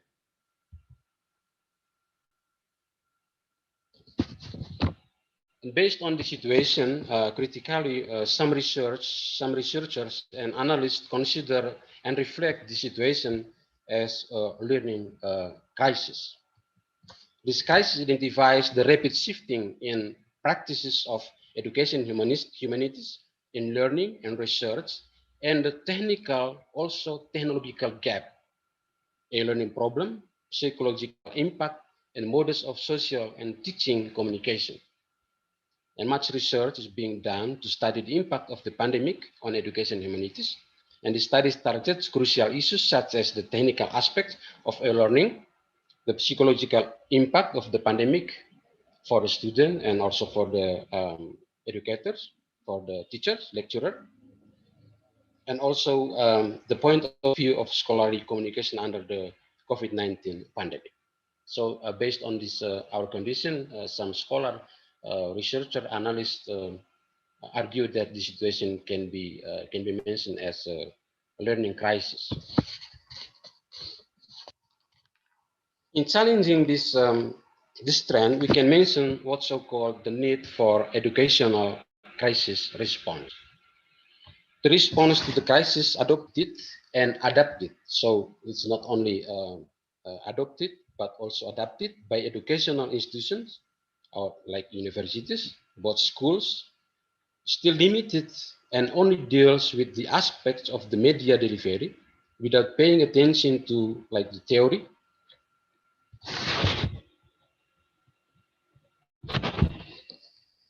and the model of effective online education and research. Therefore, online education and research discourse during the COVID-19 pandemic is only oriented to the effort of building an emergency distance teaching and research platform. In humanity studies, some experts develop what they call digital research or online research, such as digital ethnography, by using effective several tools. Moreover, this condition creates other problems for both for educators, learners, and also researchers. This is because the creation of virtual classroom and online research is often carried out without adequate training, skills, and other supports. Many educators face severe physical and mental fatigue. They have to spend long hours in front of the laptop screen without interaction or with very little interaction with their students. They are suffered not only because of this pandemic, but also because of this rapid shift in teaching, learning, and research platform. Thus, shifts and transition towards online learning have a crucial impact on the culture of educators and learners relationship.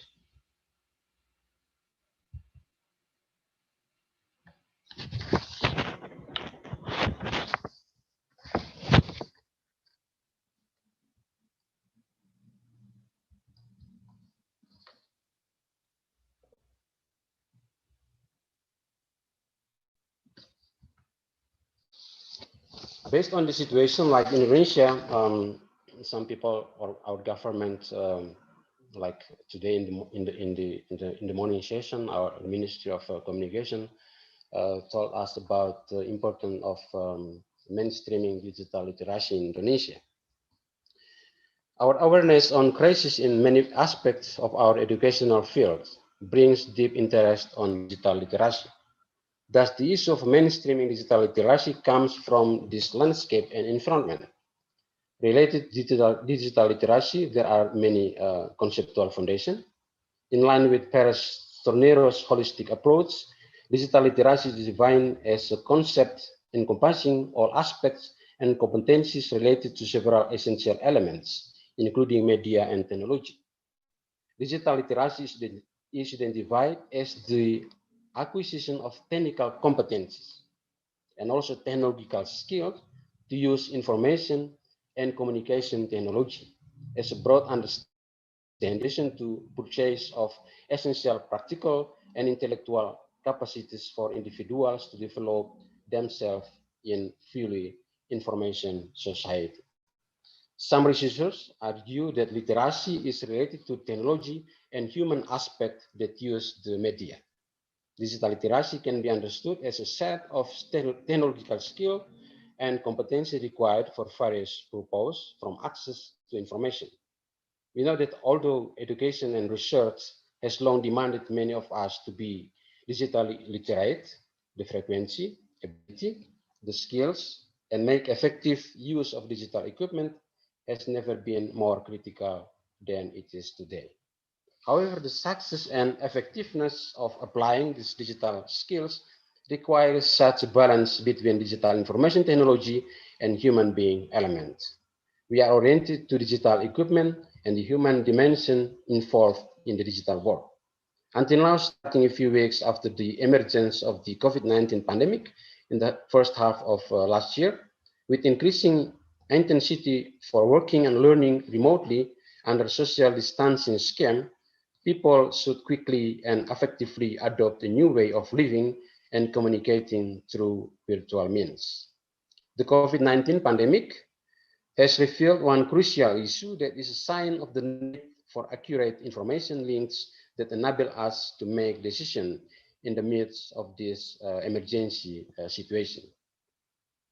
We then come to the fact that to be involved in education, in humanities, and also other related field of our daily life, we need to increase digital literacy. The situation will challenges us as educators, students, researchers, practitioners, policymakers, that the more we rely on digital technology to drive our educational and humanities activities, the more critical it is to ensure everyone can access digital technology. Some of us may easily accept and carry out digitalization in teaching and learning activities, or some of us may be able to agile use digital tools to navigate teaching and research activities in education and humanities. However, our situation is not encouraging enough because many people, some of us are still not skilled enough to use digital tools in teaching, in research, and other related activities.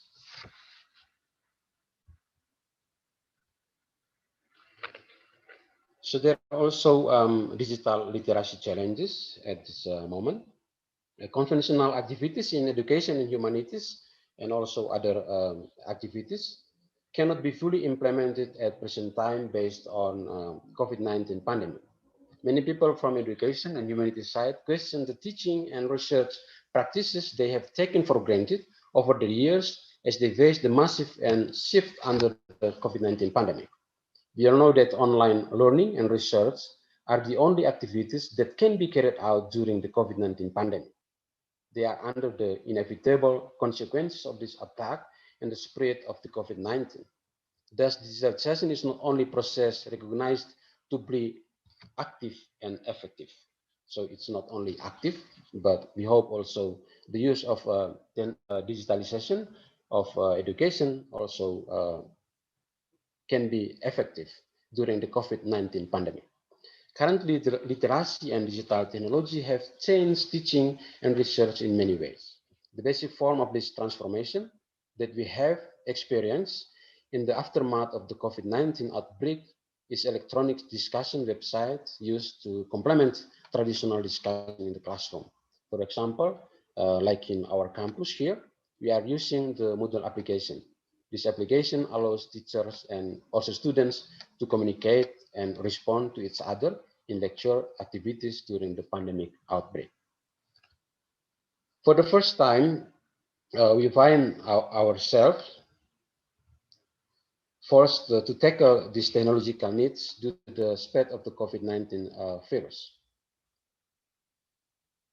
Digital literacy requires specific skills and knowledge from computer programs, software, the internet, and digital technology rather than traditional reading, writing, and research skill. However, this digitalization in education and humanities requires students, teachers, and researchers to integrate technology and the internet into their classrooms and research activities. So technologization or digital literacy needs like specific skills and knowledge, and also teachers and also educators should integrate technology and internet into their classrooms and research activities. Direct digital literacy requires strategic skills also in developing practical plans for teaching and research. This means that students, teachers, and researchers must adopt digital literacy into their learning and research activities. The shift to digital literacy and teaching and online research requires applying new teaching strategies and materials to address all of these digital technologies and tools. And today we must incorporate more internet and digital technology into our classroom, which have become online classroom, where students and teachers are forced to develop their digital literacy. Since the pandemic outbreak last year, we have started to feel the need for digital literacy as teachers, scholars, students. They need to do online research every day. One facet of this transition to digital literacy is that some significant changes are required in the syllabus, focusing on developing student skills in conducting online research. It is crucial for students to make informed judgments about what they are doing. The internet is an open medium to which contributors have worldwide access and therefore may not always be a reliable source of knowledge.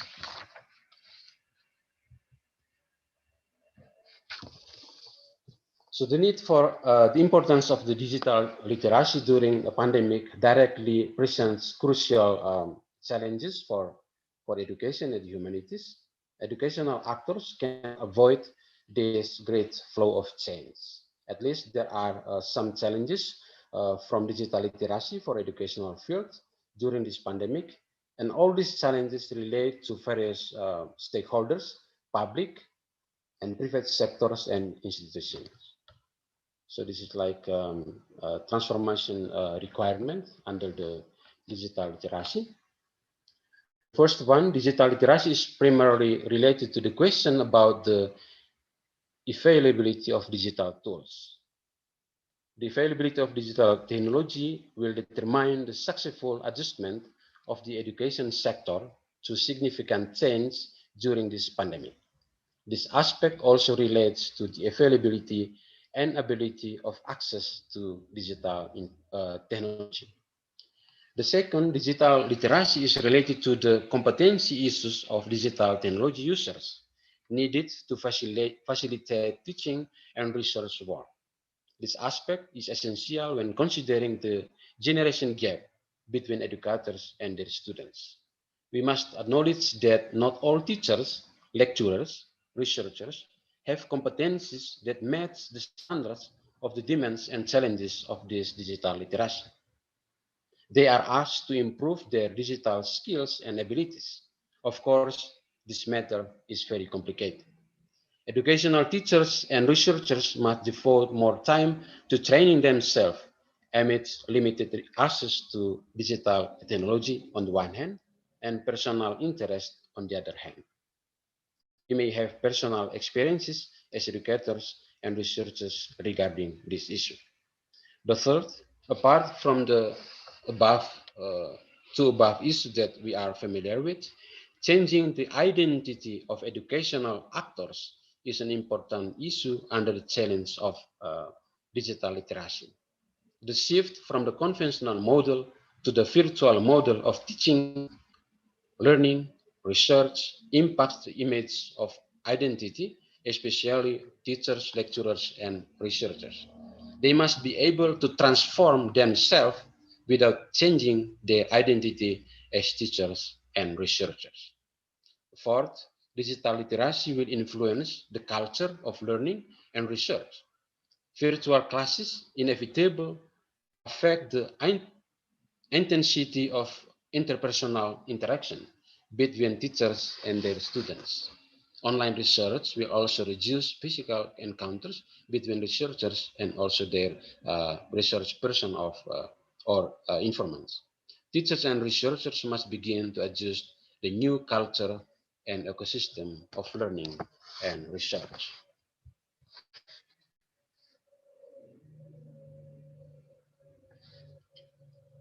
For a while, we can say that today's digital technology does not just offer a solution. Digital technology also provides a new way to bridge the gap between the problematic conditions of traditional literacy and a fast-moving society under the pandemic time. In this dark side of our history, new technology requires educational actors to create or produce unique teaching and research strategies. It's like some opportunities, crucial opportunities that we could follow during this pandemic time under the importance of digital literacy. Overall, there are indeed various opportunities in digital education, humanities, digital literacy. First, the new approach encourages digital literacy and in cultural competencies and concentrates on developing students and also educators' autonomy, being cost effective because we need maybe more money to spend, inclusive, and creating authentic online space for learning and research. We need a broad range of expertise to solve today's and tomorrow's problem. We are increasingly aware that digital pedagogies are more than just technological medicine in times of COVID-19 crisis. Digital literacy provides many more benefits. Second, this shift highlights a fundamental human aspect of how we communicate and quickly adapt our communication skills to suit emerging methods and modes of expression. Since our communication now takes place online via many digital methods, including email, video conferencing, and instant messaging, we must adapt to new techniques and contexts to exchange information, ideas, and knowledge. During the COVID-19 pandemic, schools' activities continue to be carried out using a virtual process. Here, educators and learners must understand and effectively use digital technology to keep learning to progress. With their digital literacy skill, teachers and students can benefit by studying the use of technology tools that are constantly developing, learning, and working collaboratively by continuing to partake in developing innovations and remain working towards their goals without any disturbance. The third, on the one hand, collaboration in digital technology. I call it techno collaboration. In this own rights gives us the brick to duplicate our one-on-one interaction in the real world into the virtual world with the various digital platforms. This international conference today can be mentioned as an excellent step in co-constructing what we call techno collaboration between many actors in education and humanities.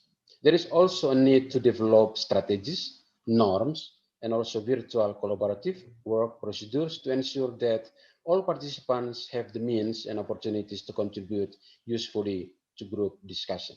For example, establishing standard for using video calling instead of teleconferencing can encourage group involvement and a greater sense of presence. Fourth, learning, working, and communicating digitally may be difficult for most of us who are used to direct interaction deprived of intermediaries.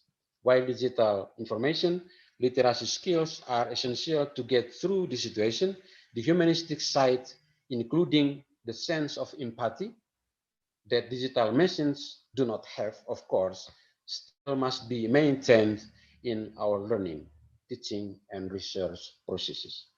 Our success in this new environment is achieved through sustained effort, sensitivity, and to some extent, the learning curve that comes with adapting to a completely digital way of everyday working and learning.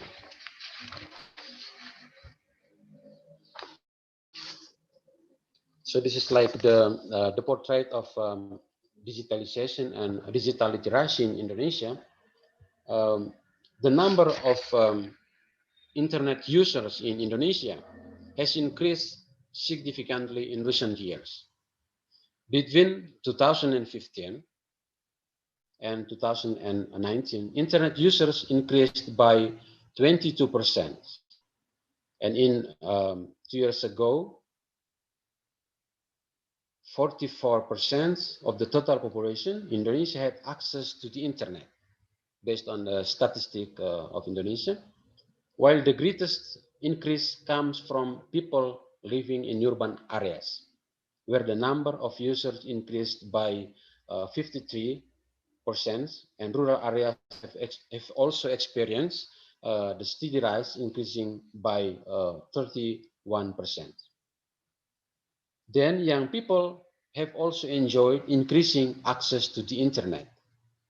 In the past 4 years, the percentage of Indonesian students aged 5 to 24 years who have access to the internet increased sharply from almost around 34% to 60%.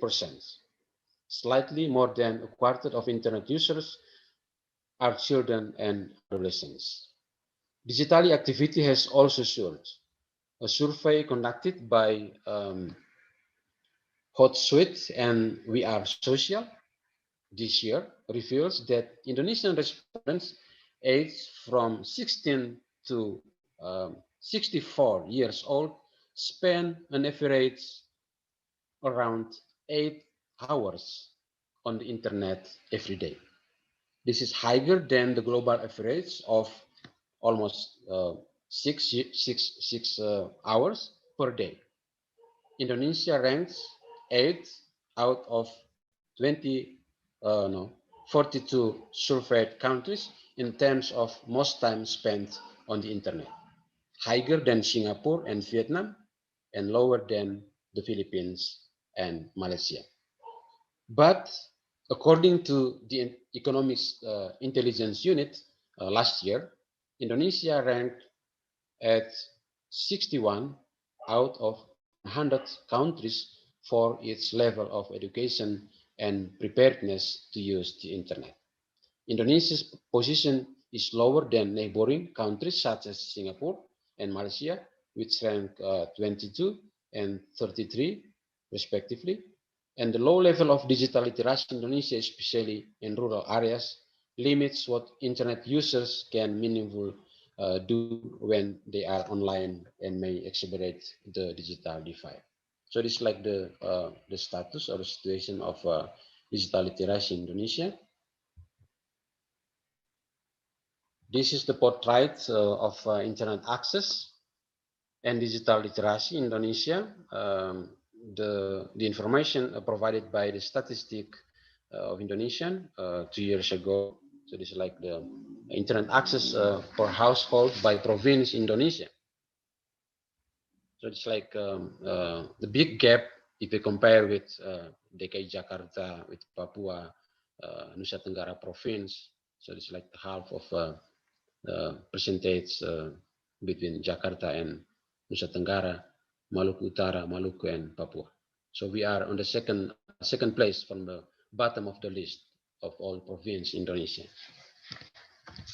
So there is like the gap between the area in Indonesia to access internet. So this is like the big and serious question about the development of digital literacy in Indonesia.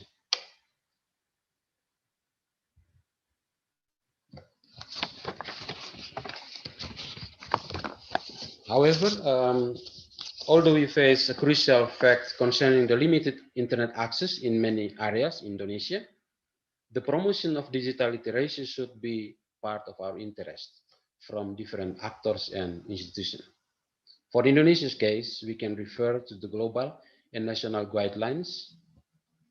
The first one, this is like from the UNESCO. A year before the COVID-19 pandemic spreads worldwide in last year and also this year, the Agenda for Sustainable Development Goals provides the necessary guidance in global education. The International Commission on the Futures of Education, created by UNESCO in 2019 and composed of thinkers from academia, scientists, governments, business, and education, presents 9 ideas for concrete action that will advance education in the future for or beyond the COVID-19 pandemic. There are 3 fundamental ideas from the 9 put forward by this organization that follow the context and content of our present needs today. The first, idea number 3, stated value the teaching and provision and teacher collaboration. This idea relates to the rewards of teaching provision on the one hand and the importance of collaborative teacher action. Many studies suggest that there are many extraordinary innovations in educators' response to the COVID-19 crisis. So, although we have so many limitations in this situation, but we still have many extraordinary innovation activities regarding how we saw our response to the COVID-19 pandemic crisis. They are trying to build a system that must engage with the educating community and shows high resilience in getting through the most difficult situation under the COVID-19 pandemic. At this point, there is a need and necessity to encourage and build conditions that provide and extend the autonomy and flexibility of frontline educators to act collaboratively. The second, idea number 6, make free and open source technologies available to teachers and students. So we relate it with the situation of internet access in Indonesia, the previous slide. This idea makes and encourages free and open source of technology available to teachers, students, and researchers. Governments and education stakeholders must provide an open educational resources and open access to digital tools at all levels. Without such broad support, education cannot thrive with ready-to-use content that is built outside the pedagogical space and human relationship between teachers and students. It is to state, in other words, that education also cannot be under the grasp of private digital companies that provide various educational platforms for personal gain. So this is like the first-hand responsibility of the government to provide the open source for digital education. The third idea number 7, ensure scientific literacy within the curriculum. This idea is directly related to the central issue. 5 minutes more. Okay, thank you. Pandemic of literacy. This idea requires that educational actors, both government and private, must able to ensure scientific literacy. So this is like from the global side, and this is like from Indonesian policy. Our government also spent a lot of policy to support digital literacy movement in Indonesia, what we call Gerakan Literasi Nasional. So there are some crucial efforts provided by our government in national level. And I want to end my presentation with some closing remarks. Maybe I go to this last one.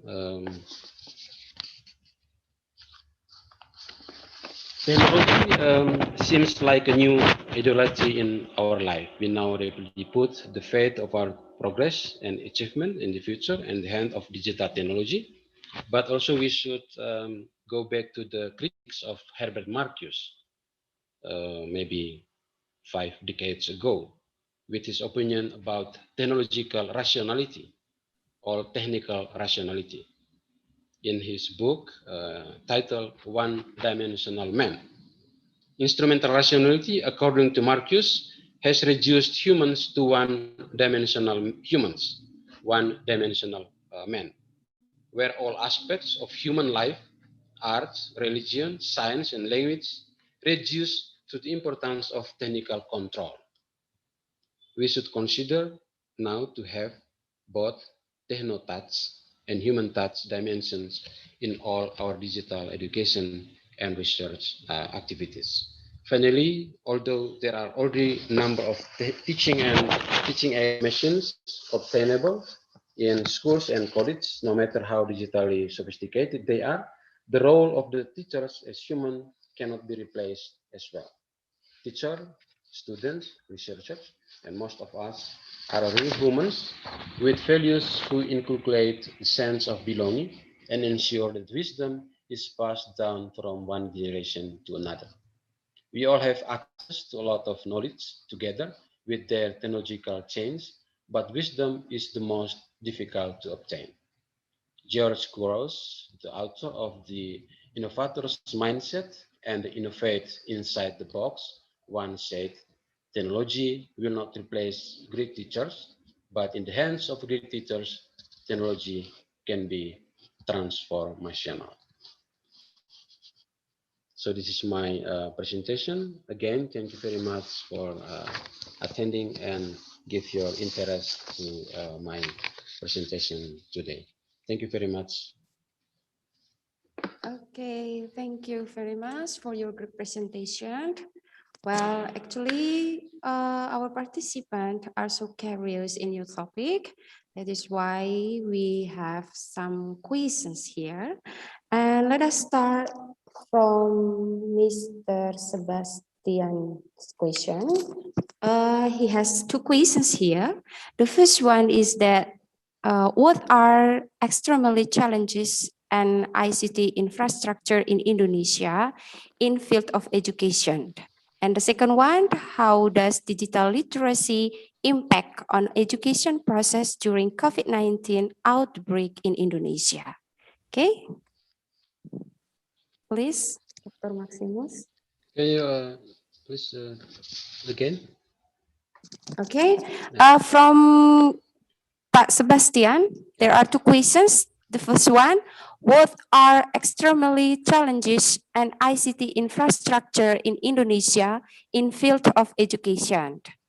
Then the second one, how does digital literacy impact on education process during COVID-19 outbreak in Indonesia? Thank you for Dr. Sebastian for your question. It's very important question. The first one, like the main issue for me is the availability of like technological tools. So I present about the situation of internet access in Indonesia based on the household internet access. So there is a very big gap or difference between if we compare with western part of Indonesia and also eastern part of Indonesia. There is a very big gap in accessing the internet. So this is the main issue for me, how the government to provide wider open access to internet, and also maybe they can support us with the digital technological tools. The issue of digital infrastructure, I think, takes very crucial issue in if you look about the digital literacy in Indonesia. So how government, we are happy because Minister of Communication and also Informatics today attended this conference. So for us, the role of responsibility of the government to provide, or we can say, justice of the digital infrastructure. I mean, it's a crucial issue in Indonesia. And also the second one, during the pandemic time, there are also so many constraints in the way of like realizing on implementing the digital skills, digital literacy during the pandemic time, because there are also so many barriers between students, between students and teachers, also research with their informants. It's very difficult to handle or to tackle the situation. We should maybe also some of us should spend more time to prepare the teaching, also to spend more money to buy new digital tools and so on. So for me, it's not easy to execute the what we call the ideal teaching, good performance in research, in classroom management, and so on, based on this so many constraints, based on these so many barriers between people, between educators, between students, and also teachers. So I think these two issues quite crucial for us during this pandemic time. If we discuss about the importance of digital literacy during pandemic, and also maybe what we call in new normal. Thank you. Okay, thank you. Well, I hope Mr. Sebastian is satisfied with the answer. Okay, we move to the next question. It is from Imelda Sanjung. Technologization affects many aspects of life, including storing information, transmitting knowledge, historical records, and even other social communications forms. And the question is, what is the best way to face the problem?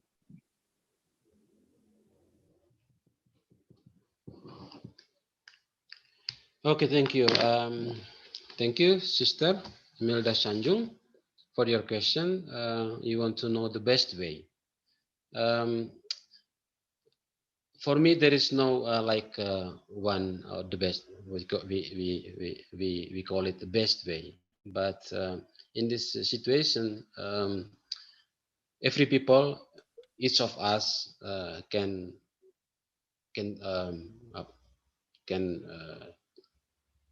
keep learning, and also work collaboratively. So for me, there is no single way to handle this situation.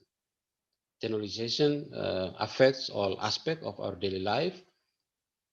So the need for work collaboratively, become important issue, and I think one of the best way to keep learning, to keep moving in this situation.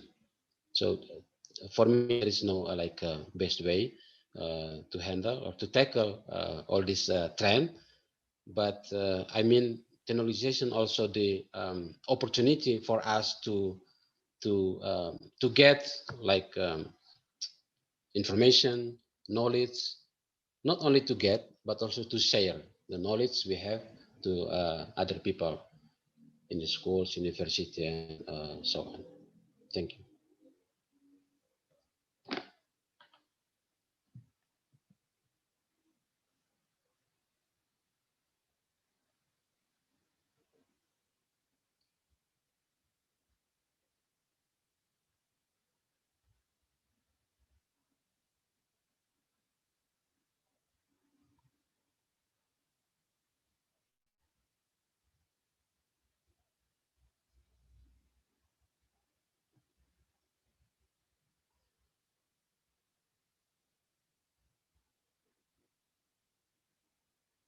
Ibu Oce, are you still in this room? No?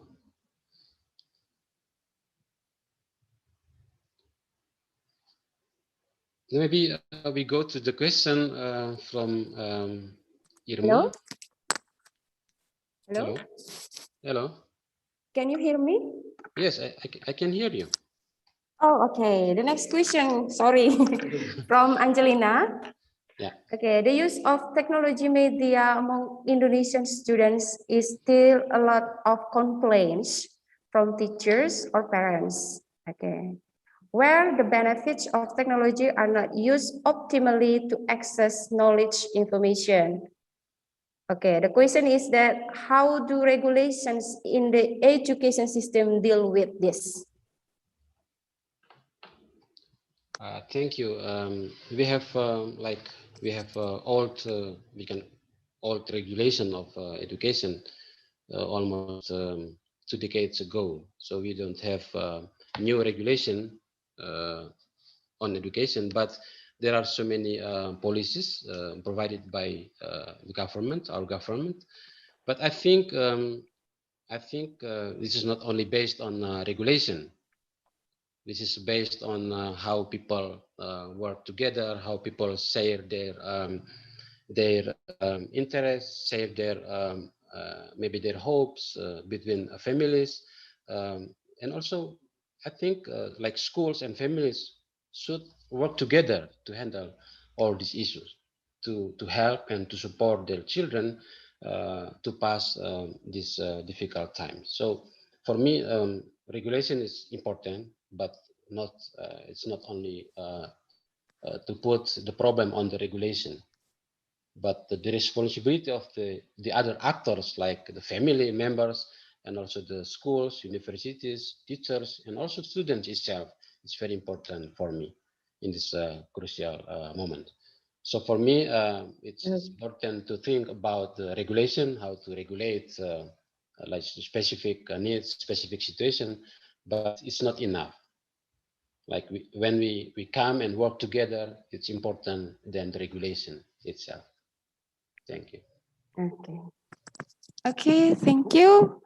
Angelina, I hope you can get the point or the answer. I think the last question, yeah, it is from Pak Hiro Darong. Could you tell us how digital literacy can employ the intimacy between teacher and students? Thank you so much, Dr. Hiro Darong. Good afternoon. It's very important question. For me, still there is a lack of relationship, social relationship, when we discuss about digitalization of education, like the classroom and so on. We lack social interaction.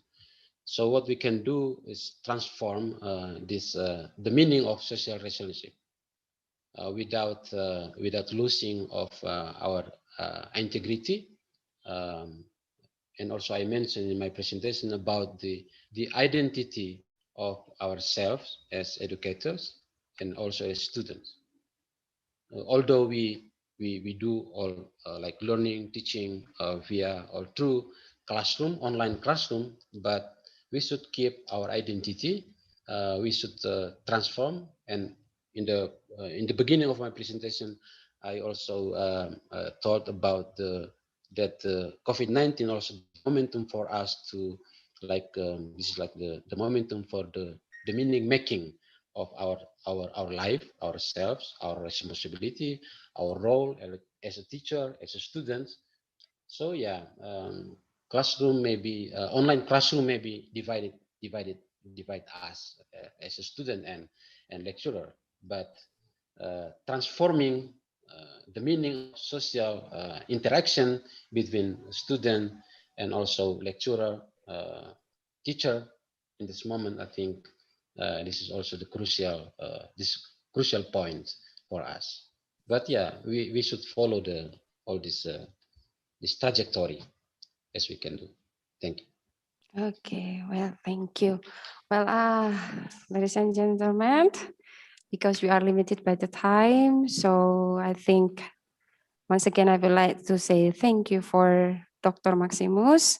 Well, at the end of this session, I'm not there enough to take the conclusion, but one thing that I remember from the topic, which I have already delivered by Dr. Maximus, that literacy skill is essential to get the sense of humanity where machines does not have it. Okay. Well, on behalf of the committee, I'd like to thank you, Dr. Maximus Regus, for sharing us your brilliant idea. Well, ladies and gentlemen, this is the end of this session. I give back the floor to our MC, Mrs. Josefina. Thank you.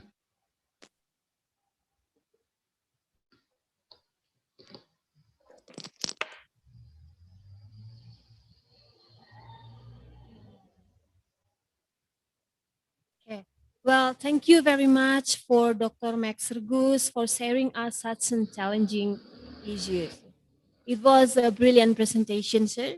Thank you also for Mrs. Josefina for handling this presentation and discussion session. Okay. Ladies and gentlemen, we are coming up to the end of the first plenary session of this international conference on education, humanities, health, and agriculture. I would like to deliver my gratitude for all the outstanding keynote speakers of this session who have shared and discussed the variety of issues. Thank you also for all the moderators who have facilitated and managed the presentation well. For your information, we kindly suggest each of us to fill the attendance list, and you can access it in your chat room. Well, the excellencies, ladies and gentlemen, now we are coming to the parallel session, another resourceful session of this conference. To run the session, the presenters will be distributed to 3 break rooms called Room 1, Room 2, and Room 3. Each presenters can check the rundown to know which room each of us belongs to. We also kindly invite the participants to join these parallel sessions. You are free to choose which room you are interested to join. Each room will present 4 to 5 presenters with variety of topics. You can choose the rooms based on your personal interest on the topic list on our rundown.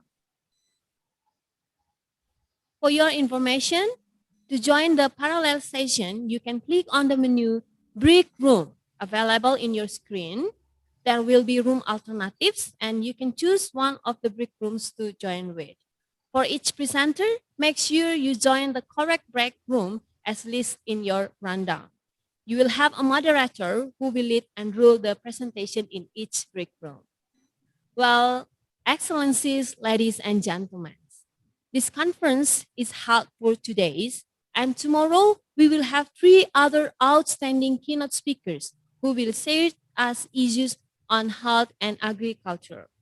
We invite us all, ladies and gentlemen, to attend the second plenary session that will be started at 8 a.m. Indonesian time. I'm Faye.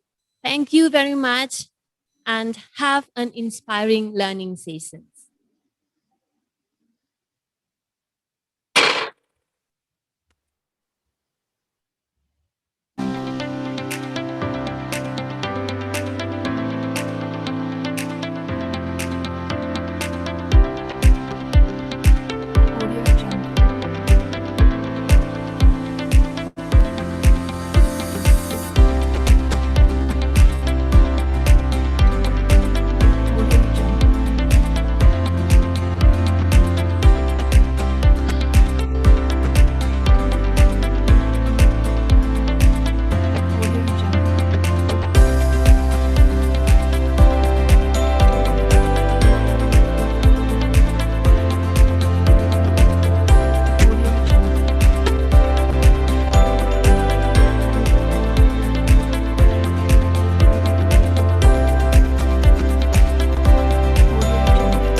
Ugi.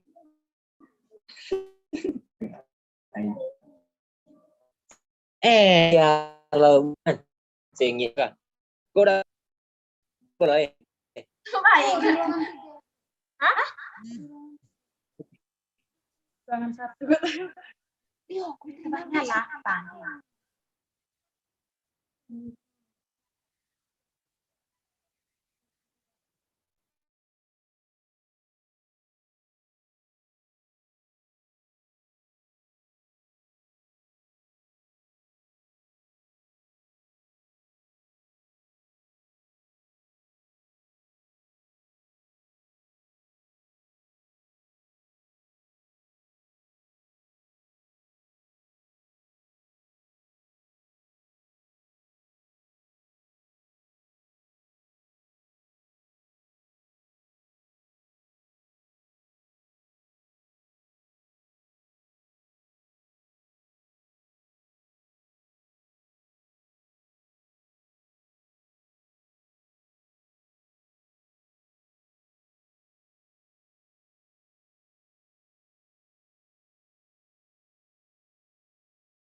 Oleh, masukinnya tiga kami konsensus.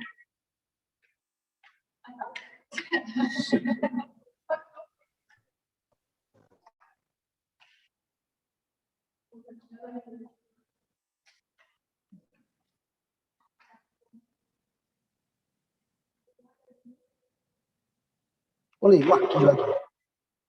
Aduh, siapa ini?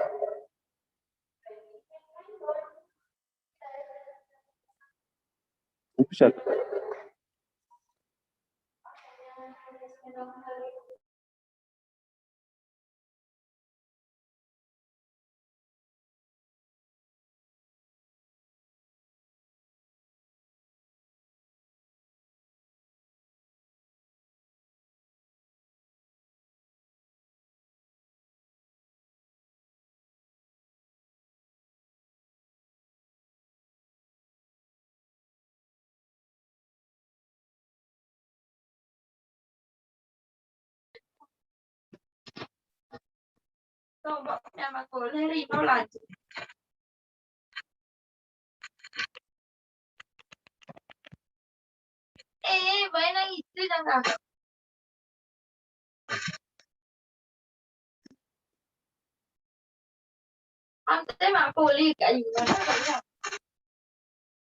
Pas la kamar terkapil pagi ya 3 dan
Cek, cek satu. Baik, bagi teman-teman yang masih berada di main room, apakah ada masalah? Tidak bisa join ke breakout room? Iya Pak, tidak bisa. Oke, baik. Baik. Untuk pengguna handphone, yang pertama kali harus dilakukan adalah update aplikasi Zoom ya melalui Play Store.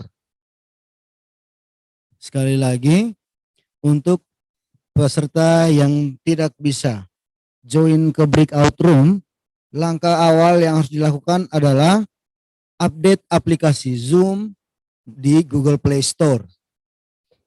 Kemudian yang kedua, bagi para peserta yang menggunakan laptop,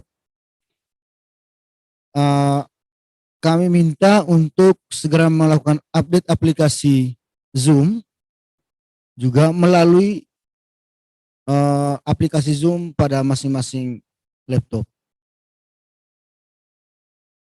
Silakan dicek dulu.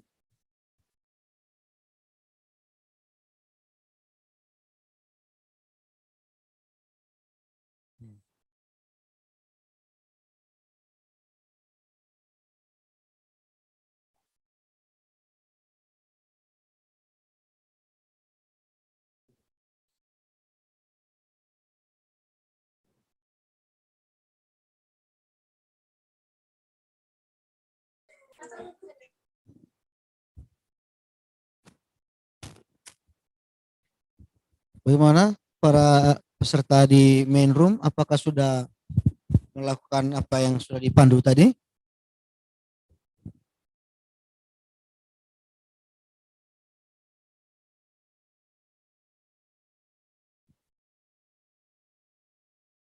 Kami informasikan kembali bagi para peserta yang saat ini masih berada di main room dan mengalami kesulitan untuk bergabung join di breakout room. Kami minta kiranya kita semua bisa melakukan update aplikasi terlebih dahulu. Update aplikasi Zoom melalui Google Play Store. Yang kedua, bagi pengguna laptop juga silakan untuk mengupdate aplikasi Zoom pada laptop Anda masing-masing.